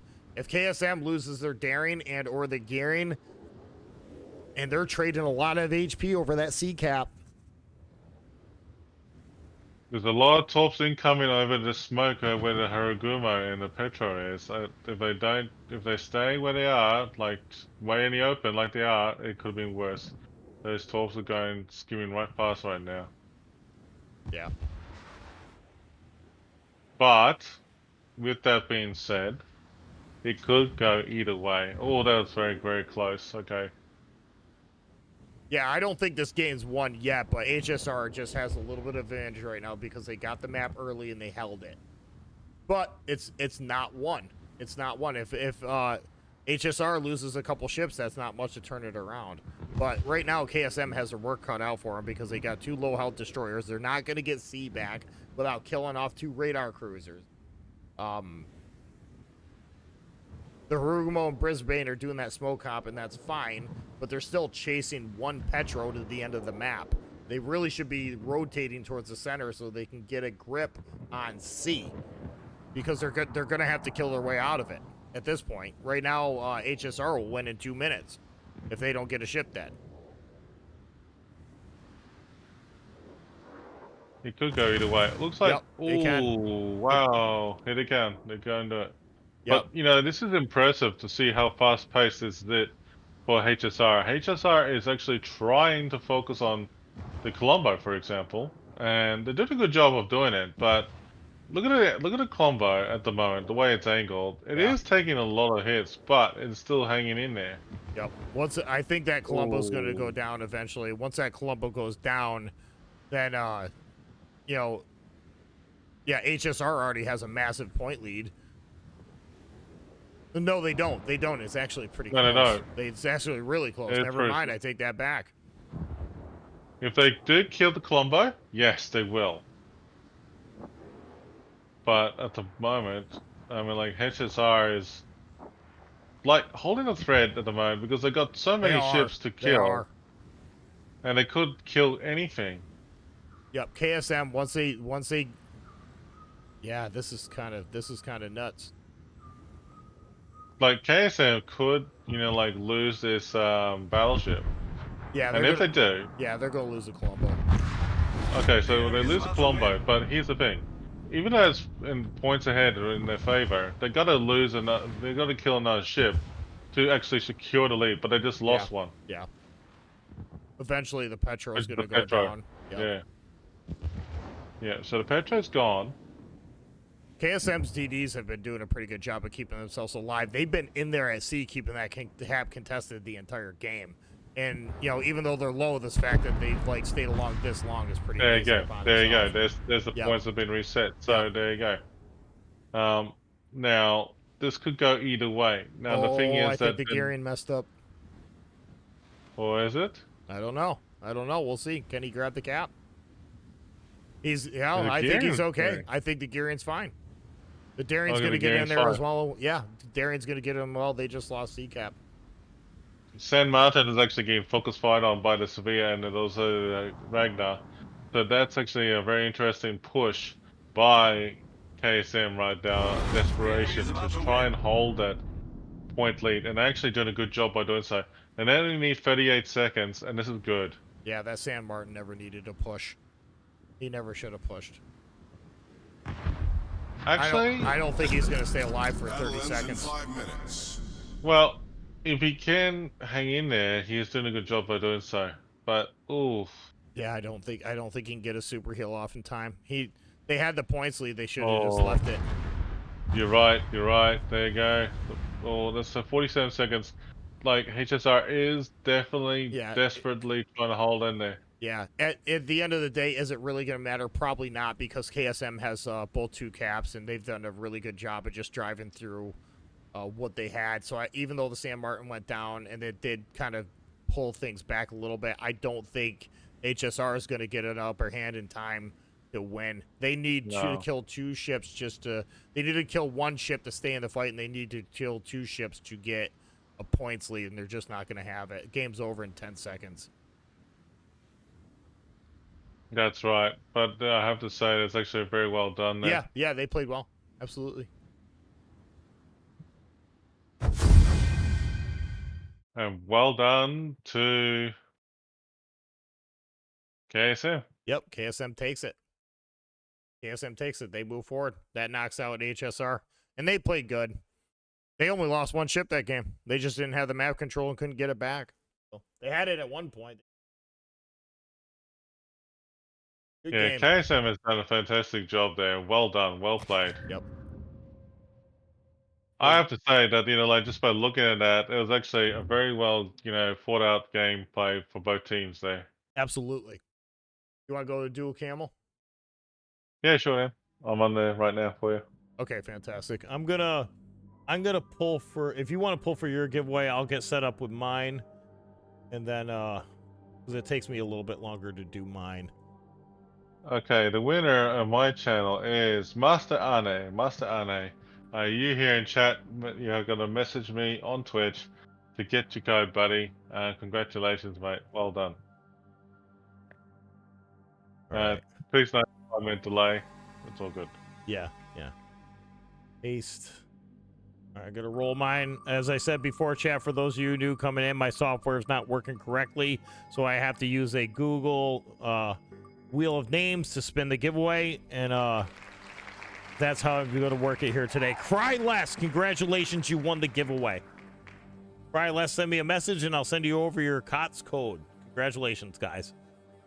All right, we're gonna do the final KOTS code for now for this one.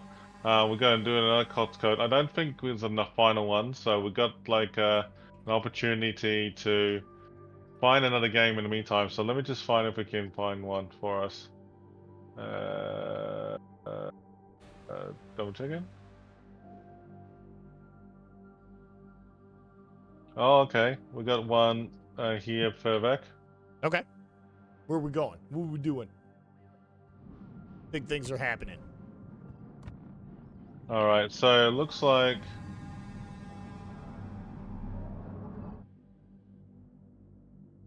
let me look at that. Okay, looks like we got one here for you further back. All right, there you go. Button. Multitasking.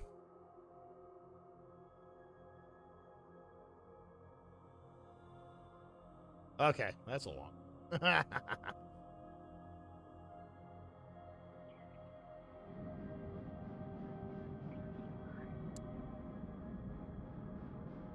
All right, we're in it.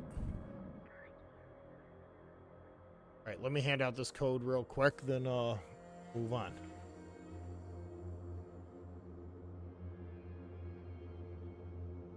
Oh, there's so much to do here. I keep forgetting where everything is. Don't forget.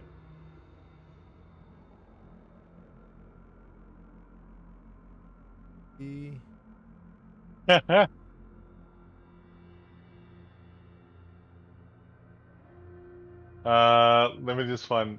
Okay, hang on, further back. Go Yes. this one now, quickly. Okay. That one there. Okay.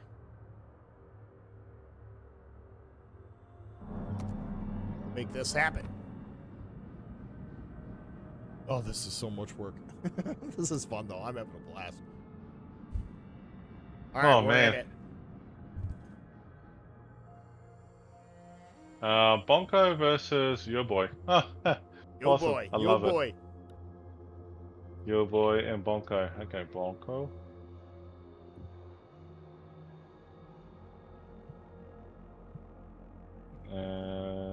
What map is it? Oh, Warriors Path. Warrior's Path. Okay, tiebreaker. Yeah. Okay. I'm gonna go over the game. Just trying to multitask.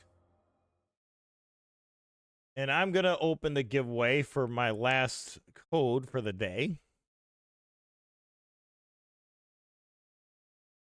Giveaway's open, chat.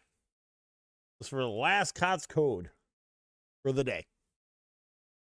For the day, anyway. Yeah, for the day. We'll have more tomorrow, guys.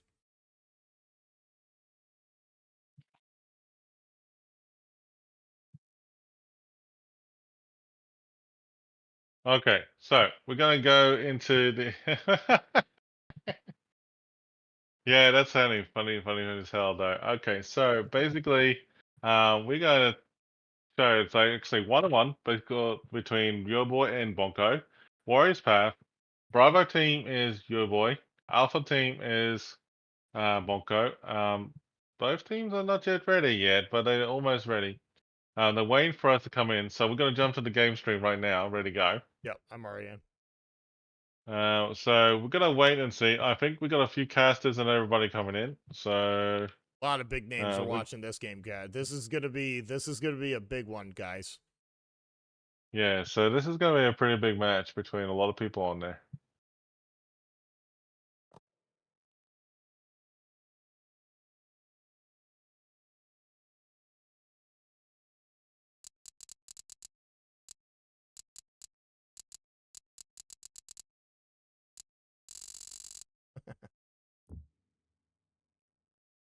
It'll be a fun one, guys. Yeah, exactly, mate.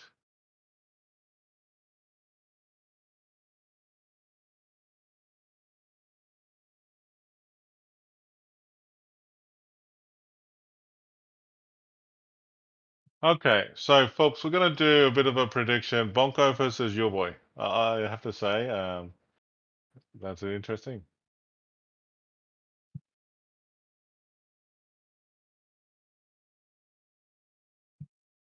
Yep, they're getting ready to drop in now, guys. I think we're good. Things are happening. Who's it gonna be, Okay, Chad? jump into prediction, everybody. You got a chance right now. Good luck.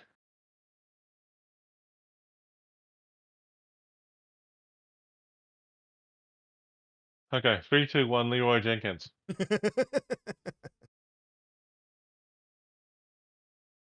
Wow, I have to say, folks, I mean, like, all things considered, I had never stayed up this late in ages.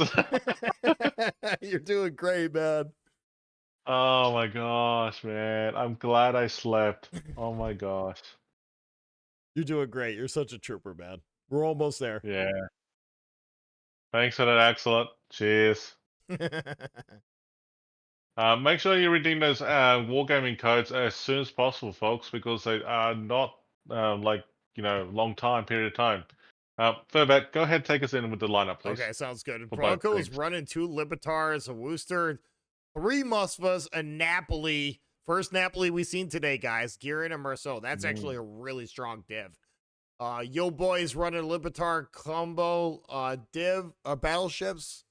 Let's see, backed up by a Musfa, 2 Napolis, SV, Daring, Marceau, and YY. Okay. Action stations. Is a YY running radar or is a YY running smoke? That is a question. That's a good question. Where was the YY? YY, over here. Is that Yo boy? Hmm. What do you think, Furbat? I'm looking at it. Looks He's like running radar. He's running radar. Okay. The question is he running ledge mod? I don't think he's running ledge mod. Which I don't. I actually had a look at it. You Yeah. don't see it, but Yeah. I don't recommend running the ledge mod Yugamo for clan battles. Yes, you get a long duration radar and everything. It works good. The problem is if you're going to do that, it really comes down to your concealment, and you need to play the thing like a Ragnar. The issue is it doesn't have a heal, and it doesn't have Ragnar guns. Honestly, the guns on the YY are pretty lackluster. Torps hit like a truck. I mean, the YY is an excellent torp bow and works very good for spotting combined with that radar. But I wouldn't, for at least clan battles anyways, not run the ledge mod for the YY. Personal preference.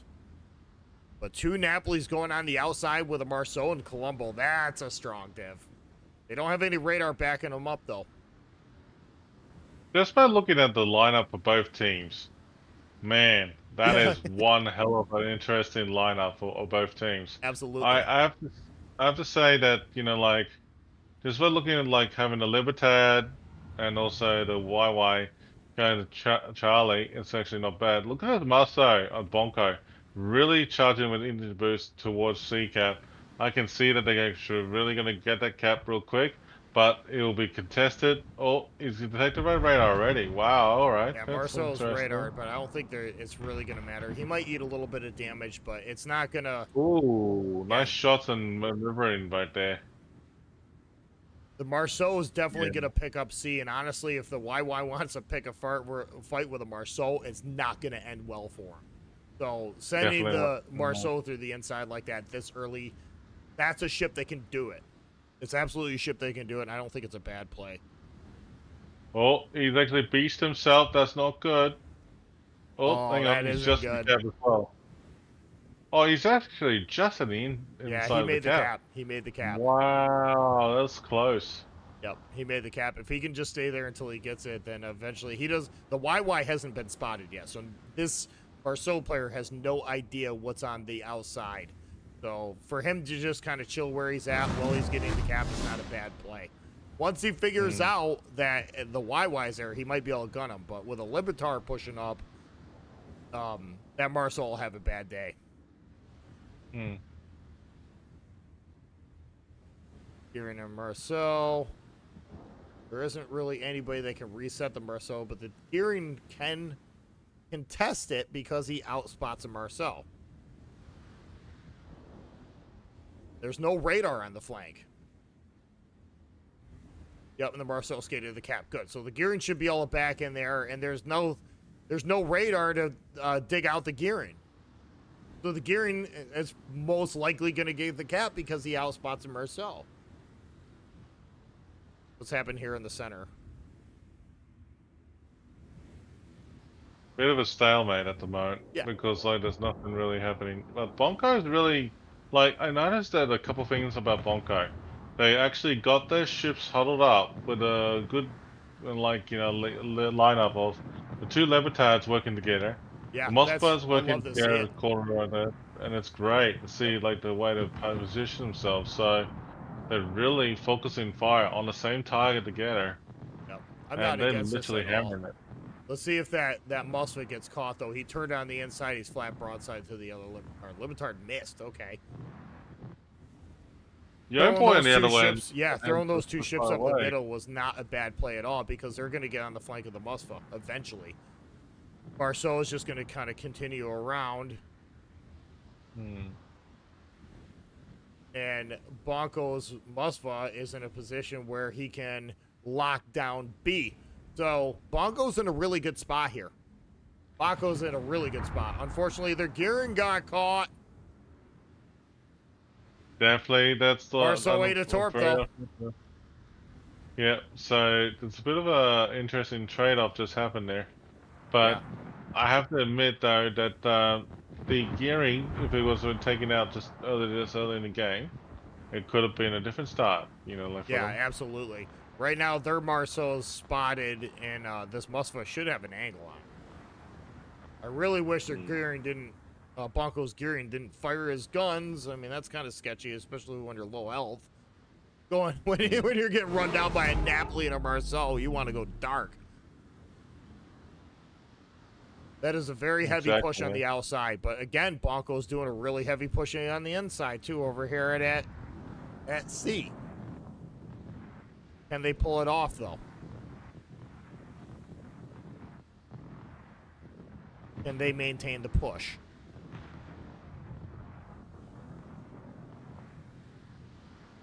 It really depends. Yep.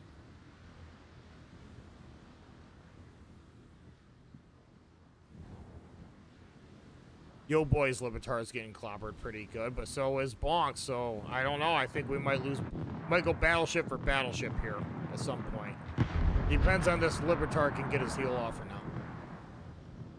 The Levitard from the Yo-Boy is actually getting Yeah, clobbered. yeah, he's just getting ripped handle it apart. Completely ripped apart.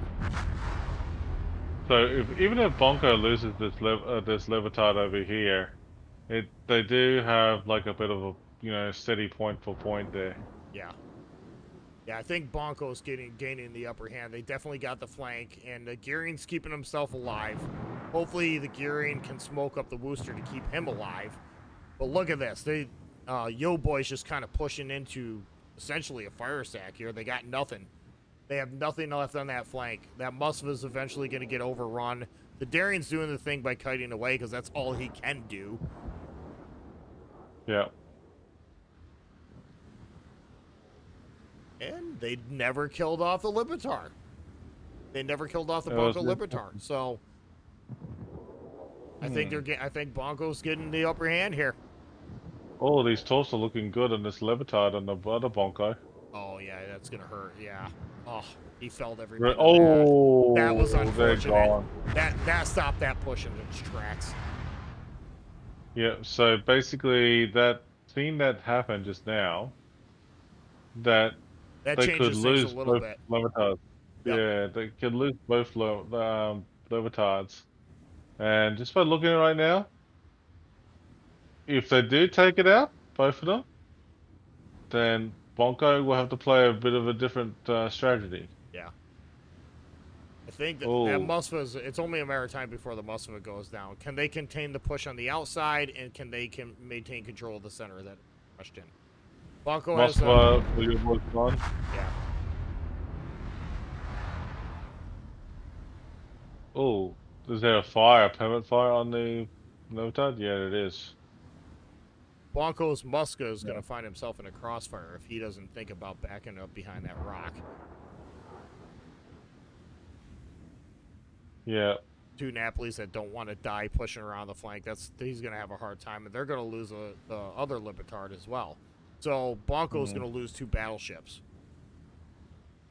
Yeah, that's the only two battleships they have left on the flank. That's what kills cruisers.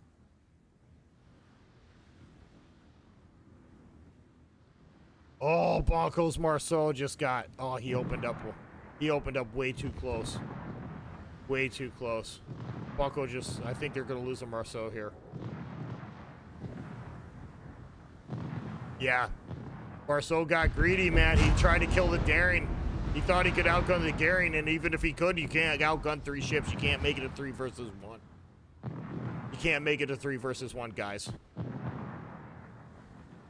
He was way too close. He was within 8 kilometers of that Daring in the YY. That Napoli's really having fun, like a bit of a farming moment, just Yeah. charging in like that. It looks like he's actually really pushing in hard. Yeah. Oh, dang. I think, yo, boy, yeah, they can't kill the Daring off. The Daring lives. For now. Yeah, I don't know if he's dark or not. Yeah, Ooh, he's still alive. Still alive. Daring's still alive. Bonko's Napoli's a little too far out of the fight here, so this is still anybody's game. Let me just see. Bonko is in the points in lead right now at the moment. Yep, they are. So I'm thinking that Bonko could take this if they play the cards right. I think, yeah, they could absolutely win it. Losing 2 battleship was a huge disadvantage there. Unfortunately, yes. Yeah, but it's not over yet. This game's not over with yet. Both teams are playing very aggressively. Very aggressive. But that's what got the 2 battleships killed.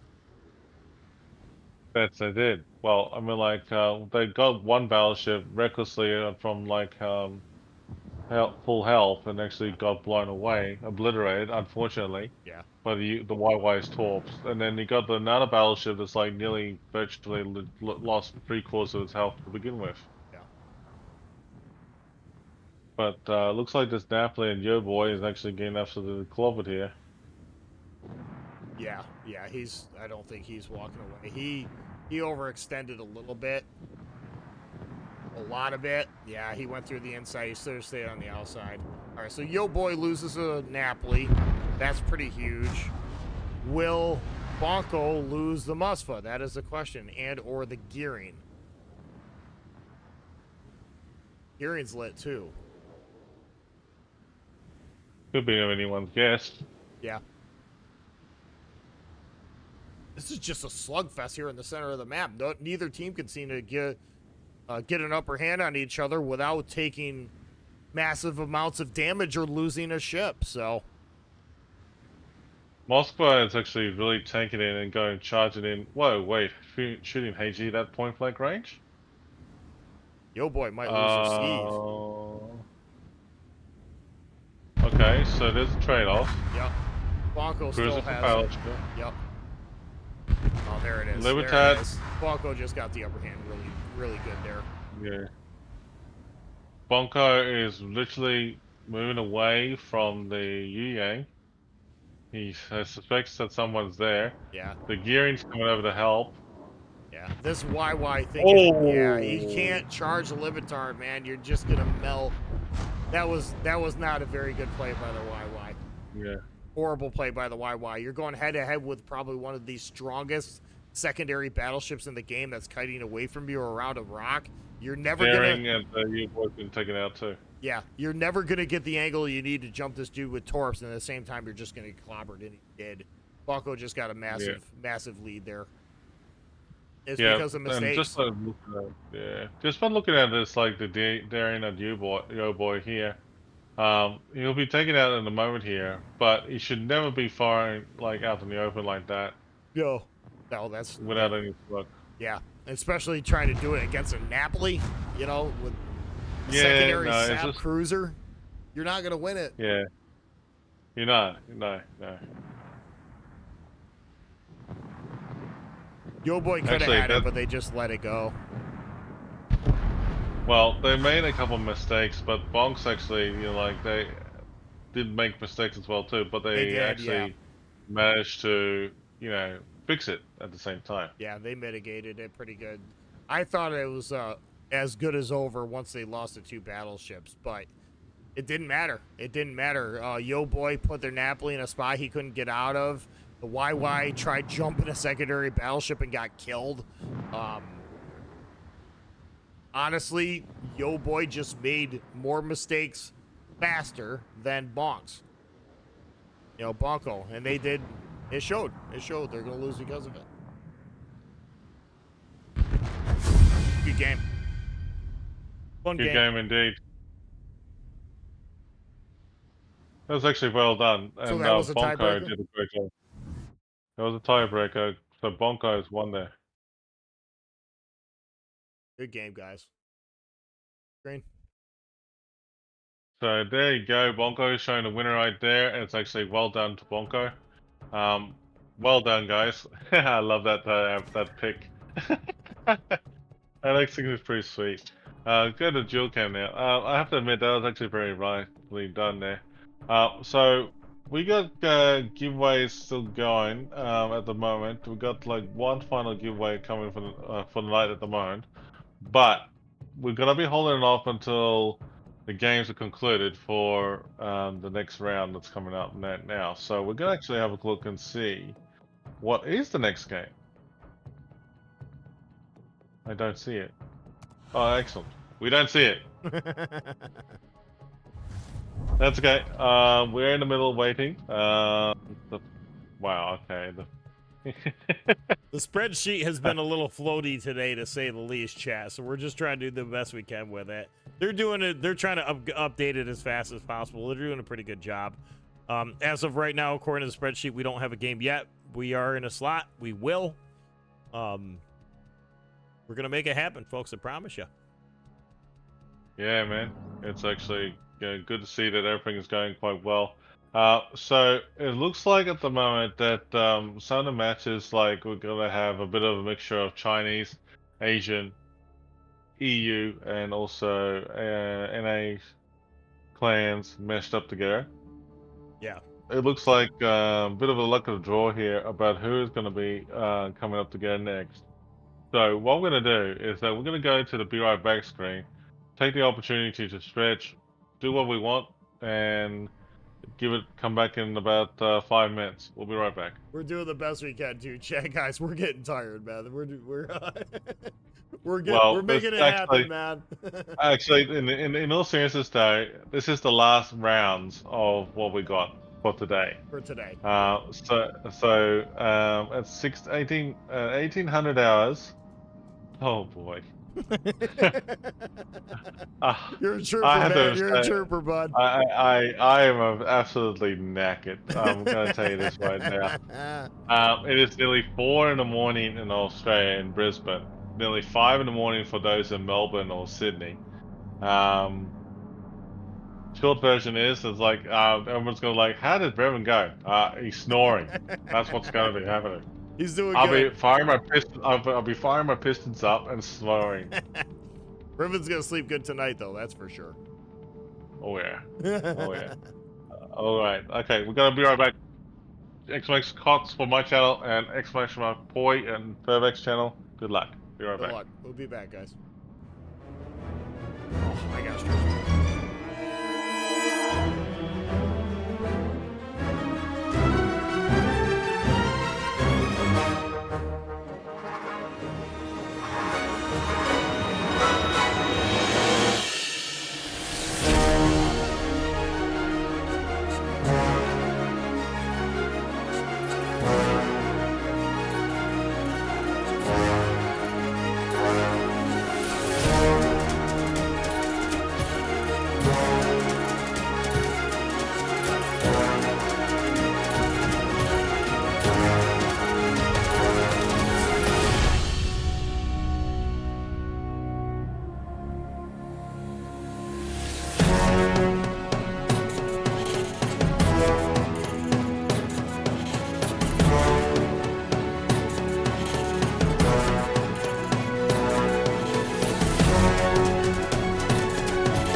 at the tail end of the stream. Nearly. But we are going with TSY MQ versus KSM. I think we got done a lot of That KSM one's a today. mouthful. TSY MQ versus KSM. So this is gonna be fun. Considering how shattered we are right now. So we're at the shattering moment of this map right now. We got that. Also, best of 3 is Land of Fire, Trap, and that's pretty much it. So they're both banned Sleeping Giant and North. But with that being said, TSY MQ and also KSM have done this part, which is a very interesting mouthful of banning they've done. So they got the Quebec, Marseille, Napoli, Brisbane, Moscow, Stalingrad, Petro. Yeah. Wow. Yeah, I they don't know what to say about that one for KSM. Everybody They banned a lot. hates 12K radar, apparently. they banned everything with 12K radar.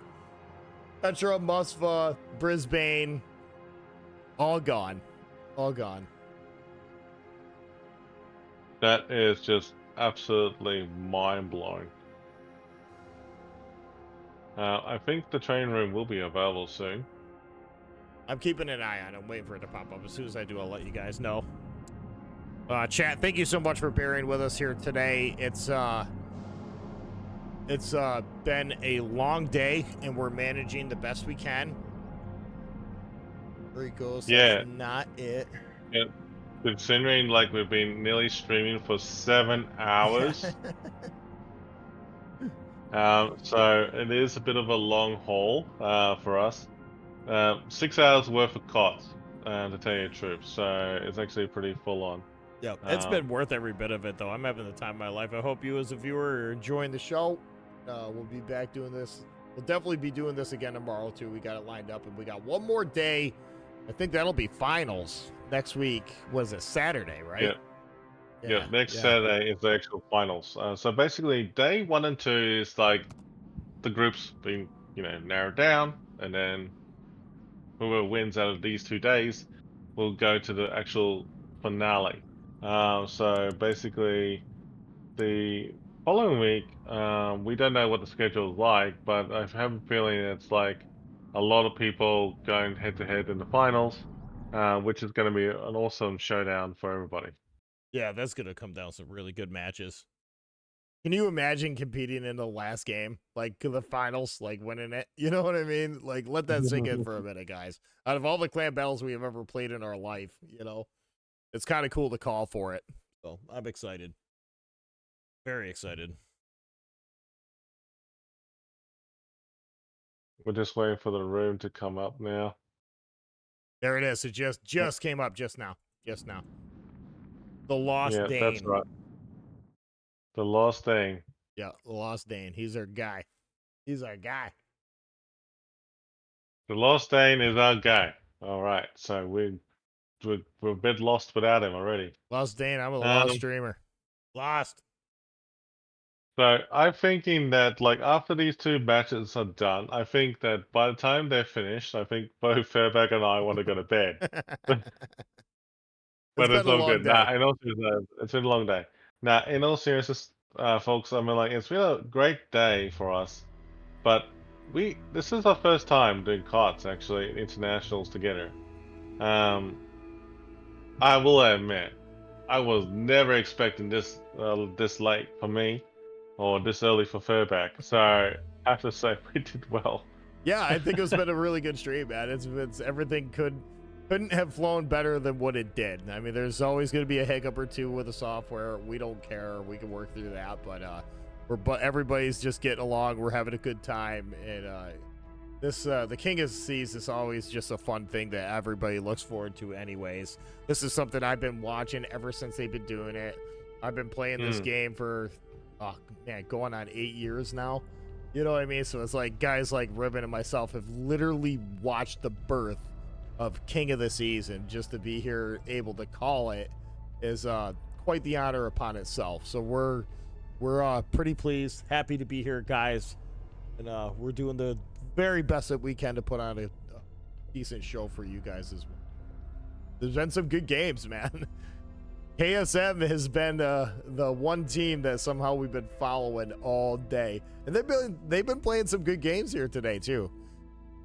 Back on Shatter too, man. They just love playing Shatter. This is what the third match on Shatter that KSM has played.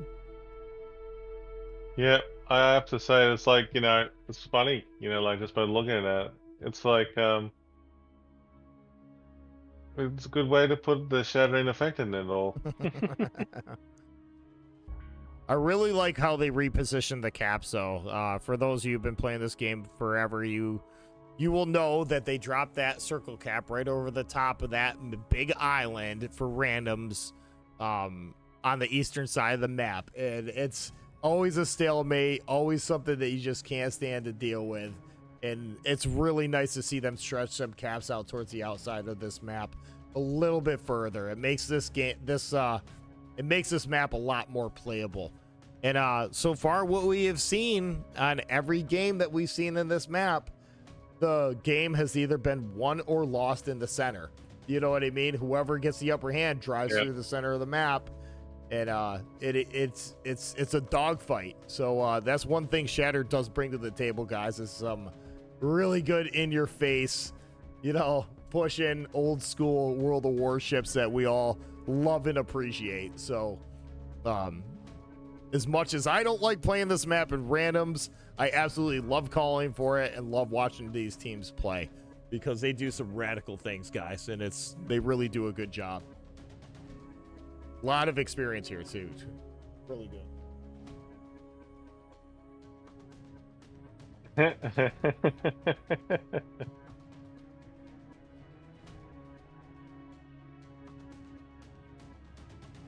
A dog's getting into something he shouldn't be getting into. Exactly. We're just currently waiting for them to show up, chat, right now. We got a handful of guys right now for KSM just chilling. We're waiting for the other team to show up. Once they get situated, we'll switch over the game screen and go from there. But so far, chat, put in the chat. I want to hear what was your favorite game here that you watched this afternoon, morning, noon, or night, depending on where you are in the world. What was your favorite game during today's stream, chat? I still think I'm still going back to that resin game, man. That very first resin game was a dogfight. To be honest with you, with all the matches we have seen today, I love the tiebreakers. I have to say I'm very impressed with all the tiebreakers we've seen today. Yeah. I'm also very impressed with all the close battles we have seen throughout, like the Asia, Chinese community. Yeah, they've done a really good job. Closely against the NA players. KSM is really I don't know what to say. KSM, I mean, like, we definitely, when we put our names on the spreadsheet, it was so random. And I have to say KSM has been really, having a blast tonight. Actually, it's very good to see how well they've done. Yeah, they played well. There was a couple of battles that they have had that could have been either way. But I have to say KSM has done well. So far tonight, to where they are now. The mantra for tonight is it's not over until it's over. Because we've seen a couple of games here tonight where a handful of teams had the lead at the start, carried it through the most of the game, and ended up throwing it in the last 4 minutes of the game. So I mean, that happens, guys. That happens in randoms. It happens in clan battles. And with some of these tiebreakers, it means just that. It's a tiebreaker. Everybody gets jumpy. The pressure's on. People start making some radical choices. And it's kind of cool to see when it comes down to the wire how people behave, the choices that they make, where they position their ships and stuff like that. It's absolutely amazing. It's really is a lot of fun to watch, guys. I'm having just as much fun calling for this that I am when I do play for the game. So good time, guys. Absolutely a good time. I actually have to admit that today's matches have been nothing more than a blessing in disguise. I have to admit that for the first experience for both Furback and I doing KOTS Internationals, Yeah, I mean, like I wasn't expecting this at all. A lot of things about like the internationals. I mean, like I've done regionals for Yeah. King of the Sea, and it can be a little bit slow, can be a little bit fast, or at times it can be a little bit, it can be boring at times. But today's matches is not boring. They No, actually not at have been all. fast paced, very challenging to keep up with the action, which is good. And like this is something that we really want to see. Speaking about day two is looking like this. I can tell you this much what day two is like. Day two will start around about like 1300 UTC, but it finishes it around about 1630. Yeah. So it doesn't seem long. No, we're starting So to that's what. bottleneck down the teams too, guys. Remember, this is just the opening matches too. Whoever wins today carries on to the next day. That means Yeah. less teams to play tomorrow, so on and so on. Then Sunday will be the big day next weekend, guys, when we'll come down and really see who is top dog here. But it's been a really good time, guys. People are playing their hearts out. I'd love to see it. Yeah, I want to do a quick, shout out to the mods and also everyone who has been helping us out get through this today. It's been greatly appreciated. One thing I will mention though, as when we got a chance on the upper hand here, is that we will get the prediction in play. Let's do that. Prediction in play. Let's see who's gonna win. The prediction question is, ladies and gentlemen, is that who's gonna win between KSM and also PSY MQ. I have to say that's a bit of a mouthful. That is quite the mouthful.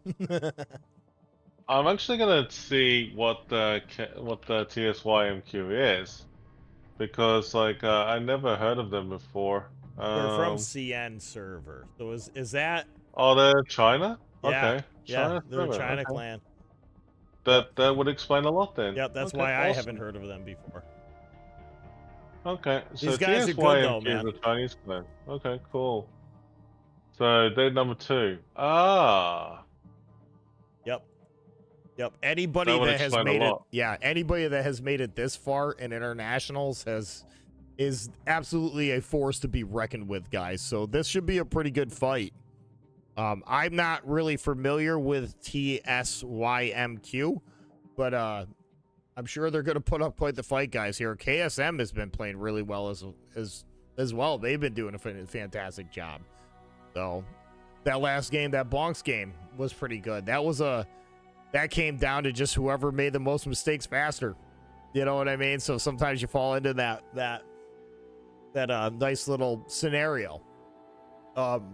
I don't think we've seen too many blowouts here tonight. I think we had one game earlier, and I can't think of it, where it was bordering on a blowout. But all these Highland clans, guys, if you pay attention how do they play, you get down to the last 3-4 minutes left in the game, and there's still full teams on both sides. Let that sink in a little bit. These guys are playing very smart. They're picking and choosing their battles. They understand what needs to go where, and a lot of these guys, like Resin and stuff, they're playing the long game, and it's working for them. Push when you need to push. If you're up in points and you're winning, don't do anything dumb. Just kind of sit where you are. Let them come to you. So it's really nice watching all this talent here, guys, coming in and out of the games here today. We're still waiting for them to form the teams. They do have the training room ready. We're just sitting here waiting for them to get a lineup going. And once they get a bunch of teams here made up, then things will move here pretty quick.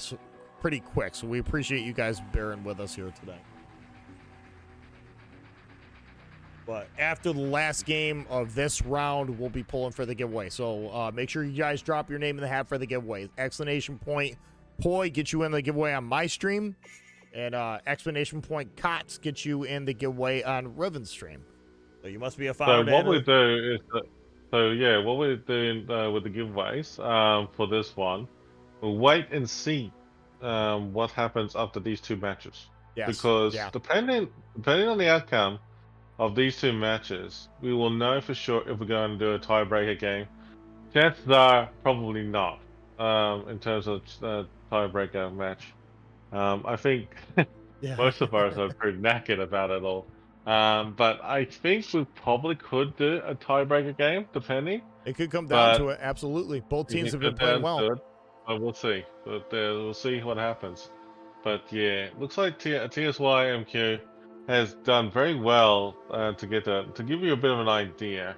They did have three tiebreakers for two. Sorry, not three. Two tiebreakers so far in this tournament, and they That's have amazing. prevailed one. So that means that we could possibly see another tiebreaker. Means they've been playing really good under pressure here in the last game of the round. So, yeah, they definitely could come down to the wire, guys. This is we've watched KSM play all day. For the most part, they've been playing really good. It's gonna be a dogfight, guys. It's definitely gonna be a dogfight, especially on this map. On this map, it's gonna be an up close and kind of a really personal fight. Whoever can get the upper hand on the flank first is going to push through the center. So and we've seen it a bunch of times here today. So we're going to have fun with this one, guys. That's for sure. It's going to be interesting how that plans out from now on, but we'll, like give it a moment, give it a chance. Yeah, for sure. But yeah, they're getting a lineup right now. People are getting to get out, but yes, we're gonna see in a second here. But yeah, look, we're gonna go into the game screen, maybe, or the Be Right Back screen. Let's see. We've probably got the Be Right Back screen because they haven't assembled the group yet. So we'll just wait about 5 minutes for it to be done. But so we're gonna wait at least 5 minutes for them to get that group together because the next match is supposed to be starting at 1845, I think. Okay, so we got about 10 minutes then. Yeah, good 10 minutes at least. 1841. There you go. But like less than 10 minutes anyway. So we'll just wait. We'll be right back. We'll be right back.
All right, guys, we're back. It looks like they're putting together the final touches of the lineup. Both teams have readied up. So we'll be dropping in any second here, guys. Yeah, it's actually interesting to see how this gonna be panning out in a second here. So looks like you know, last 5 minutes ago we've been told that what's happening, but yes, looks like it's good. Yeah, as long as everybody's readied up and ready to go, they'll drop the hammer as soon as it happens.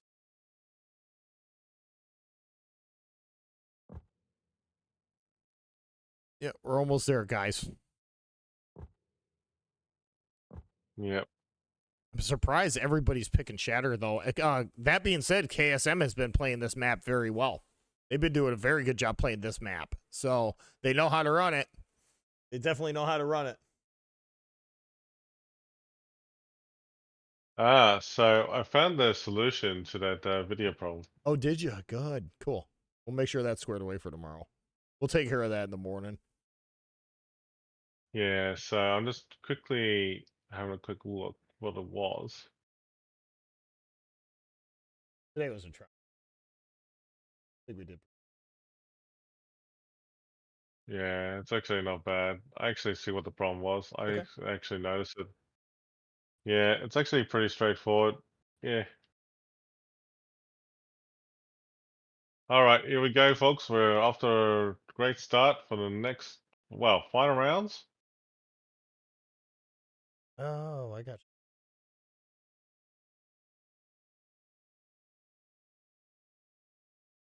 Yeah, so it looks like that one there. So you. Yeah, I seen your yeah, it looks message. like We'll make sure we get that squared away. yeah, we'll do that when we after we had some sleep. Yep.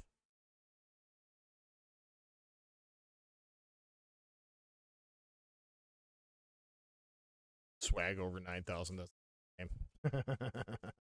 the game. But yeah, folks, I mean, like, looks like get the prediction in for KSM or TSYMQ. Looks like we're really there. Yep, we'll be dropping any second, guys. Who's gonna win this match, chat? Who's gonna win this match? Definitely not my vodka. Yeah. Wow, it's nearly 5 in the morning here. Yeah, you've been up late, dude. We're almost there, man. Almost there. Been a good day, though.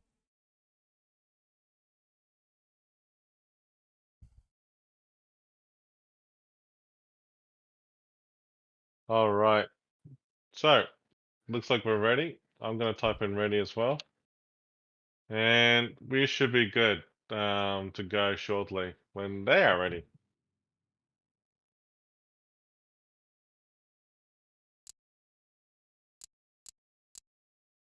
All right, here There we it is, go. dropping in, baby. KSM versus TSYMQ. We're about to go here. Takes a little while.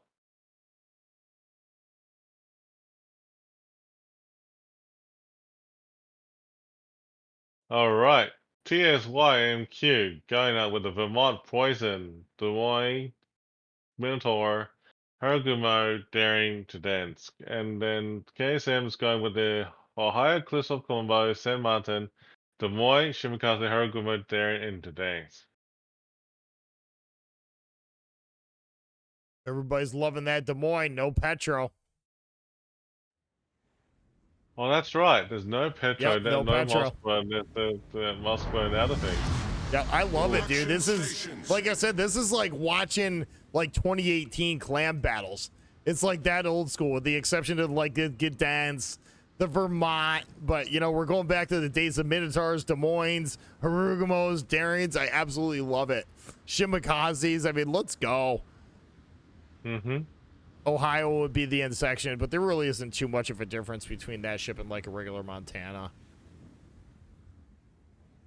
You do have a little bit more overmatch with the Ohio. You do have a lot more overmatch with the Ohio than you do with the Montana.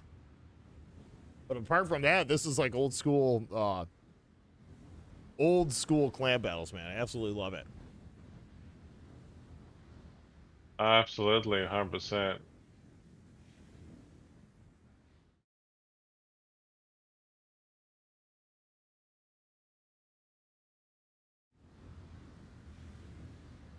All right, both teams are fanning out towards the flank. KSM, we've seen this before, sending the Darien right down the middle. Okay. Mm-hmm. It's been working out for him, though, so... The Gedens is going on the outside with a Shimbakaze, so that's not a bad plan. They're dividing their DDs up equally. They're not going to tag team anything. Right now, TSYMQ is sending a Gedens and a Daring to the outside with the Minotaur and the Des Moines. So that cap's going to be pretty well locked down. They're keeping the Vermont on the A side, which isn't a bad idea. If you put the Vermont towards C cap, you really can't. That battleship will struggle to shoot over the top of these 3 rocks here in this chain. So get him on this side. At least he can do something. And once they win this flank, they can push through B. You know, so I think this is gonna work very similar to the way we've been seeing this map being played all day. Flank's gonna get won or lost, and the winning side of that flank is just gonna drive right through the middle. But we'll see. We'll see. Russians running a tank build, okay. Vermont's also running a tank build. That's to be expected. I think, if I remember correctly, the Ohio was running a full secondary build. Yep, that's how he's been running it all day. So, a little bit of a change there, guys. We got a German battleship that's running a tank build. We got an American battleship that's running a secondary build. That's interesting.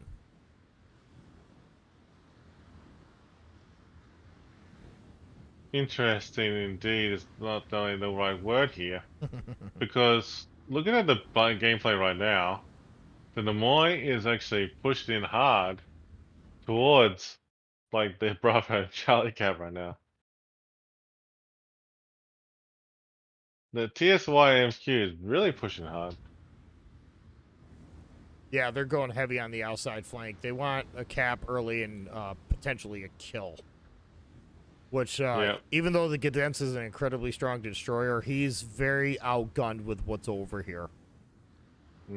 Exactly. And there's some Princeton Torps coming in over here right now for the TSYMQ's Des Moines. And he's... Ooh. Yep. Right now it's 2 versus 5 at A cap, so KSC is going to have to make some changes. The San Martin, though, is very good at kiting. That's one of the things that ship can do very well. Because it can, it's thin, it's squirmy. Even though it's not heavily armored, it does auto bounce quite a bit of cruiser AP.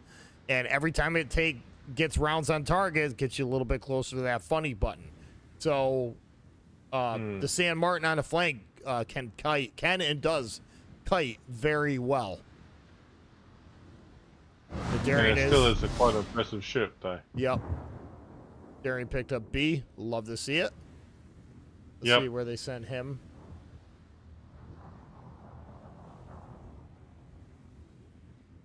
Right now, those 2 Des Moines are kind of stacking up opposed to each other on the same rock, to be expected. Their Minotaur, over here at C, TSYMQ, is getting beat up pretty good. He's not spotted anymore. He did get smoked up by the Harugumo. But that American AP, man, you can't argue with it. Especially against a Minotaur, it will stick. With improved pen angles, it'll absolutely stick. They are working their Prussian towards the outside of the map, closer to C. Let's see if the Columbo over here for KSM is paying attention. Maybe he can get a good bead on the Prussian.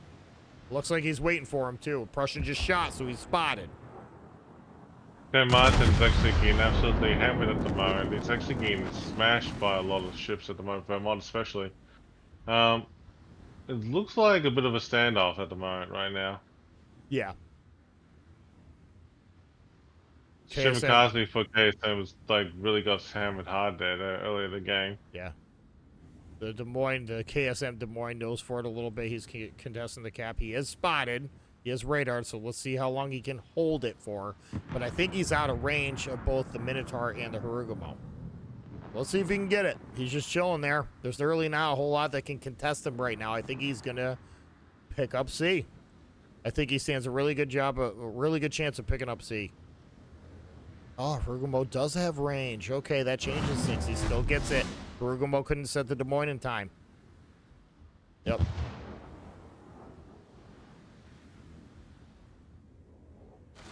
That Harugumo running for a build because he's shooting almost 16 kilometers. Yep, he's running range. Harugumo's running range, so that's good. Is he running IFHE? He is not. So this Harugumo cannot pen 32 millimeters. Which in this case, you probably won't need it. Ooh, Columbo's getting cheeky. Columbo's getting cheeky. See, he's going to have this Des Moines on his flank. He's going to force out the Des Moines. The Des Moines going to get pincer between the Des Moines and the Columbo. That dude's got to move. Ooh. And the Prussian's really not in a spot where he can shoot him yet. That's not good at all. Wait a minute. We're going to see... oh, what's going to happen here, Chad, is we got ourselves a... Dude, this is like a knife fight in a phone booth, baby, between the two Des Moines. KSM, can he knock out his guns? If he goes for a ram, I don't think that's going to be a good trade for TSYM. They're going to try to ram. Yep, he got the ram off. Okay, that's not a good trade because he is the only thing that was keeping that cap locked down at C. Wow, I was not expecting that, like a trade-off right at the bat like that just right now. That was a horrible trade. That was a horrible trade. Yeah. Why didn't he do it this soon? I don't get it. Anyway, TSYMQ is actually focusing fire on the Crystal Columbo. This has really got me baffled right now. Oh, Columbo's gonna go wow. down. Somebody got good shots on him. I didn't see where it came from. It was probably the Prussian. Prussian might have done it, but overall, the shots were damn good. Yeah. I still don't think that was a good trade against a cruiser. Even though the Columbo went down, now the Harugumo and Minotaur are the only ones that are going to attempt to have the ability to attempt to get C back. And the Des Moines up here is full health and is a very good smash there. Yeah. Very good counter to the Minotaur and the Harugumo. What hit the Ohio?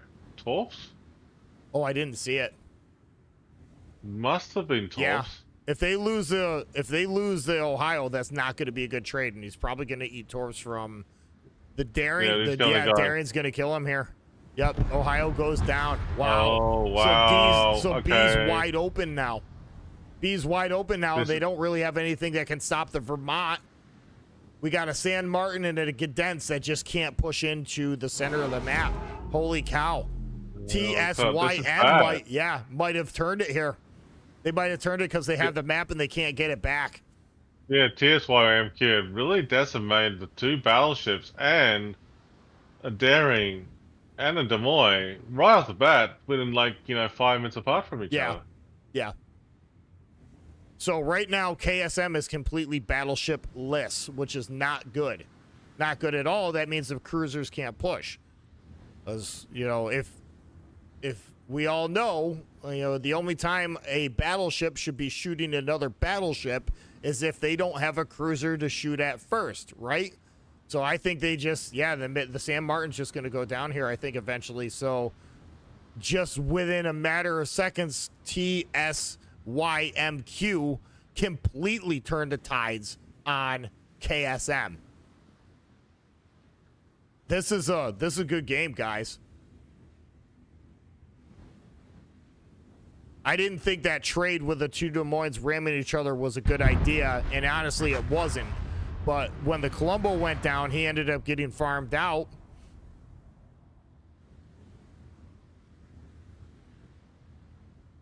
it was okay, but that's not where the fight is right now. The fight's in the center of the cap and on the outside at A. I cannot believe, like, just like at the beginning of this match right now, that TSYMQ literally obliterated KSM within like the first 10 minutes of the match. Yeah, The they enemy way is they've did. about done to it. win. This is the fastest battle I've ever seen. Well, for this tournament anyway. Yeah. Wow, that's got me speechless at the moment.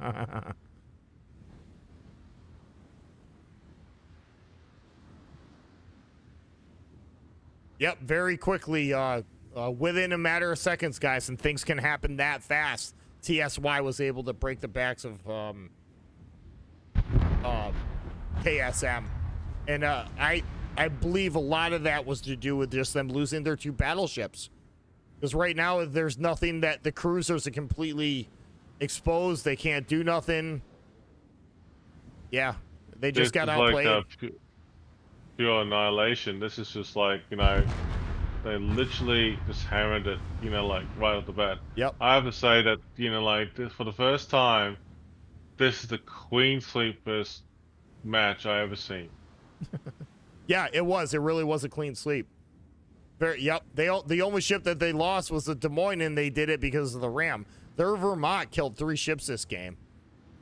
I'm not gonna lie, I didn't think it was gonna go down like this, but they ended up pulling it off. They played TSYMQ played very well.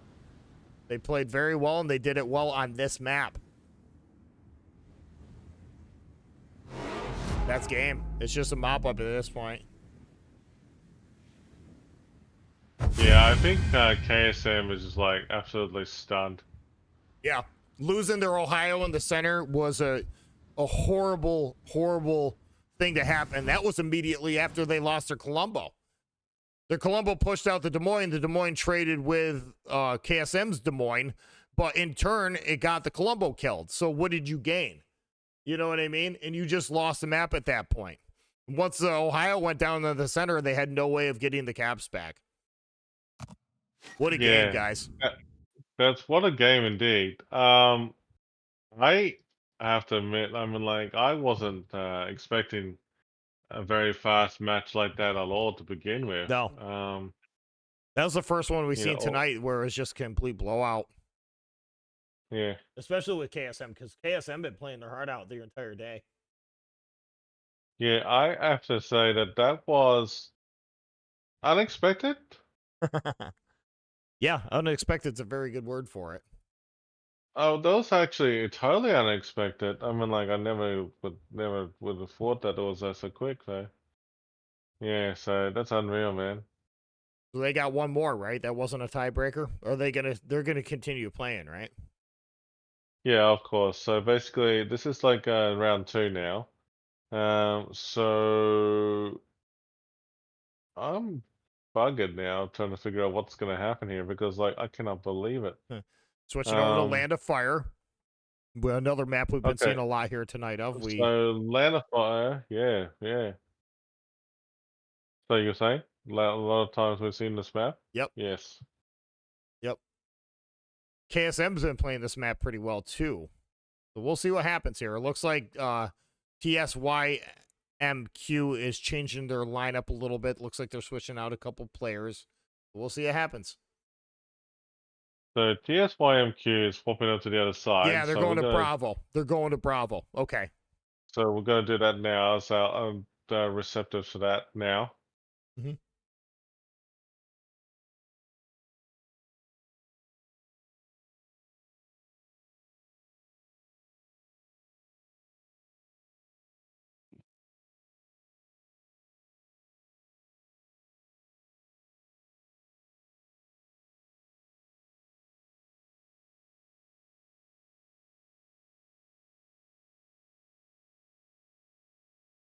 Everybody's readying up, so these guys are ready to go. These guys are ready for round 2.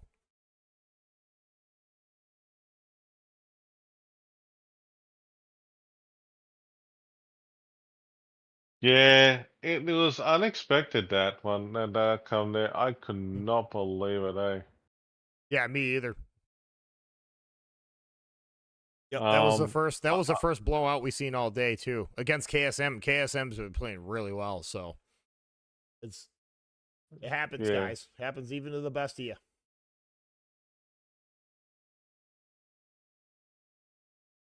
Even though they did lose that match pretty quickly, I will admit that like anything could happen in the next battle anyway if they do turn this around. But I mean, like I don't know for sure. I mean, like we can predict that it could bounce back. I mean, like that'll probably be a good prediction. Yeah. But I just don't think that TSYMQ would let KSM go away with that easily. We'll see what they bring to the table for this map, though. Hmm. KSM needs one more player.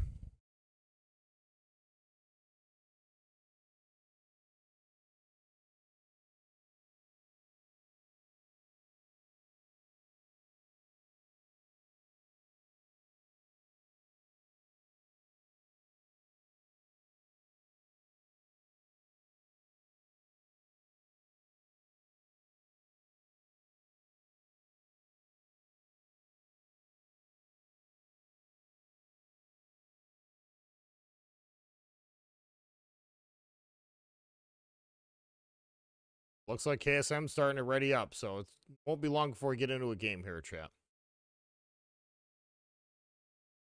This is going to be interesting to see what KSM will come back with. Because KSM, like has to make a good comeback for this one to be a tiebreaker. But if they do lose this though, I mean, like considering how well KSM played for today, they'll still get around to day 2. Yeah, So that's not yeah. a problem. Yeah. No, absolutely, man. I mean, look we're down to the last round for the day, right? And KSM is still in it.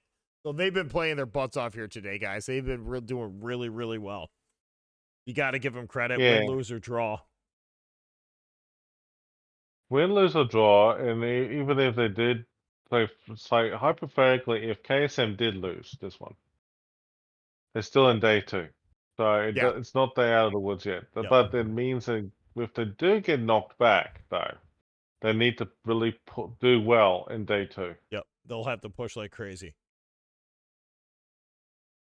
Yeah, at this leagues, guys, one loss will throw off everything.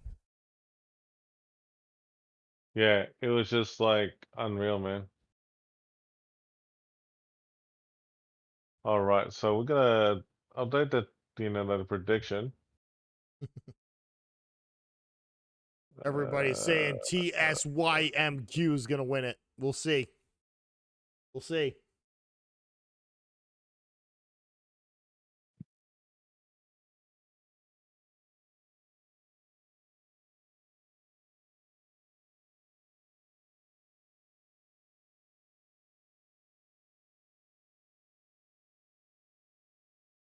Okay, so the prediction's up between KSM and TSYMQ.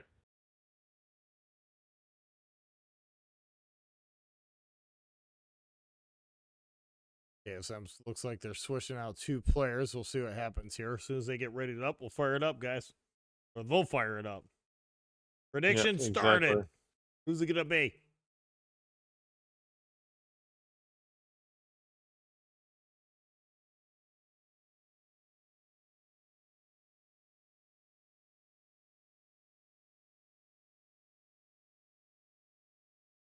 All right, KSM's got a full team. We're just waiting on one guy to ready up. As soon as he readies up, be dropping in onto the madness.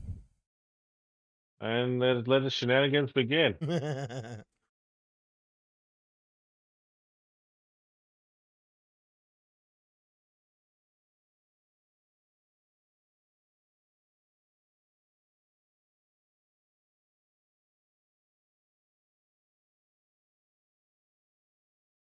Okay, I do know who to.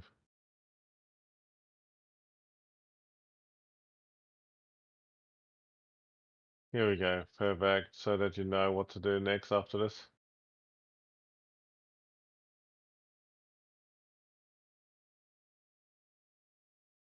Yeah.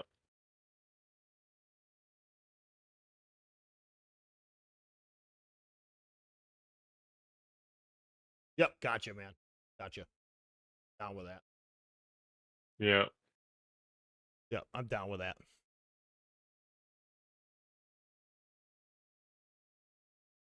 So depending on the battle of this one, we'll definitely wait and see. It looks like the next battle will start in less than 5 minutes.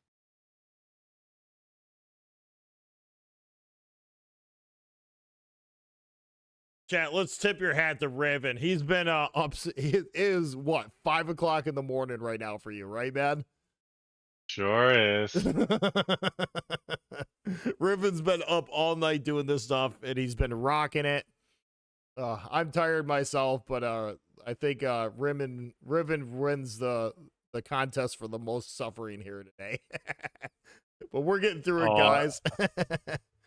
it's actually kind of funny in a way. It's like you're like I wasn't expecting it to be this Yeah, I late. didn't think it'd go this long. But that's fine. We're doing great. I know Yeah, Riven's having the time of his life. I am myself, and I don't feel bad speaking for Riven when I say we're both having the time of our lives here today. This has really been a fun stream, guys. A lot of good games here today, and there's going to be more of this in the future. So stay tuned for more, baby. all right, we're into the home stretch here. Let's see what's going to happen. Will KSM bounce back? They need to win. They need to win They do this need to to win. get it. Yep. Oh, speaking about that, San Martin, Des Moines, 200s, Shimakaze, Gdansk, Ragnar, and also Crystal on run 10 out for KSM. We got PSYMQ's got, oh wow, okay, double Crystal Columbus, double Des Moines, Minotaur Haraguma, double down there in Gdansk. They got a strong Ouch. lineup. Yeah, they got a really strong lineup here. Oh boy. Hang on. Where is that lineup? General quarters. Where is it? Where is it? Where is it? I'm looking for it. Tab. No, no, no. I'm looking for the ships. Ah, here we go. Crystal Colombo. Oh, wow, they got a same build for TSYMQ. Yeah, I would imagine both Columbos are going to run tank build. And then Henri, that's the first Henri we've seen all day today, too. Mm. They're going to put him on a flank. Absolutely, he's going to a flank. They're fast and maneuverable as well too. Yep, excellent kiter.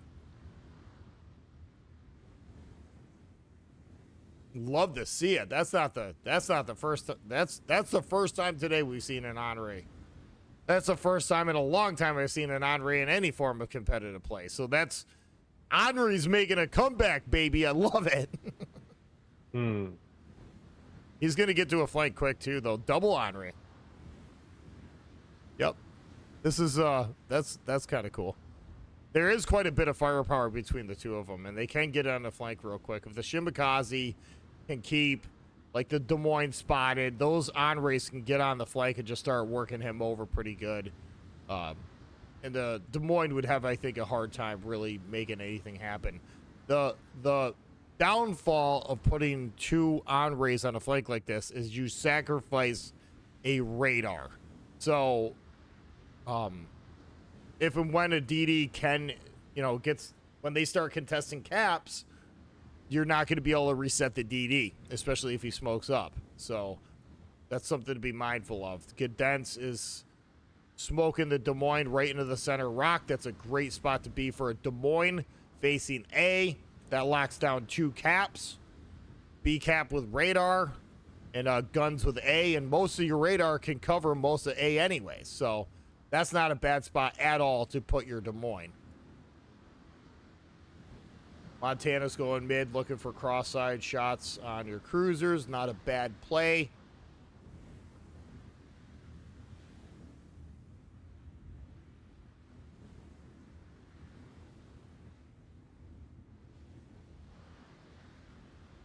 Looking for the other Colombo. Okay, so they did divide the Colombos, and that makes sense. PSY MQ is going to put a Columbo with a Des Moines and a Delaney just as a holding flank, and the fight over here is going to be for A and for B.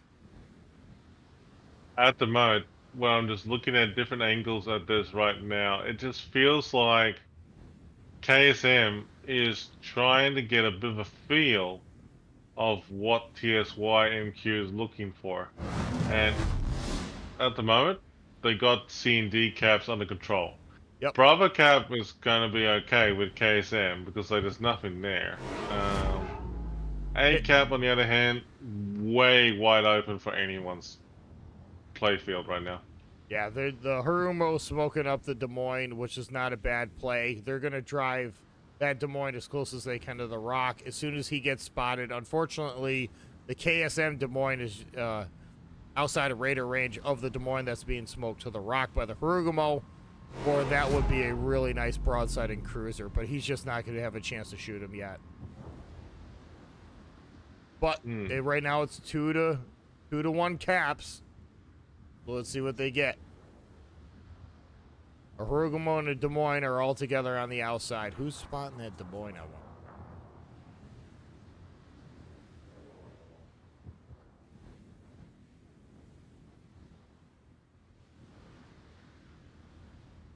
Not sure.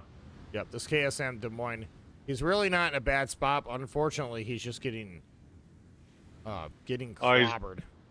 He's got a Minotaur spotting him at the moment, and also Des Moines. So yeah, that Des he's Moines like is just gonna melt. there. It wasn't a Des Moines bad. gonna melt. Yeah, it wasn't a bad idea. It wasn't a bad play, but unfortunately, it's just not working out for him.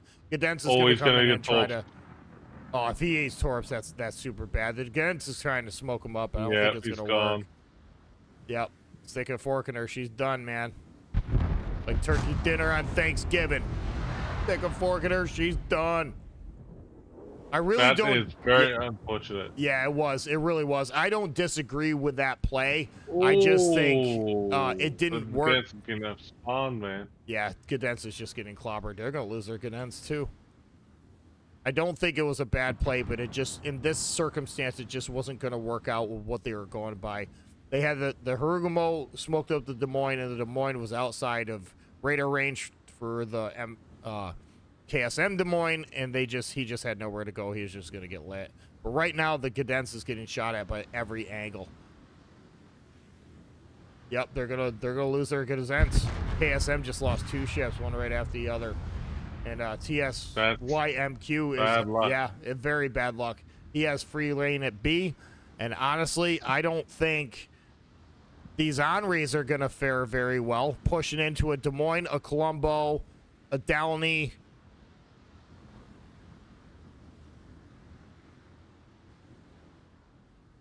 That was just like bad luck. Yeah, this is one of those plays, chat, that looks really good on paper, but in reality, it just doesn't work.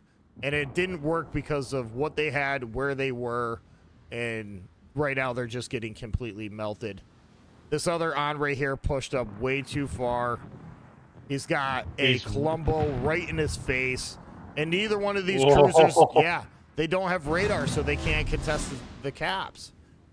So we're gonna lose 2 Henris here. So this is really like deadly gameplay for the ships, the radar ships that they banned, especially the ships that they banned. A mixture of tanking ones, versatile ones, as well as ships with 12K radar.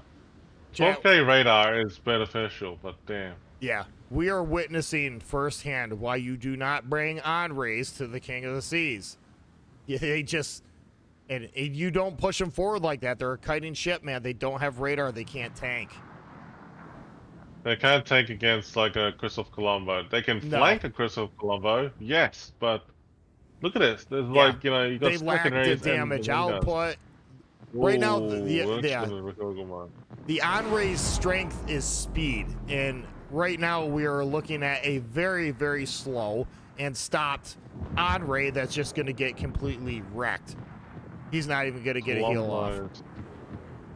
Columbo's getting absolutely smashed, even though they did take out a destroyer, which is great, but they're losing too many ships too soon. Look at Yeah. this. Look at Yeah. well, Shimikazes fire torps.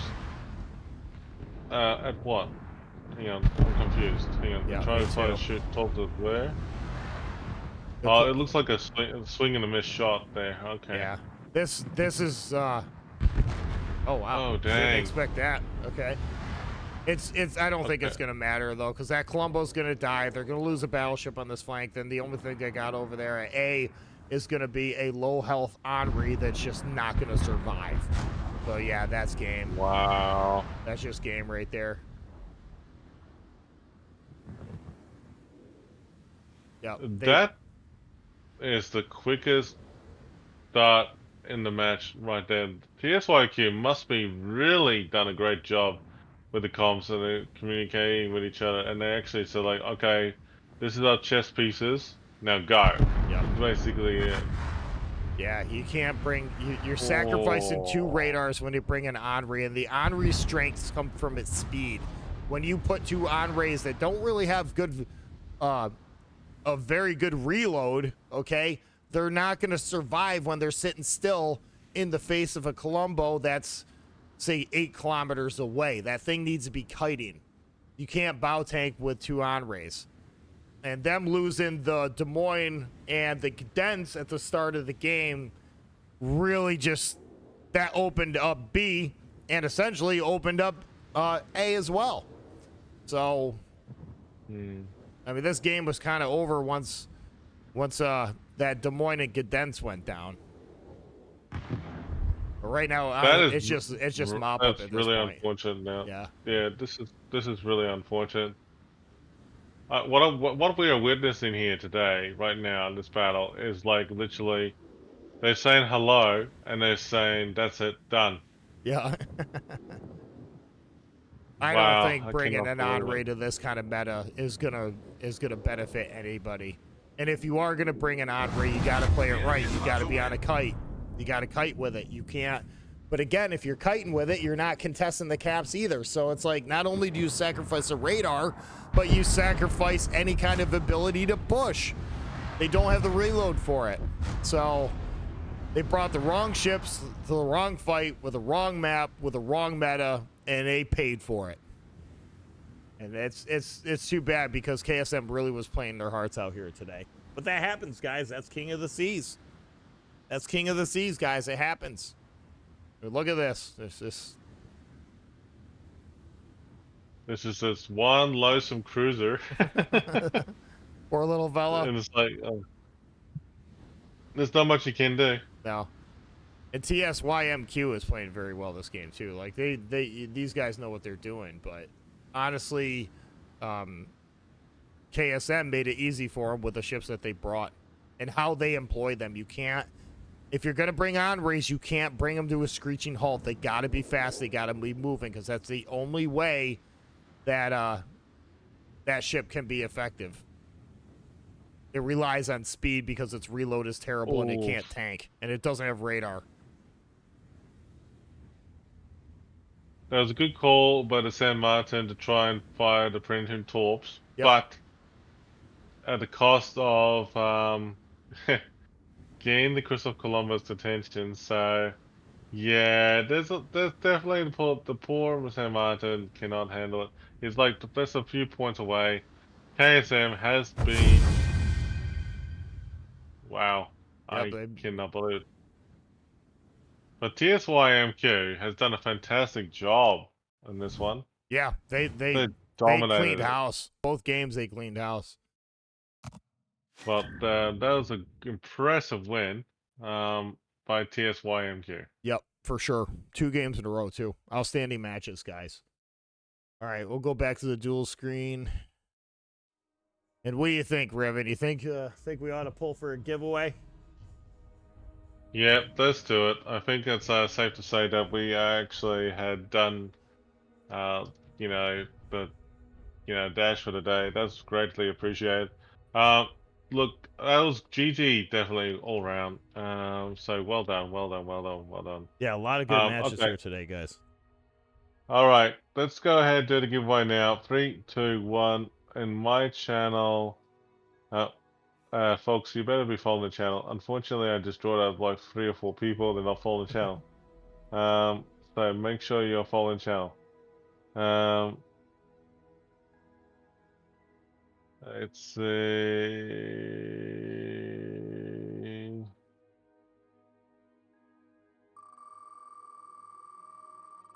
wow. Okay, there's a few of you not following the channel. Come on, guys. Just a general rule for for giveaways, you have to be following the channel. Yep. Okay. SF 2021, are you here? Now, SF 2021, you have to message me on Twitch, and congratulations.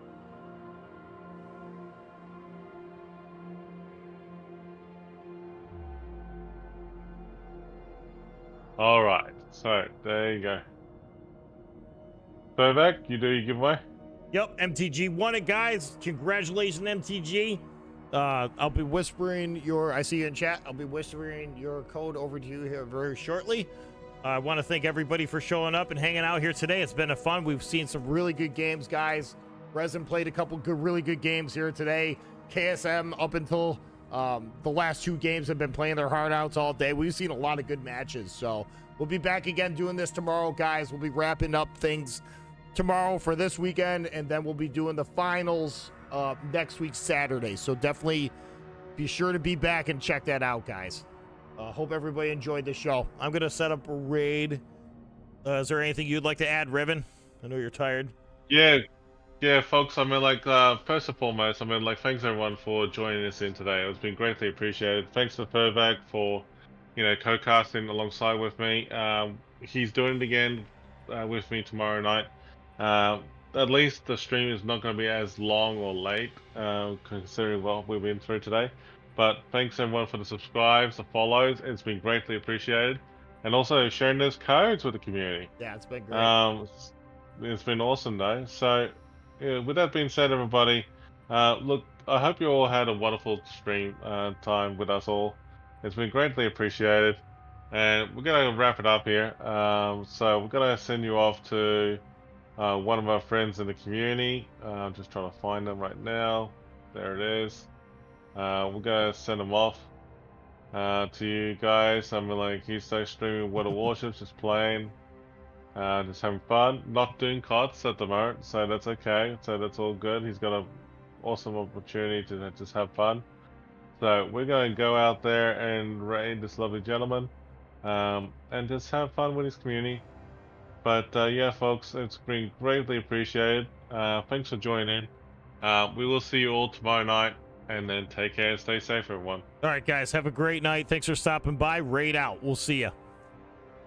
Yep, see you around, guys. We got to wait For the 5-minute delay to finish up before we can actually end the stream. Yeah, exactly. That's cool, man. You're a trooper, dude. You did well. Hey, Fairback, Yeah, how mate. was King of the Sea? Thank you for the raid.